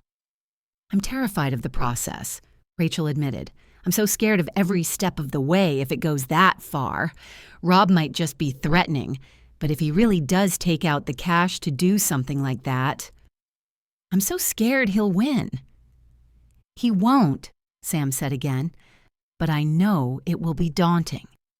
Whatever happens, Rachel." Sam put his hand under Rachel's chin and lifted her head so that she looked at him. "I'm here to go through it with you. You're not alone in this." "You have no idea how much it means to me," Rachel said. "And the fact that you're so nice about it and so nice to me, thank you." "You're more than welcome," Sam said softly. He kissed her lightly before she laid her head on his shoulder again, and they sat in silence for a while, drinking in each other's warmth. Sam would do anything for Rachel. He would protect her as best he could. He would be there for her no matter what. And if it came down to facing Rob, Sam had a few things he would want to say to him. Rachel deserved so much better than Rob, and Sam wanted to be that guy for her. Chapter 19. Rachel. The longer Rachel worked for Cleo, the more she enjoyed it. It always took some time to get used to a new job and find a new rhythm, but Cleo was a wonderful employer, and slowly they were becoming friends. In the mornings, they'd started drinking coffee together, catching up on local gossip or making small talk before getting to their desks. Rachel had started really looking forward to those morning chats. "So, are you and York thinking about having kids?" Rachel asked. "If it's not too much to ask, of course." "It's not," Cleo said with a smile. "The truth is, I don't know. I'm a little too old to be pregnant now, and York has a son who's in his 20s. But we're considering fostering a child and seeing how that goes." "Oh, that sounds like a great idea." Cleo nodded. "We've been looking around, rolling the idea around to see how it feels, and I think it's something we might try. After all, there's so much wrong with the world and so many kids who need a stable home. And growing up here in Maplewood Grove with such a wonderful community will give the child a wonderful home, as well as a future." "That's the part that draws me the most," Cleo said, sipping her coffee, "giving someone a future. It's funny, there was a time when I thought living in Maplewood Grove was a dead end and I left for Chicago. It took 10 years for me to figure out that it wasn't the place that was the problem, it was me. I'm so glad I'm back home now." Rachel smiled and nodded, sipping her coffee. "What about you?" Cleo asked. "Do you feel settled in yet? It's been a while since you moved, but I know how long it can take to really take to a new place." "Oh, Maplewood Grove felt like home from the start, to be honest," Rachel said. "There's still some getting used to, but Ethan and I have found a rhythm and he's so happy here. A mother is only as happy as her child is." Cleo smiled. "I can only imagine what that must be like. I'm glad he's doing so well." "It's still a bit of a struggle with his father," Rachel said carefully. She wasn't sure how much she could lay on Cleo, but Cleo knew how many times Rob phoned her in a day. She'd seen how controlling he could be, so she felt a little more at ease discussing it with her. "Is he still not letting up?" Cleo asked. "On the contrary, he wants to take the next step. He threatened me with legal action." Cleo snorted. "What's his plan with that? If there's anywhere a child can have a stable family home, it's here in Maplewood Grove. Your ex isn't going to win that case even if he stands on his head." "Sam mentioned that too," Rachel said, tracing a finger around the edge of her coffee cup. "I'm just scared he still might, but it could just be a bluff." "I think you should tell him off once and for all," Cleo said. Rachel looked up at her. "Do you?" "Yeah, I think he should know that he's not welcome in your life anymore, and that he's overstepping the line by harassing you the way he is." Rachel hesitated. She was worried about how Rob would react if she cut him off. She knew from experience that the less she told him, the more intense he got. If he felt like he had at least some control, then he didn't lose it completely. But if she shut him out of her life as a whole... "I don't know if I can do that. He gets crazy." "Then let him get crazy. Let the whole thing come to a head. Let there be an explosion if that's what's going to happen. And when it's done, it's done." Rachel only stared at Cleo, not knowing what to say. "Look, I know it's not as easy to do it, but there's only one way that man will leave you alone, and that's if you put down your foot. The more you give him, the more he'll take." Cleo didn't say it, but Rachel heard the words she didn't speak. She was enabling Rob. And maybe Cleo was right. If Rachel kept giving Rob the information he wanted, he would never stop asking for it. But if she made it clear to him that this was it, he had no right, then maybe things would change. "It might not be such a bad idea," she said thoughtfully. "Terrifying, though." "I know," Cleo said. "I'm not suggesting at all that it's simple to do. I know being caught up in a situation like yours can make life very difficult, but I think that it's time you cut the ties and set yourself free. You deserve it." Rachel thought about those words. For the longest time, she hadn't felt like she deserved anything. Rob had made sure of that, keeping her under his thumb. The main reason she'd finally broken free was for the sake of her child. She'd done it for Ethan because she believed he deserved better. But she had to start thinking about herself, too. When Cleo and Rachel finished their coffee, they walked to their respective desks and started working. Rachel tried to focus on what needed to get done, but what Cleo had said swirled at the back of her mind. Just before her lunchtime, as with any other day, Rob phoned her. "Rachel," he said, "did you speak to the school?" He didn't even say hello or ask her how she was doing, but that was because he didn't care. What did I need to speak to the school about? "The curriculum. I told you that I couldn't get the information I wanted." "Oh," Rachel said. Her head started to ache dully between her temples as her stress levels rose. "No, I didn't." "Why not?" Rob demanded. "I told you I couldn't get that information, and—" As Rob rambled on, Rachel's ears started ringing, and something inside her snapped. If she didn't put her foot down now, it would never stop. Cleo's advice rang loud and clear in her ears.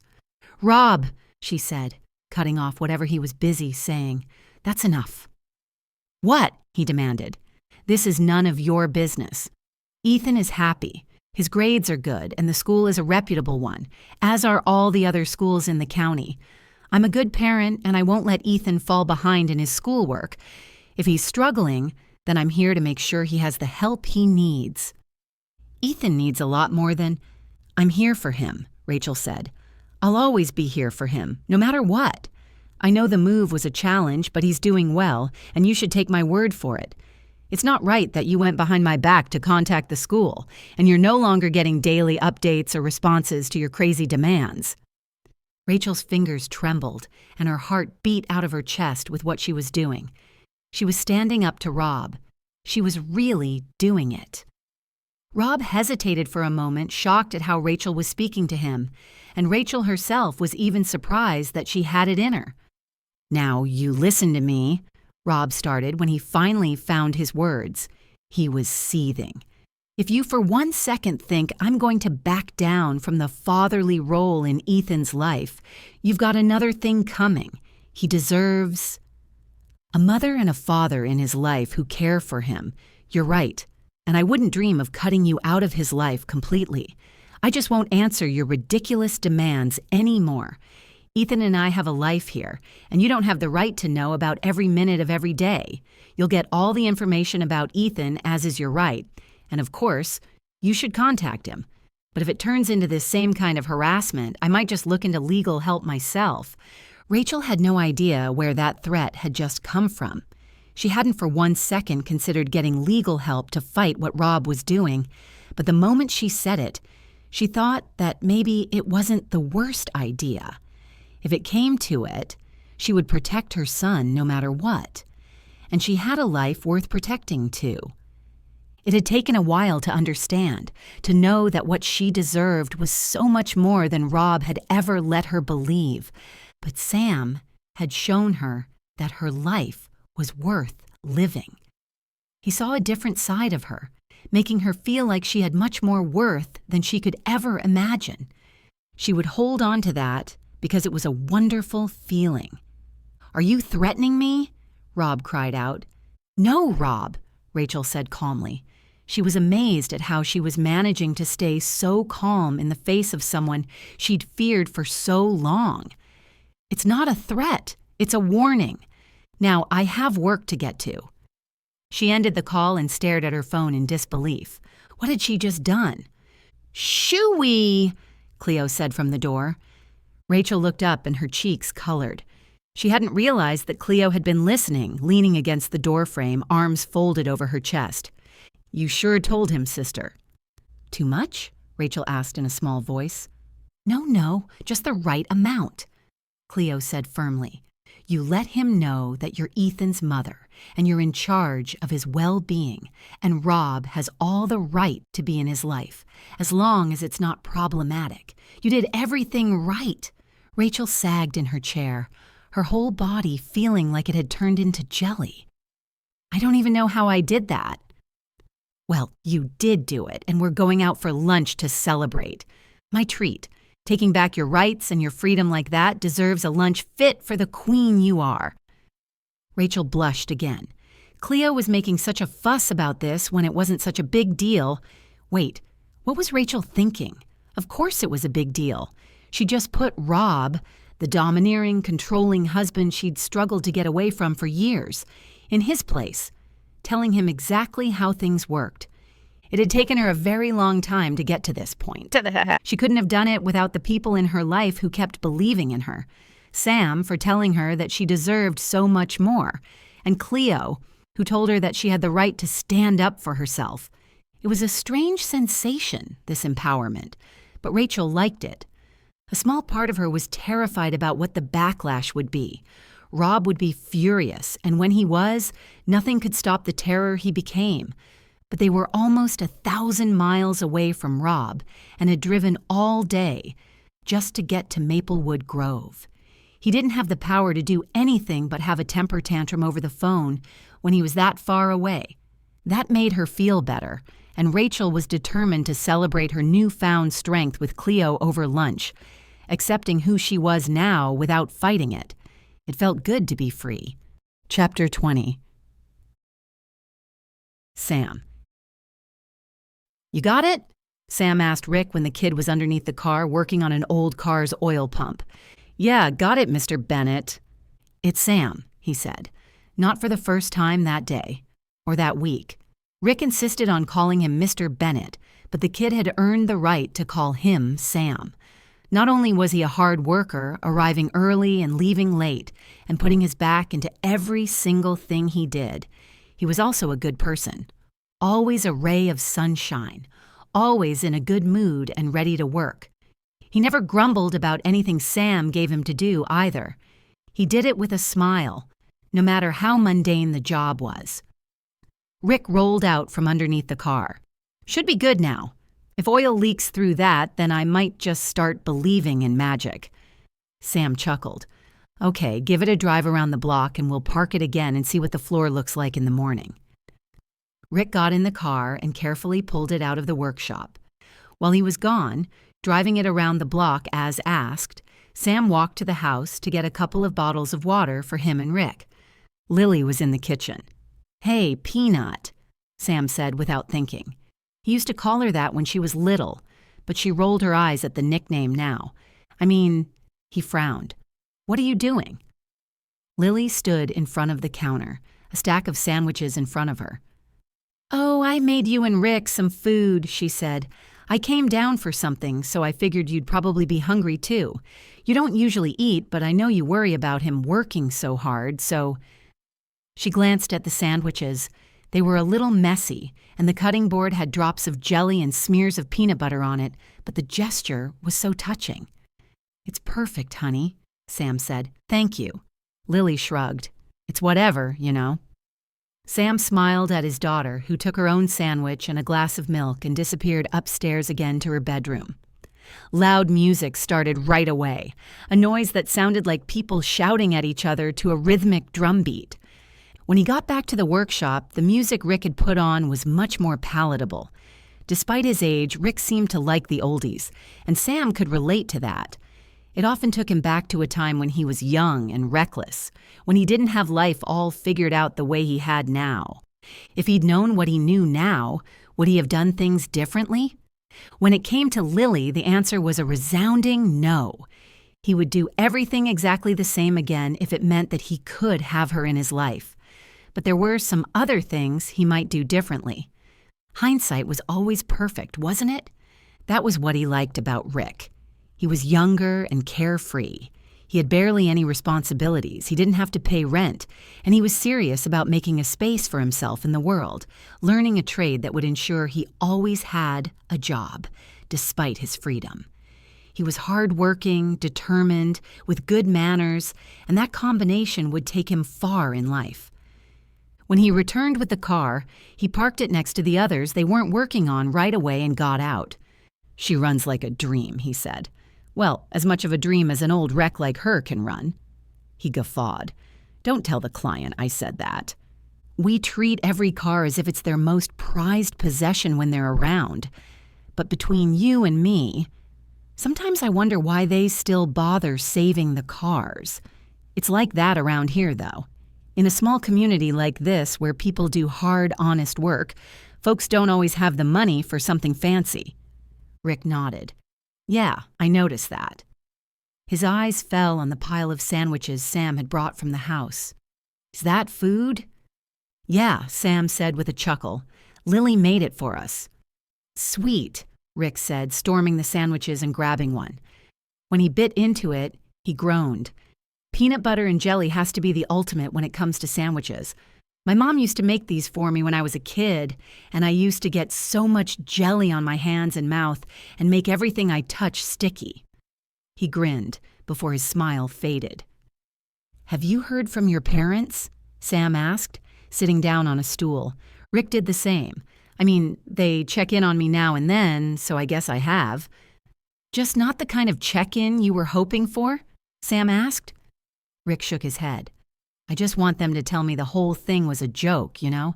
I want them to be like, ha, we got you. Everything is actually fine. You can come back home. He studied his sandwich. I guess that would be a pretty sick joke. Yeah, it would, Sam said softly. And I'm sorry things are so tough. Rick shrugged as if he didn't care. It doesn't matter. I'm not there anymore, and I'm never going back. As soon as I can get on my own 2 feet and make my own way, I'm living my own life. I know they have their stuff to work out, but I don't want to be a part of it. You're not going back? Sam asked. Rick shook his head. Nothing to go back to. I don't mind leaving a place behind, but when I go back, I want things to be the way I left them. You know?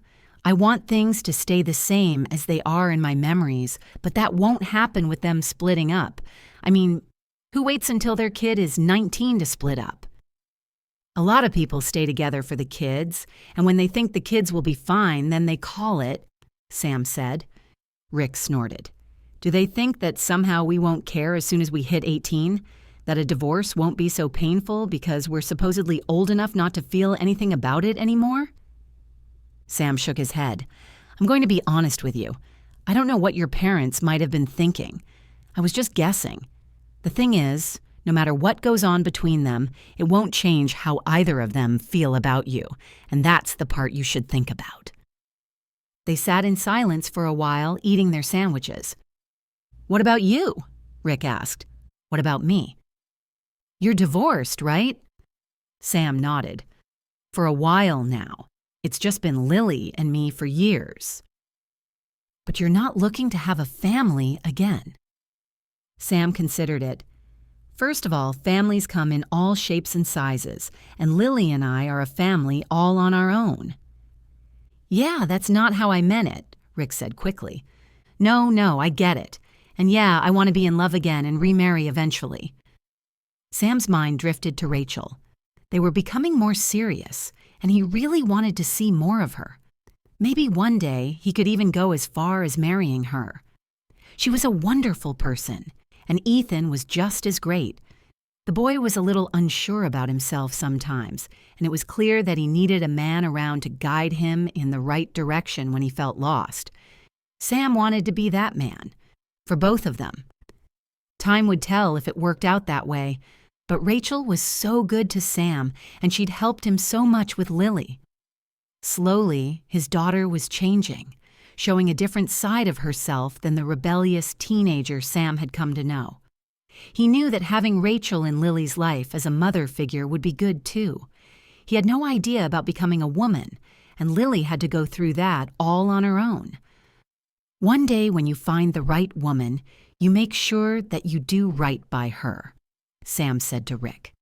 Let what you're experiencing now be a lesson. Let the pain be worth something and learn from it. Then, do it differently. Life is too short to make all our mistakes ourselves, you know? Rich chuckled. For a mechanic, you're full of all kinds of wisdom. Did you think I would have nothing between my ears? Sam asked with a laugh. Well, no. I just didn't think that working here would come with such a healthy dose of life advice. I like it, in case you were wondering, and it means a lot to me that I can work here and learn the tricks of the trade. My time here has been super great, and I can't wait until I know enough to make this my real job. Sam considered it for a moment. Your real job, May? Yeah, Rick said. You know, with wages and everything. Well, let's make that happen then, Sam said, suddenly determined. He'd seen the way Rick worked, and the kid deserved to be paid for his efforts. He was still learning, but that amount of energy going in the right direction was worth a lot. And it would take him in the right direction as he learned and grew. What do you mean? Rick asked carefully, not wanting to jump to conclusions. I mean, I'm going to offer you a contract, and you can start as a junior mechanic, officially working for me. The pay won't be much to start with because you still have a lot to learn, but you have the opportunity to earn more if you can prove yourself and bring in more business. Rick's eyes widened. You're offering me a job? Like for real? Sam laughed and nodded. Yeah, for real. Rick looked so excited about it, it only confirmed Sam's thoughts that this was the right thing to do. Rick really deserved a leg up in life. Sam hadn't had that when he was Rick's age, and he wanted to allow the kid a chance to prove himself. He'd been thinking about giving him a small stipend every week as it was, but he would get a lawyer to draw up a contract and make it official. Rick could become his employee, and if there were two sets of hands in the shop, they could work much, much faster. It benefited Sam, too. Besides, he loved the idea of helping someone who would take that help and run with it. It was hard to help people who were just intent on throwing it all away, but Rick looked like the type of person who would keep fighting, no matter what. And that was the energy Sam wanted around the place. They'd all been through a tough time. No one was perfect, and everyone had scars after being bumped around a little growing up. But everyone had strengths, and there was so much beauty in imperfection. Sam had learned this from Rachel, who'd shown him that despite the past being awful, the future could still be bright. And this was how he wanted to pay it forward a little bit. It felt good to be there for someone, to care, to offer opportunities. Life could be so tough sometimes, with dark clouds and heavy storms. But the sun broke through the clouds again, and there was always a rainbow after the rain. Chapter 21. Rachel. Someone hammered on Rachel's door again and again, finally waking her up. "What in the world?" she muttered, glancing at the time. It was barely 8 on a Saturday. I'm coming," she said when the hammering continued. She got out of bed and pulled a robe around herself. When she walked past Ethan's room, he sat up in his bed, rubbing his eyes. "What's going on?" "Someone's at the door, but I've got it. Go back to sleep, sweetheart."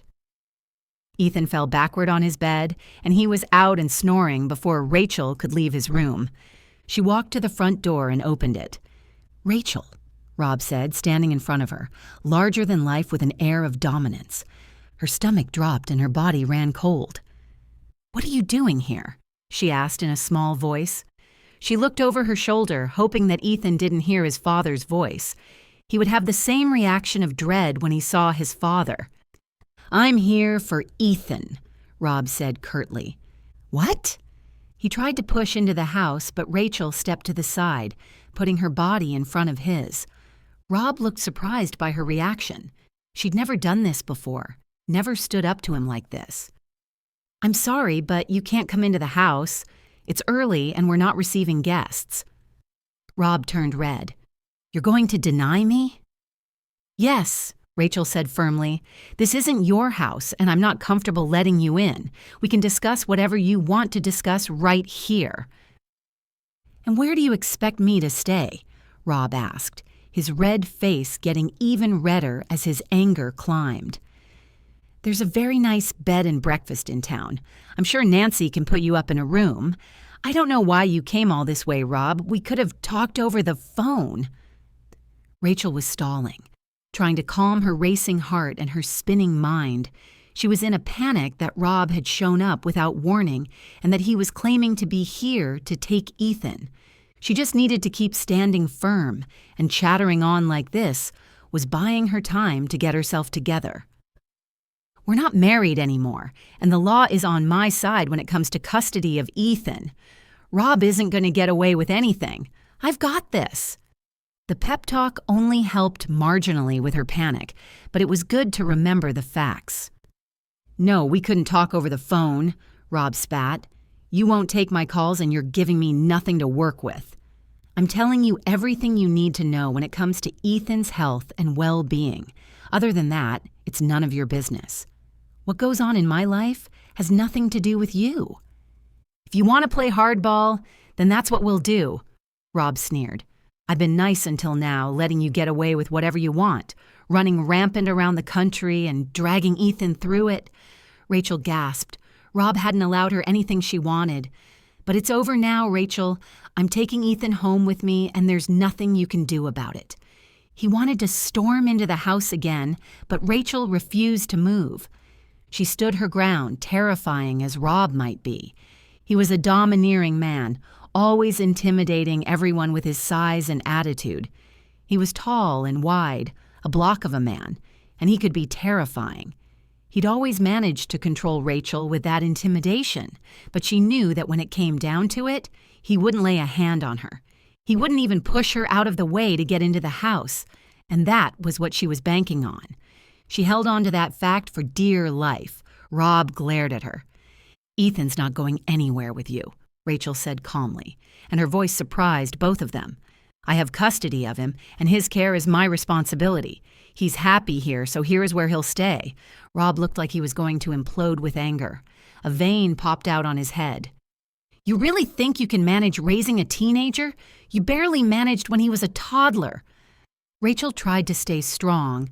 Rob had always told her how weak she was as a parent, how she wasn't a good mother, but that had been a lie. As much as she believed it, she had to tell herself that it wasn't true, and she couldn't let him use it against her to get what he wanted, to get to Ethan. Maybe Rob would have been able to walk all over her with his insults if it wasn't for Ethan, and Rachel knew that Ethan wouldn't be okay if he went with his father. Rob would never give him what he needed, a loving home without fear and emotional abuse. That was what made her strong. Rachel might not have been strong enough to stand up for herself, but she was strong enough to stand up for her child. There were stories all over about mothers who did impossible things to save their child, right? From swimming to save a child from drowning when they didn't know how to swim, to lifting a car with their bare hands. Well, this was Rachel's proverbial car. I will raise him the way I see fit, since I'm his custodial parent, Rachel said firmly. Until a court deems me to be an unfit mother, I'm going to do what I always do and put Ethan first. Rob snorted. You're weak. You don't have what it takes to say no to him. You always want the best for him, and it will lead to his downfall. So the one moment she wasn't a good mother, and the next she was too good a mother.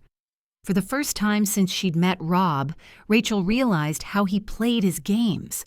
It was almost like she was somewhere above them, floating in the air, looking down at the scene from a third-person perspective, and she could see how Rob was saying whatever it took to manipulate her. Before, it had gotten to her so much that she'd given in. She'd been so fragile after he'd kept her under his thumb for so long, and it had been easy for him to keep the cycle going. But now, since she'd been away from him for a few months, living her own life and choosing what made her happy, she'd started to learn how to stand up for herself, to stand tall. And looking at the whole scenario again as a changed woman, she could see exactly who Rob was and what he was doing. Somehow, he'd lost some of his power over her. The feeling was vindicating, and it gave Rachel even more strength to do what she did next. It's early on a Saturday, and I'm not in the mood to talk about any of this now. So why don't you go check in at the bed and breakfast, and we can discuss this formally at a more reasonable time. Let's say noon. There's a very nice bakery in town where we can talk. Rachel wanted to make sure they stayed out in public so that Rob would behave himself. It's called Gordon's Bakery. You'll find it easily, and if you don't, I'm sure someone around here will be more than happy to direct you. If anything was more important to him than keeping control over Rachel, it was his image in public. Rob opened his mouth to speak, but Rachel's calm demeanor and reasonable approach left him at a loss for words. There was nothing to fight against, no one to dominate, if his ways didn't work. Rachel stepped into the house and shut the door without another word. She leaned her back against the door and sagged a little, letting out a shuddering breath before she turned and looked through the peephole. Rob stood on the porch, at a loss for a moment, before he turned around and walked through the small garden toward his car. When he was gone, she let out a breath of relief. "Mom," Ethan asked, peeking around the corner of the hallway, "is everything okay?" Rachel's whole body trembled with the adrenaline of what she'd just done, and she felt short of breath, but she nodded. "Everything is fine?" "Was that Dad?" Rachel nodded. "Yes, it looks like he's come to town to try and claim some rights he doesn't have." "He wants to take me back to Miami, I heard," Ethan said. So he'd been listening to the conversation instead of going back to sleep. "I won't let that happen," Rachel said firmly. "Not unless it's what you want." Ethan shook his head immediately. "I don't want to go back there. Not with him." "Then you'll stay right here. I've got you, kiddo. You're everything to me. And it doesn't matter what your dad does, he's not going to win this fight." "Are you sure?" Ethan asked, his voice small. His expression reminded Rachel of the little boy he once was, coming to her bed in the middle of the night because he'd had a nightmare. "I'm sure," Rachel said. She'd never been sure of anything. "He can't take you away. He's not allowed to by law. And if he wants to go as far as taking this to court, then I'll keep fighting it until he gets the point." "You'll do that?" Ethan asked. Rachel walked to her son and cupped his cheek, ran her hand through his hair, and then slid her hand to his chest, resting it over his heart. "Yes," Rachel said. "I will fight for you no matter what it takes. I'll go to the ends of the earth for you, honey. You're the best thing I've ever done, and you mean more to me than you'll ever know. I'm not scared of your dad anymore. He came all this way for nothing, and when we're done, he'll just have to go right back where he came from." Ethan stared at Rachel for a moment before he grabbed her and hugged her. He held on to her so tightly, but Rachel wrapped her arms around him and let him cling to her for as long as he needed. It was a little different than when he was a little boy and he could crawl into her lap, throwing his little arms around her neck while she squeezed his tiny body tightly against hers. Ethan was taller than her, lanky, all angles of muscle and bone. But deep down inside, he was still the little boy who turned to his mother when he was scared of the monsters in the dark. And Rachel wouldn't rest until she fought every one of those monsters away. It was just heartbreaking to know that one of those monsters was Ethan's own father. Chapter 22. Sam. When the phone rang late in the morning on Saturday, Sam was happy to see Rachel's name flash on the caller ID. "Hello, gorgeous," he said with a smile. "Sam," she said with a smile. And he could just envision the blush rising on her cheeks after the compliment. She hesitated, and Sam frowned. "I need your help." "What is it?" he asked.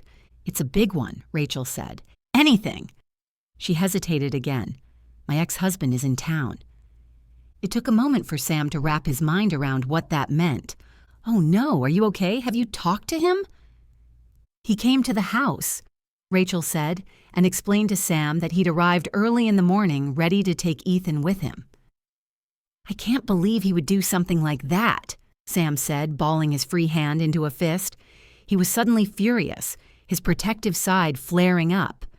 Rachel was his woman, and this man had put her through so much pain. Sam wanted to show him exactly what he thought of him, and a couple of fists would do the job nicely. "I managed to keep him out of the house and make an appointment with him to talk instead. I suggested Gordon's Bakery because it's public. We're meeting at noon and—" She swallowed hard. "I was hoping you'd be there." "Of course," Sam said without a hitch. "Not at the table, of course. And not as my boyfriend or anything. I mean, let's not make things worse. If Rob finds out I have a boyfriend now, it will really get bad." Sam knew that things were serious right now, but he didn't miss the fact that Rachel called him her boyfriend, not once but twice in a row. "I just want you to be in the bakery, at another table, talking to someone else, maybe. I just want people I know nearby in case it gets out of hand. And even if it doesn't, the moral support will help me get through it." "I'm on it," Sam said. "I'll get a few people together." "What?" Rachel asked. "No, I didn't mean—" "Rachel, we all care about you, and if you need help, then that's what will get you.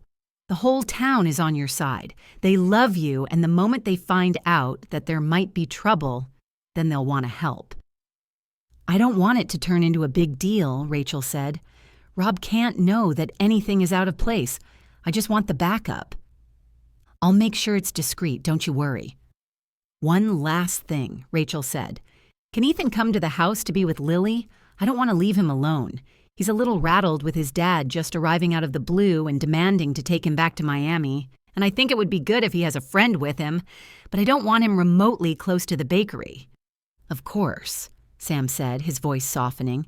"He's more than welcome here any time." "Thank you," Rachel breathed. "The meeting is for noon, so it'll be soon. I'll bring Ethan as soon as possible." They ended the call, and Sam stood for a moment trying to figure out his feelings. He felt wildly protective of Rachel, and his first instinct was to get physical. But that was primal. He was better than that. No, he had to do the right thing. He would do what he'd promised to do. First, he found Lily in her room. "Hey, sweetheart," Sam said. "I need to ask you a favor." Lily looked a little unsure.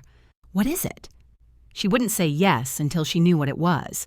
She'd wriggled out of favors before. "Ethan's dad is in town and making a bit of trouble. Ethan is rattled, so Rachel asked if he could hang out here while we take care of business." Lily's eyes widened. "He came all the way from Miami?" Sam nodded. "It's complicated." "Yeah, Ethan can't stand him. He's always telling me how much better it is now that they're away from him, and he finally has a chance to be himself." Sam didn't realize that Ethan had talked to Lily about his father. He was glad that Ethan had had someone to open up to. "It's okay if he comes here?" Sam asked again. "Yeah, sure," Lily said. We can watch a movie or listen to music or whatever." Sam nodded. He was grateful his daughter was willing to help. "Is Rachel going to be okay?" Lily asked. Sam blinked at his daughter. Now and then, Lily did something sweet that seemed completely out of character, and it was happening more and more. The fact that she asked about Rachel and her well-being showed character, someone who thought about more than just herself. Lily had moments of pure gold shining through, and it made Sam's heart fill with warmth.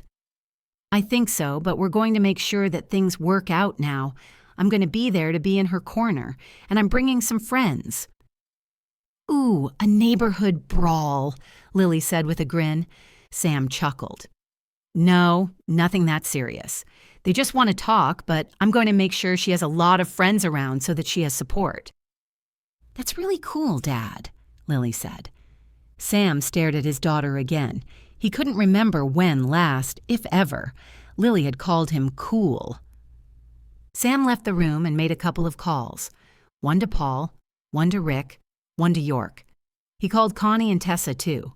He didn't want only men around. He wanted it to seem normal, but he wanted every one of the patrons at the bakery to be someone who was close to Rachel and willing to stand up for her. The doorbell rang just as Sam ended the last call, and when he opened it, Rachel and Ethan stood on the porch. "Hi," Rachel said. She looked nervous. "Hello," Sam said brightly.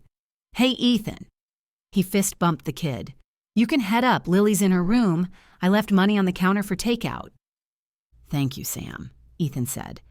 He looked pale, like he'd seen a ghost, and Sam picked up on the concern in Rachel's eyes. "He's going to be okay," Sam said after Ethan made his way upstairs.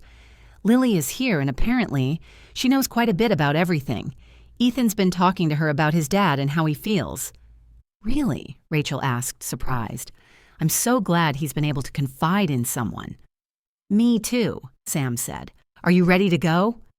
"I am," Rachel said, "but we can't go together. If we arrive in one car—" "I understand," Sam said. "It's not that I'm scared of him or anything. I mean, I am, but I'm not doing it like this because I'm trying to hide things from him or I'm embarrassed about what I have here. I just don't want to make things worse than they are. Rob can really be a pain." "Hey," Sam said, pulling Rachel closer to him and kissing her forehead. He squeezed her shoulder and he could feel the tension. "You don't have to explain anything. I understand.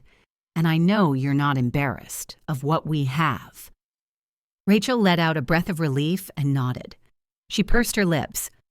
"It's going to be okay," Sam said. "I'll be there, and I made a few calls." "To whom?" "Oh, York, Connie, Tessa, Paul. I want as many people there who are willing to look out for you as possible." "They all agreed to do it?" Rachel asked, sounding emotional. "What did you tell them?" "Just that you have a difficult ex-husband you're meeting in public, and you need some moral support. I didn't give anything away. They're all willing to be there for you no matter what." "I've never had something like this," Rachel said, moved. "It means so much to me." "That's what we're like here in Maplewood Grove," Sam said. "We're not just a town, we're a community. We're friends. No, family." "It's incredible," Rachel said softly and leaned her head against Sam's chest. Sam put an arm around her shoulder. "I'm terrified," she whispered. "I'll be there," Sam reassured her. "After what you told me you did this morning, I have no doubt you've got this." Rachel straightened herself out and nodded. "Yeah, I do." She didn't sound as convinced as she would have liked, but she was ready for it, and Sam admired her strength. "I'll see you there," she added and kissed him quickly on the lips before she walked back to her car. Sam watched her go. She really was a woman worth fighting for. He would be there for her, and he would make sure that no one ever hurt her again. It pained him that she'd been through so much difficulty. If it were up to him, he would never let her go through that kind of pain again. He waited a couple of minutes after Rachel left, and then told the kids goodbye and walked out to the driveway. He got into his car and drove into town. Gordon's bakery was full for a Sunday, with almost all the parking spots already taken. Sam grinned, knowing why. He recognized all the cars. Paul was there already, and York's truck took up 2 spaces. It was so wide, he had to double park. Connie drove a small Chevrolet, and Tessa might have come with her. He pulled into a parking spot next to the only car he didn't know, an unfamiliar rental. That had to be Rob's car. Sam got out of the car and walked into the bakery. He glanced around. Paul and Rick were in deep conversation about cars at one table, each drinking a cup of coffee with muffins in front of them. At another table, Connie and Tessa gossiped with tall lattes on their table. Cleo and York were huddled together in a booth, staring dreamily into each other's eyes. But Sam didn't miss York glancing across the bakery. Rachel and Rob sat in the middle at a table, and the tension hung so thick around them, he would have been able to pick Rob out even if Rachel hadn't been with him. Sam strode to the counter where Gordon himself smiled at him. "What can I get ya?" he asked. His eyes flicked toward Rachel. He was in on it, willing to help out too. He pretended everything was normal, a usual Saturday morning, and that was just what Sam had asked for. "What's your daily special?" Sam asked. "I've got some great lemon poppy seed muffins." "That's fine, and a big coffee, please." Gordon nodded and glanced over Sam's shoulder in Rachel's direction again. Everyone was ready to jump up and intervene if anything went wrong, and judging by the tension he could feel coming toward him even with his back turned, it was possible it could happen at any moment. While Sam waited for Gordon to get his order ready, Sam leaned casually against the counter and studied Rob's figure. Rob's back was toward him, so he could stare. Rob seemed like a tall, broad man. He had a lot of strength. There was no doubt about that. Dark hair, like Ethan, but that was where the similarity stopped. Ethan was a kind, gentle soul, and Rob didn't seem like that at all. He looked like he wanted to crush anything in his path, just because he could. Sam despised people like that, and knowing that Rachel had to deal with someone like that right now made Sam bristle. His protective instincts rose to the surface again, but he controlled himself. "Here you go," Gordon said, offering Sam his order. "Do you have the paper?" "Sure." Gordon handed him the Saturday newspaper. "Thanks," Sam said and paid. He walked to an open table and sat down. He sank lower into the chair, making himself comfortable, and he flipped the paper open. He pretended to read, but his eyes saw nothing. Rachel and Rob were visible just above the paper he was staring at, so it was easy to keep an eye on them, even if it was peripheral vision. The hum of conversation in the bakery made it a little hard to hear what they were saying, but when he listened carefully, he could hear their conversation as it drifted toward him. "I don't know what you think you're doing in a place like this. It's nothing more than a hole in the ground," Rob said gruffly. Sam bristled at that statement. Maplewood Grove was their home, a great place. "I like it here," Rachel said calmly. "I don't know why you sent me to that bed and breakfast either," Rob added. "It's a waste of money when I could just have stayed with you." "I'm not going over this again, Rob," Rachel said. She sounded tired, as if this conversation had happened many times, but her voice was still firm. "My house, my rules, and I don't want you in it. That's how it works with a divorce. I get to make those rules." Rob grumbled something, and Sam glanced up when he sipped his coffee. His eyes met Rachel's, and he silently asked her a question. "Are you okay?" She nodded almost imperceptibly. "Let's get down to business, Rob," Rachel said, not sipping her own coffee. She had her arms folded over her chest as if she was physically holding herself together. "Why did you come?" "I told you," Rob said. "I'm here to take Ethan home." Sam glanced up again. Rachel's jaw was clenched and her eyes determined. "No, Rob, you're not." Chapter 23. Rachel. This was it. Rachel wasn't going to allow Rob to bully her anymore. She'd had more than enough of it for so long that she was sick of it. This would be the end. He would go no further. "You can't keep him from me." "Legally, I can," I said. I got custody of him in the divorce, and you signed off on us moving away. Ethan doesn't want that. If you want to take this back to court, by all means, go ahead. But you're not taking him with you until you have a court order that says you can."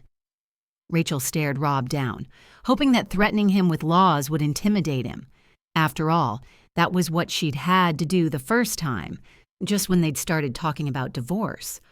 Rob had wanted custody of Ethan from the start, but Rachel had fought for him, and since there was no reason for her not to have him, and she was his mother, the law was on her side.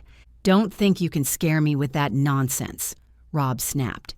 "None of this is good for Ethan, and I don't need a court to tell me so before I'm allowed to follow my instincts as a father.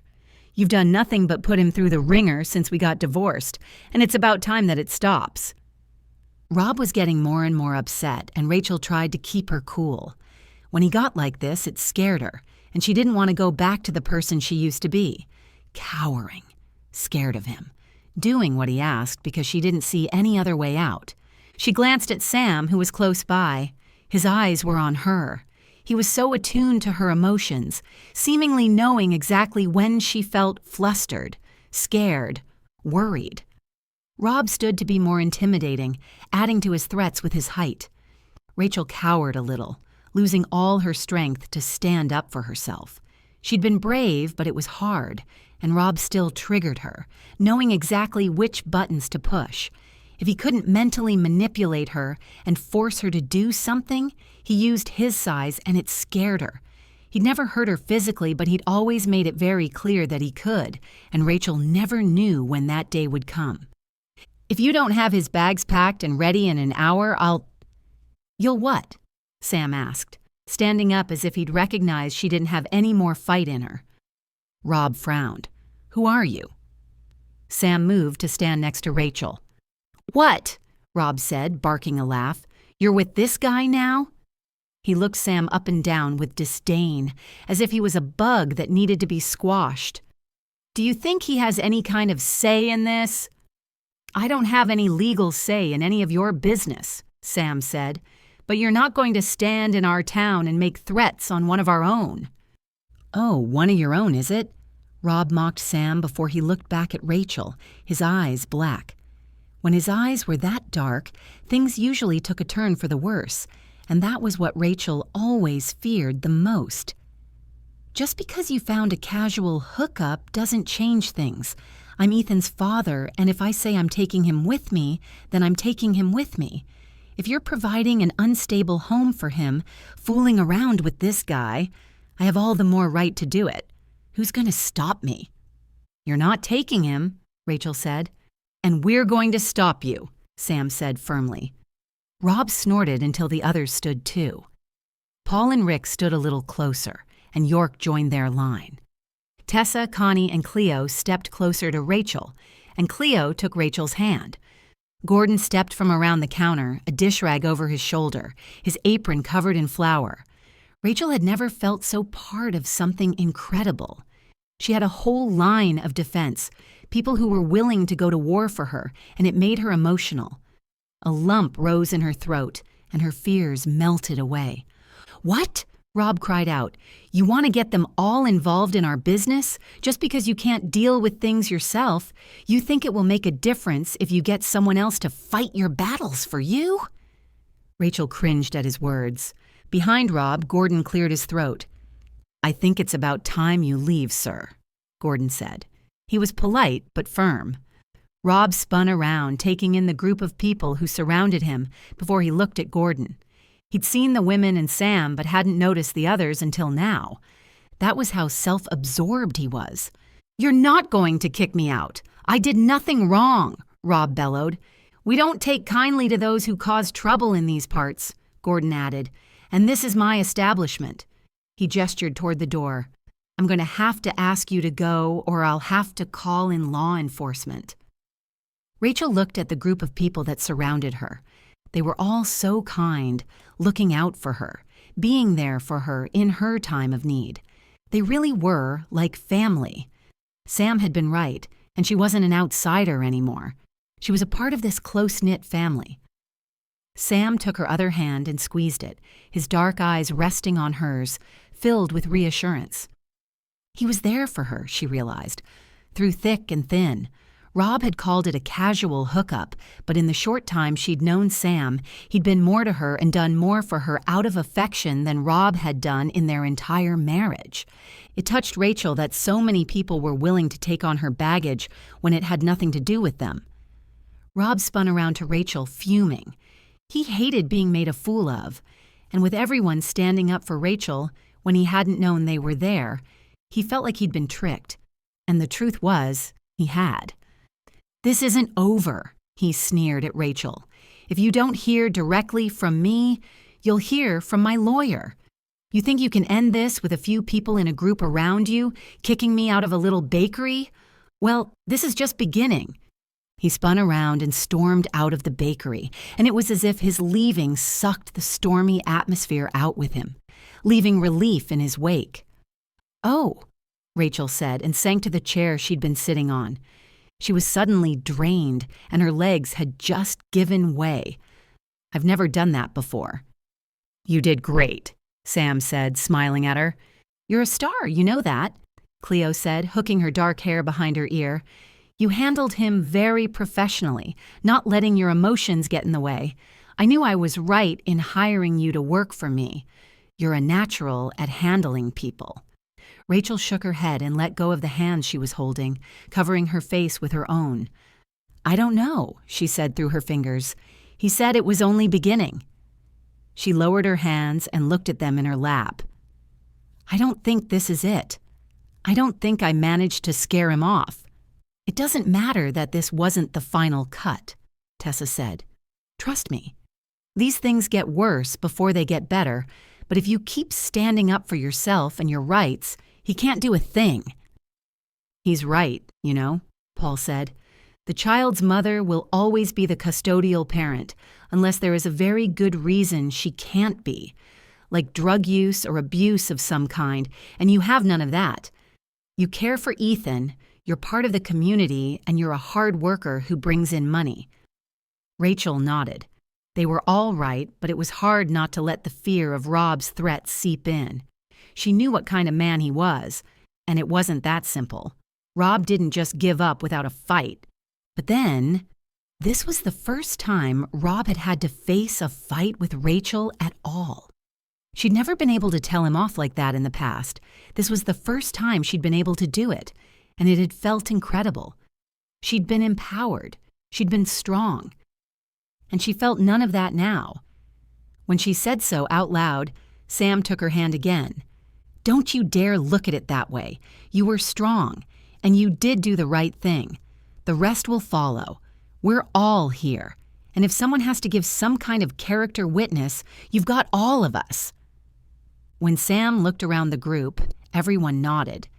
They were serious about being there for Rachel, and even though she was worried that Rob would do something and still win Ethan in a custody battle, she knew that she would have a community she could lean on, come hell or high water.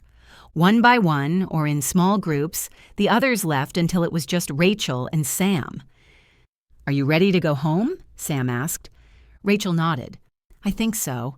It's been a long day. I'm sure Ethan will want to know what happened, too. He was worried about his dad being here."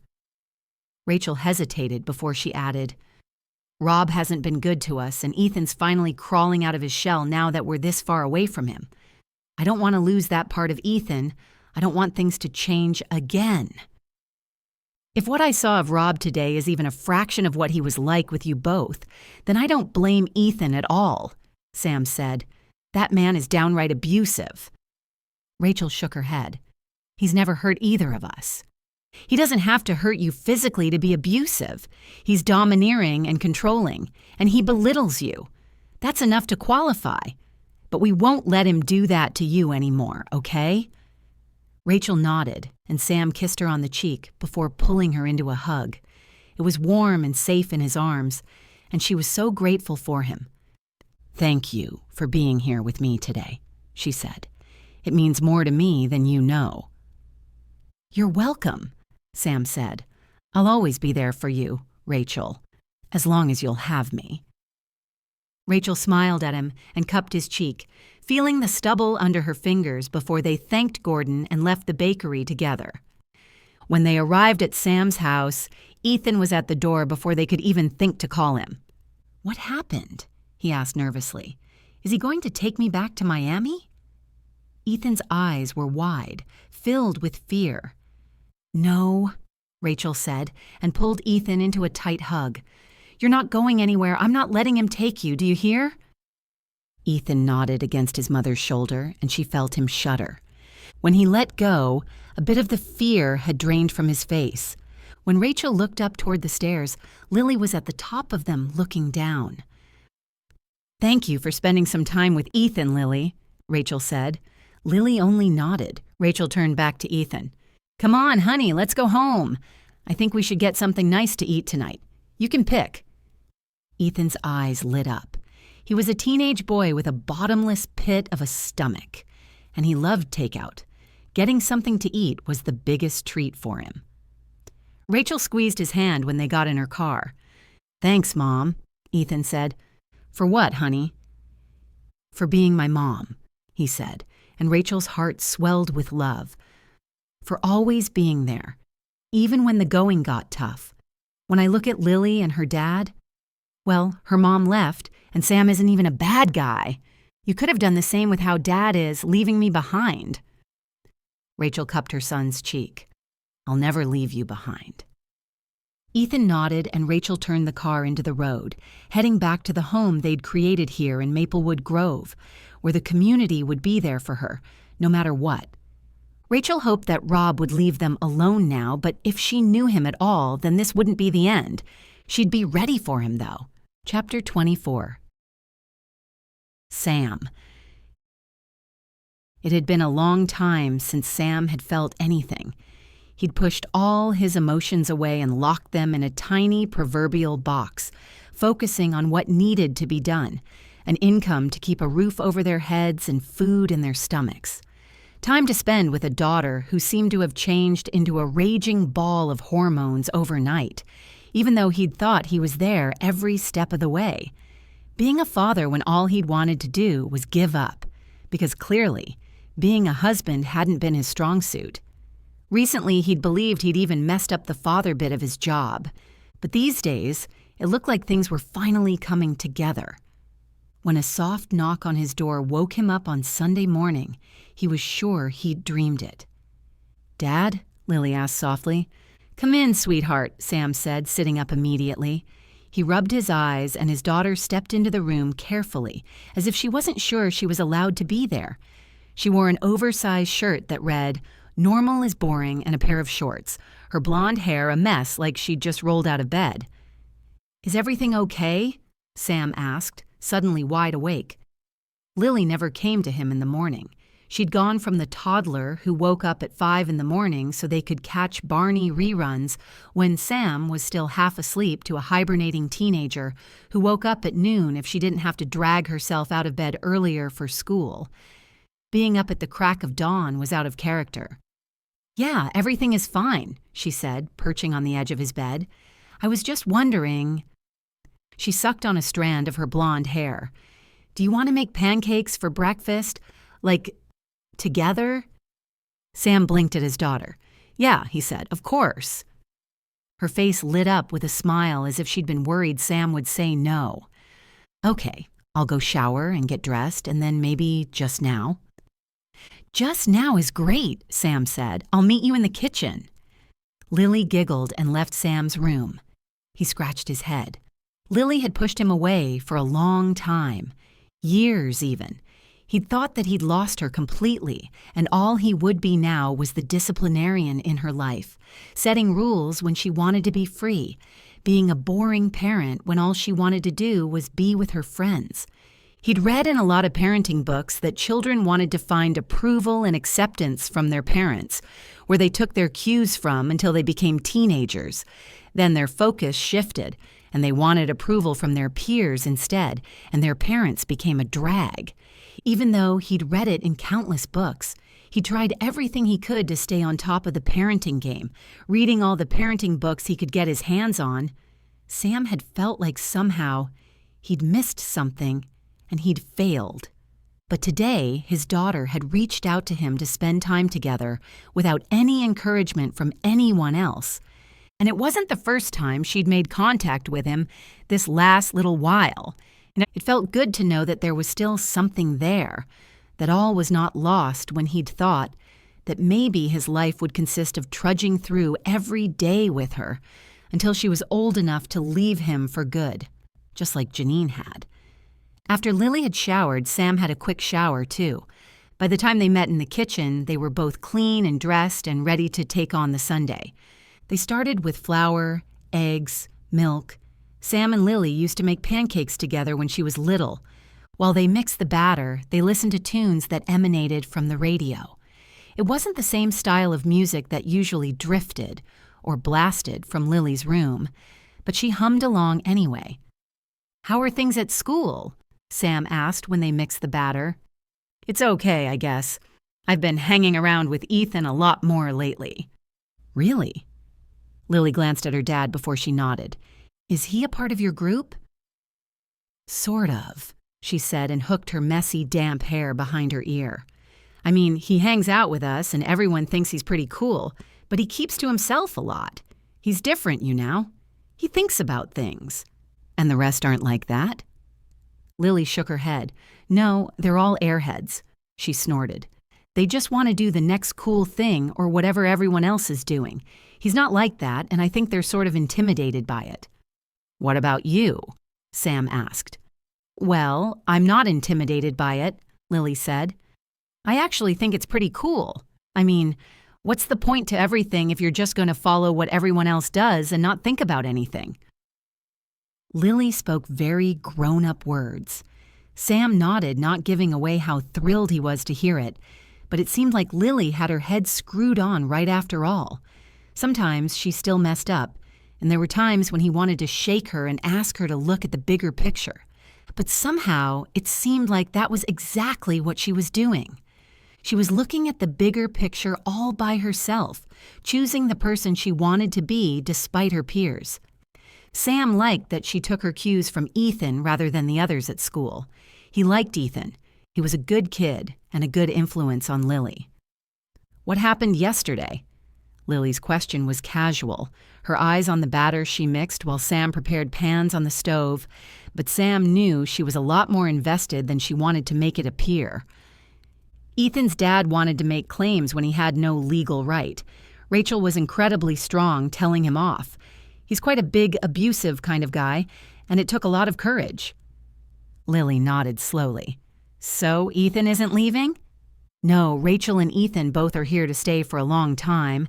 They've made Maplewood Grove their home, and it's a good home to have." "It is," Lily said softly. They made the pancakes in silence for a while. "So you and Rachel are serious, huh?" Lily asked, breaking the silence. Sam nodded, even though Lily wasn't looking at him. "We are. I really care about her.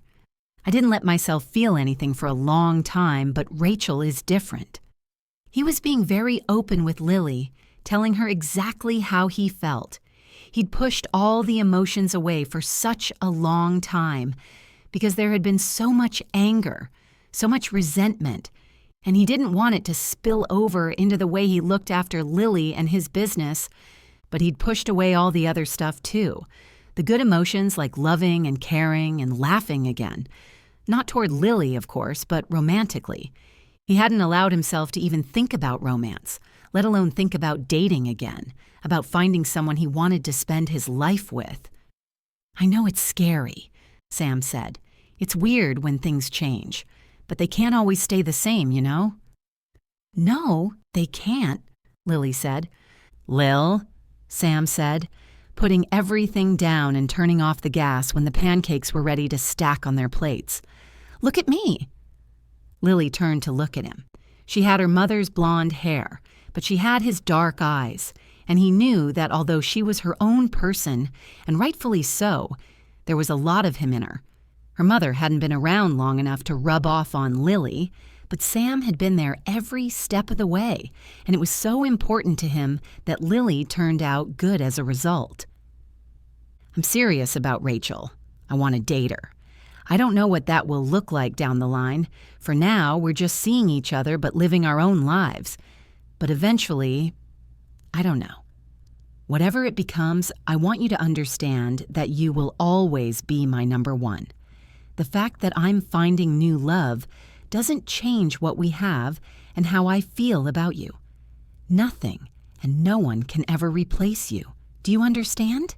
You're everything. Lily's eyes filled with tears, but she blinked them away, refusing to cry. It's just been really crappy lately, you know? I hear how some of the other girls go out to get their nails done with their moms, or their mom lets them do their hair at the salon and I don't have that. Sam considered it. I can take you to the nail bar if that's what you want. Lily rolled her eyes. It's okay. She sucked her bottom lip into her mouth, studying the pancakes before looking back at Sam. Do you think Rachel would like to do something like that with me? Sam blinked. He hadn't expected that question. I'm sure she'd love to, Sam said. We can ask her sometime. Lily nodded. Yeah, I think that will be pretty cool. I mean, she's not my mom, but if you're dating and maybe eventually they come to live here, she'll sort of be like my mom. And Ethan will be like my brother, which is cool because we're really good friends. Whoa, Sam said with a laugh. Let's not get that serious right away. Let's take it one step at a time. Dating, nail bar with Rachel, and we'll see what happens from there. Lily nodded. Yeah, okay. I think that could work. Mom isn't ever going to come back for me anyway. I don't really believe her when she says it anymore. Sam was shocked. Does she tell you that? Lily sighed. I've learned to understand that Mom says a lot of things, but none of them are true. I know it sucked when she left, but I think maybe it's better this way. Sam nodded. Yeah, it did suck, but I agree with you. It's for the best. Lily hugged Sam, throwing her arms around his waist, and the gesture was sudden and unexpected. He hesitated a moment before closing his arms around her. She let go again almost as quickly as she hugged him. We should eat these before they go cold, Lily said. I like it when it still melts the butter we stick on top. Of course, Sam said with a grin. We can't not let the butter melt. They prepared their pancakes with butter and maple syrup the way Lily loved it and walked to the dining room to sit down and eat their pancakes. It had been a long time since Lily and Sam had done anything together. He'd thought that maybe it would never happen again, and he'd tried to make his peace with the fact that his daughter was grown up and over being friends with him. But things had changed. It seemed like he could have a good relationship with her after all. It wasn't going to be smooth sailing all the way. He wasn't going to fool himself and think that one good breakfast together would change everything. Lily was still a teenager and a little rebellious at times, but she had a good example. Ethan was good for her, and Sam was sure that Rachel would be more than happy to spend some time with Lily, too. Lily had talked about them moving in together eventually, and Sam would have been lying if he said he hadn't thought about asking Rachel to marry him one day. He'd meant it when he'd told her that he would be there for her as long as she would have him. But that was getting ahead of himself, just like he'd told Lily. He knew what he hoped the future would hold, and he was happy about it. But for now, what they had was perfect, as is. Soon he would take Rachel out for another date, and they could talk about Lily and what his daughter needed. Maybe not a mother, but someone who would be there for her. Someone she could look up to and turn to with all the questions she might have about being a woman. Sam's life had changed a lot since Janine had left. At first, he'd been a single father, making things work with a toddler. But in time, Lily had become a child, and then a teenager who'd pushed him away. It had been difficult, and he knew that the worst wasn't over yet. Rob would cause trouble as much as he could. Lily would still rebel now and then, and there were days that would be tougher than others. But as long as he and Rachel stood together as a united front, they could take every day as it came, and knowing that warmed Sam's heart. The future sure did look bright. Chapter 25. Rachel. The small boardroom in Cleo's office had a fresh vase of flowers on the table and a pot of freshly brewed coffee. Rachel wouldn't pour cups of coffee for anyone until it was time, but the boardroom was ready, with warm sunlight spilling through the window, making the room seem bright and welcoming. Rachel took a deep breath, letting it out again slowly. Her heart hammered in her chest and her stomach twisted in a knot. "Are you ready?" Cleo asked, coming to her. "I am," she said. "I can't thank you enough for letting me use this space for a personal meeting." "Of course," Cleo said. "Anytime you need something. I'm glad you're taking this step." Rachel nodded. She hadn't been sure about contacting the family lawyer, but she wanted to get a leg up on whatever Rob would do. She needed to have the upper hand if she wanted to win this thing and end it once and for all, even though it was a hard thing to do and a terrifying step to take. But the alternative was to let Rob blindside her with some kind of legal step that she wasn't ready to fight. And what she'd promised Ethan would always ring true. She would fight for him to the bitter end. She would never let anything happen. She would never let him go. He was her son, and he needed her to fight for him as much as Rachel needed to fight for herself. "I think he's here," Cleo said, walking to the front door of the office. She opened it with a bright smile, greeting him warmly. "Rachel is in the boardroom. You're welcome to go through," Cleo said. "Hello, Mr. Harris," Rachel said, holding out her hand. David Harris specialized in custody disputes and protective orders, and that was the kind of advice Rachel needed. He was well known for his empathetic approach to sensitive cases, and he had a staunch advocacy for his clients' rights. Cleo had been the one to find the name for her. She'd contacted her lawyer in Chicago, and he'd referred them to David Harris. "It's a pleasure, Ms. Carter." "You can call me Rachel, please." "And you can call me David." She smiled and poured them each a cup of coffee before they sat down at the boardroom table. David took out his notepad and sat back in his chair. "Let's get down to business. I understand you're struggling with your ex-husband." "You have no idea," Rachel said. She relayed a few things about what had happened shortly after their divorce to ultimately bring them to Maplewood Grove.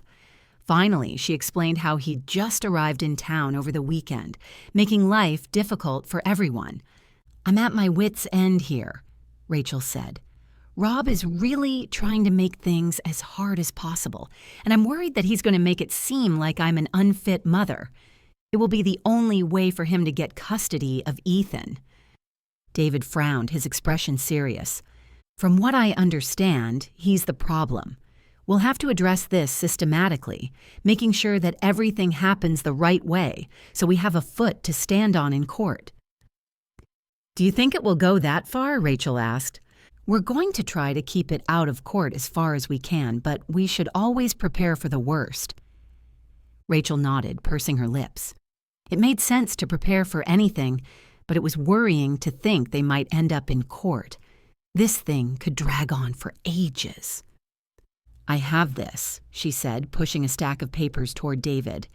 "This is all the instances where he called me, criticizing my parenting, calling Ethan's school, things like that."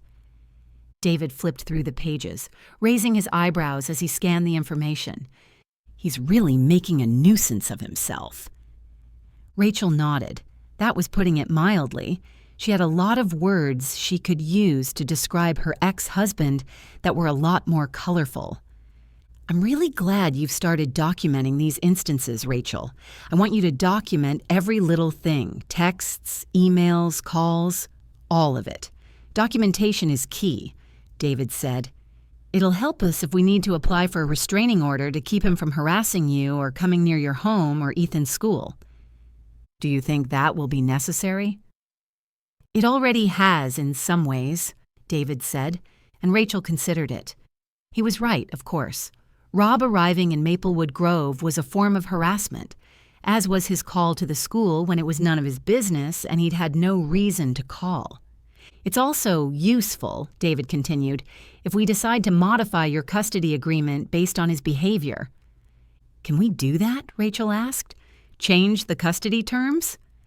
Absolutely. If we can demonstrate that his actions are detrimental to Ethan's well-being, we could argue for supervised visits instead of Ethan going to him for the summer, or whatever Rob might expect from you so far. Rachel hadn't thought about the summer holidays coming up and what it might mean in terms of Ethan visiting his dad. She couldn't keep Rob from seeing Ethan at all, unless they could modify the custody agreement. I also suggest we consider a court-ordered psychological evaluation. It might reveal underlying issues the court should be aware of when deciding custody matters. David was really thorough, thinking about things Rachel hadn't even begun to consider, and she was so grateful that Cleo had helped her find a good lawyer. She ran through everything that was happening. Her mind spun with the steps that needed to be taken. It was a horrible thing to have to do to get Rob to stop. If only he was a good father. But Rachel would do whatever it took to make sure she and Ethan were safe from Rob's abuse and harassment. She understood now that what he was doing was, in fact, abuse, even though she'd tried to tell herself that others who were with men who beat them were so much worse off and she couldn't complain. "What about him threatening to take me to court again?" Rachel asked, thinking about his threats at the bakery before he'd been kicked out. "He wants to drag me through another custody battle, and I don't know if I have what it takes to go through it, to fight it." "We can prepare for that," David said confidently. "If it comes to litigation, we'll need a solid case to present. We might even bring in testimony from child psychologists or Ethan's teachers who can speak to your capabilities as a mother and the stability you provide."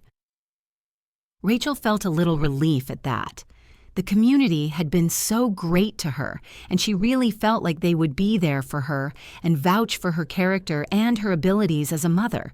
She had so many people in her corner, and that meant the world to her. "What happened when he was in town with the comments he made?" David asked. "He made a lot of claims about my inability in front of them. They don't believe him, and they're on my side. But it's still embarrassing, and it's hurtful that he's willing to go that far." "If he's making those claims in public, it's defamation, Rachel," David said gravely. "False statements that harm your reputation are grounds for a defamation suit as well. But let's focus on securing your immediate situation with Ethan first." Rachel nodded. She was overwhelmed with everything David was telling her, but it was all in her favor, and that was a good thing. "What about communication?" she asked. "He wants updates all the time, and it's overwhelming to say the least. Sometimes I just don't want to answer the phone, but if I don't, I know he's going to come back twice as hard the next time round, so as horrible as he can be, it's almost easier just to answer it. I feel forced." "We can ask the court to specify a communication protocol," David said, nodding while he made a note. "There are services designed for divorced parents to communicate about their children's needs without overstepping boundaries. This will help keep his interactions appropriate and to the point." Rachel nodded and let out a shuddering breath, wrapping her arms around herself. She'd barely touched her coffee, so she reached for her cup and took a sip. The coffee was lukewarm by now and bitter in her mouth. This whole business with Rob was so nasty. She hated having to fight like this. She wasn't someone who enjoyed conflict, and she resented that Rob was forcing her hand to take action like this. "I just want to make sure I'm doing everything I can to protect Ethan and myself," Rachel said. "You are, Rachel," David said. "You're doing absolutely everything right. And the fact that so far your hands are completely clean counts in your favor. Let's start by enhancing the documentation of Rob's actions. I'll draft some motions for the court, including the request for a communication protocol, and we'll explore the possibility of modifying the custody agreement before a big thing comes up, like summer holidays." "Thank you, David," Rachel breathed. "It means so much to have someone who understands and can help me navigate this.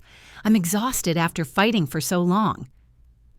"Understandably so, but you're not alone anymore." That was true in so many more ways than David meant, and Rachel nodded, immensely relieved that things were progressing like this now. "This is my job, and I'm good at what I do," David said, packing his things away, including the documentation Rachel had drawn up. She had a list of things to take care of in the meantime, too. We'll get through this together. It might be a bit of a struggle for now, and I know it's hard, but we're going to fight this the right way, and before you know it, it's smooth sailing ahead. Rachel shook David's hand and saw him out of the office. When he was gone, she sagged against the wall. "How did it go?" Cleo asked. "Better than I expected. I didn't know how much of a leg I had to stand on, but apparently there's a lot we can do to fight it." "I'm so glad to hear that," Cleo said and squeezed Rachel's hand. "This is the first step to complete freedom." Rachel hugged her friend. Cleo had long ago stopped just being her boss, and Rachel was so happy to have so much love and support in her corner. "It's still a while before we get there, but I think it might work," Rachel said. "I just know it will work," Cleo said. "And if there's anything we can do to help, you just let us know. York and I are always here for you." "It means more to me than you know," Rachel said. The phone on her desk rang and Rachel walked to answer it, getting back to business. It was soothing to fall back into the routine she'd gotten used to here in Cleo's office, and the rhythm that was now her life in Maplewood Grove. When Rachel had arrived in the small Tennessee town, she'd felt lost and alone, unsure of herself and the choices she'd made. Now she felt like she was a part of a community who would be there for her and offer as much support as she was willing to accept.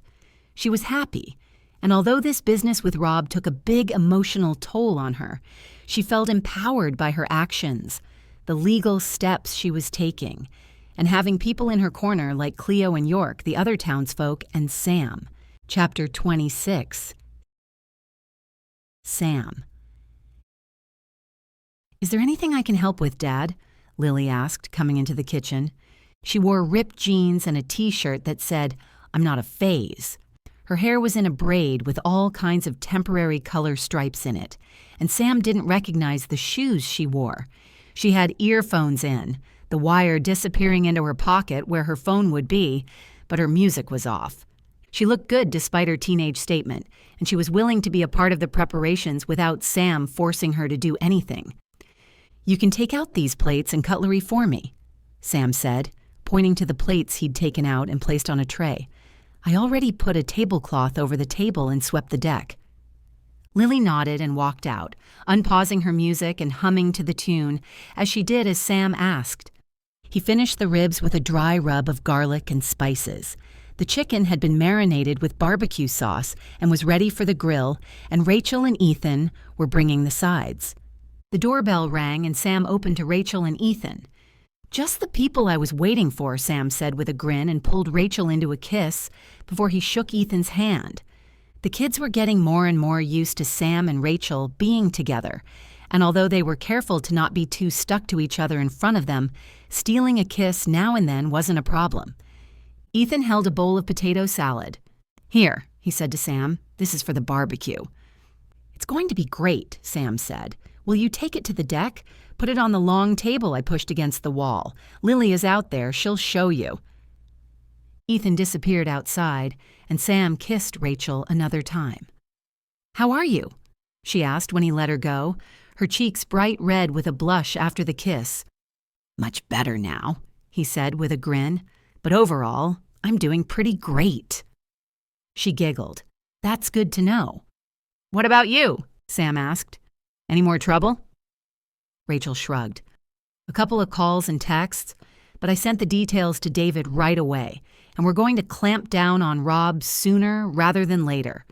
David really knows what he's doing. He sounds like he's got your best interest at heart, and that's all I care about. I just need you to be happy." Rachel smiled. "You have no idea how happy you make me." She glanced over Sam's shoulder. "What can I help with?"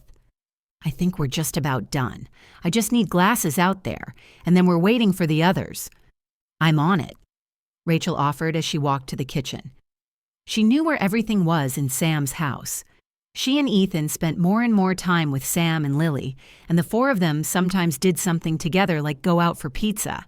The past couple of weeks had been fantastic, and knowing that Rachel was so at home in his place gave him a glimpse of what the future with her could be like. Rachel headed out to the deck, and Sam followed with the ribs and chicken for the barbecue. He'd brought out one of his long tables from the workshop, and he and Lily had pushed it against the back wall and covered it with a checkered tablecloth. They were going to use it as a buffet of sorts.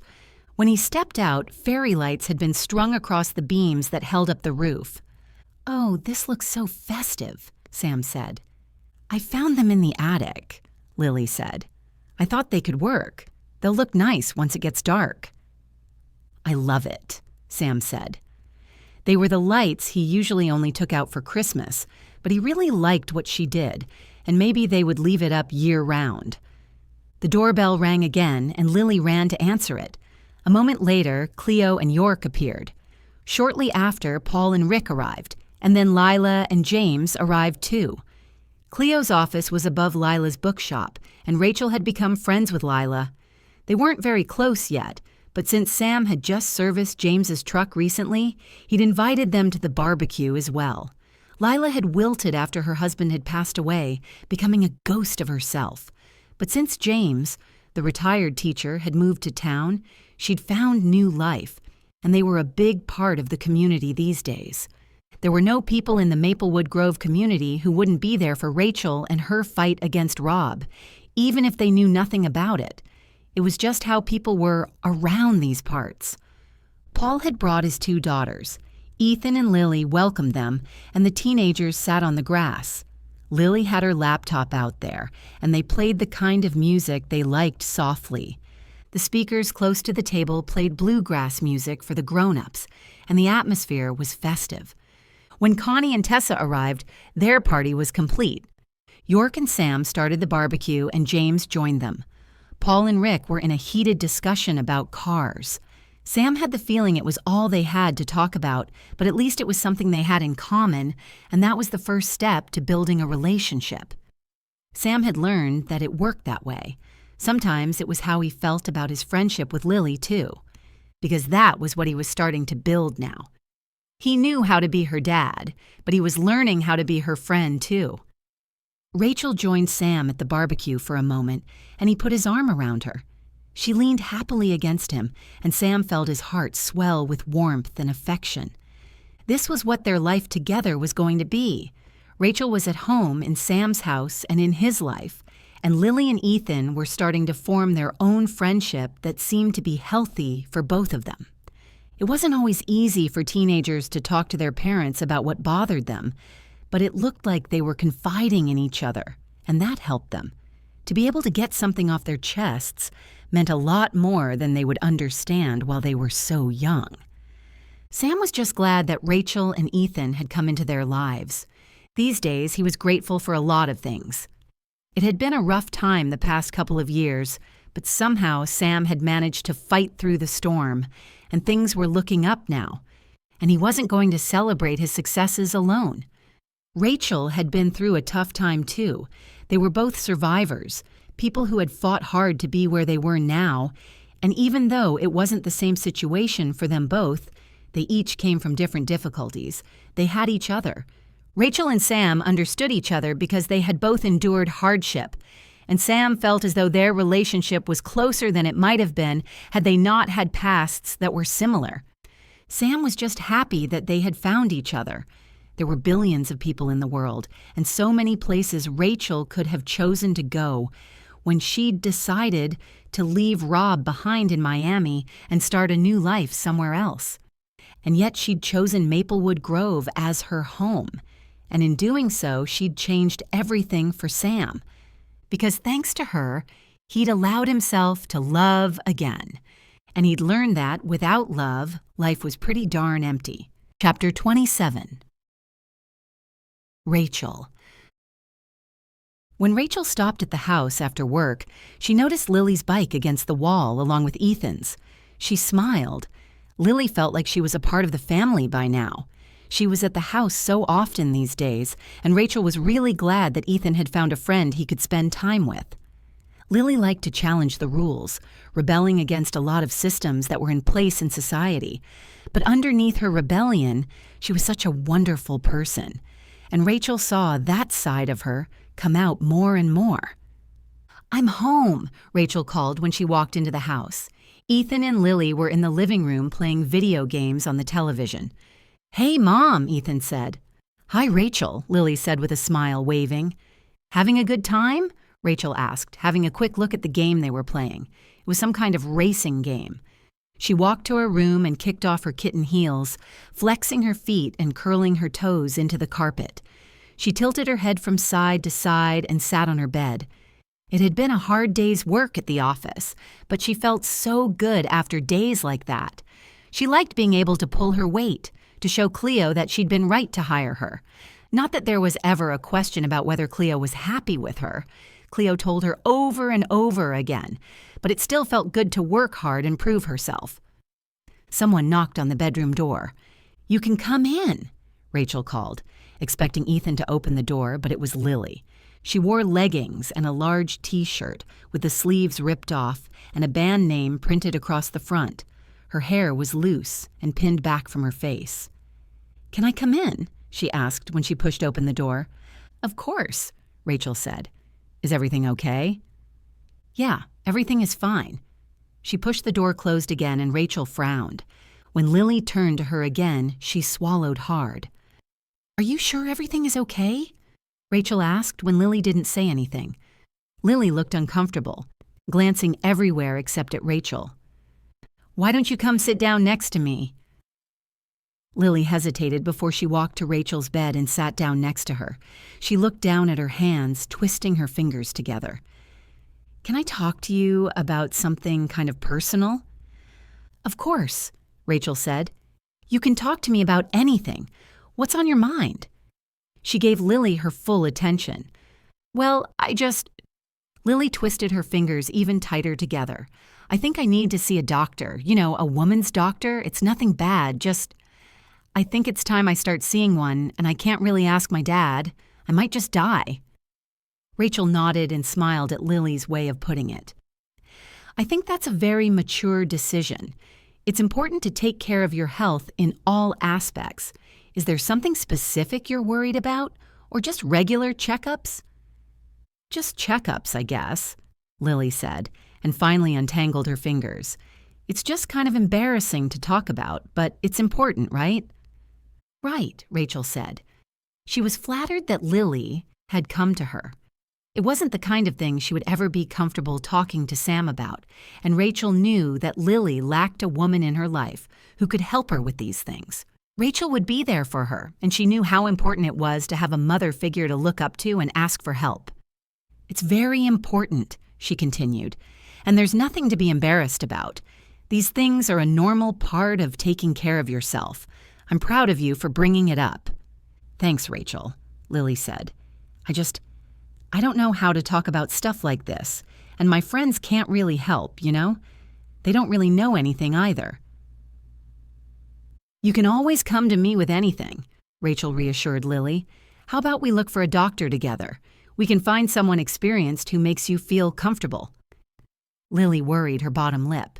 "Could you maybe come with me, at least for the first time?" Rachel nodded. "Of course. I'll be there with you, however many times you need me there. We'll make sure everything is set up to work for you.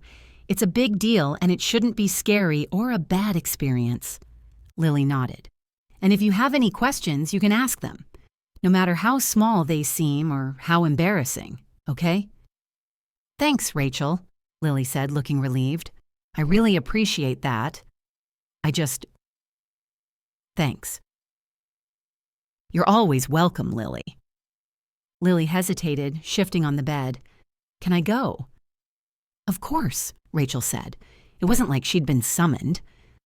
Lily stood and left the room, leaving Rachel behind to mull over what she'd just been asked. Lily was so rebellious, so determined to prove to the world that she could be her own person, that the hesitant, unsure side of her didn't show very often. Rachel was glad that Lily felt she could show that side to her and talk to her when she needed to turn to someone.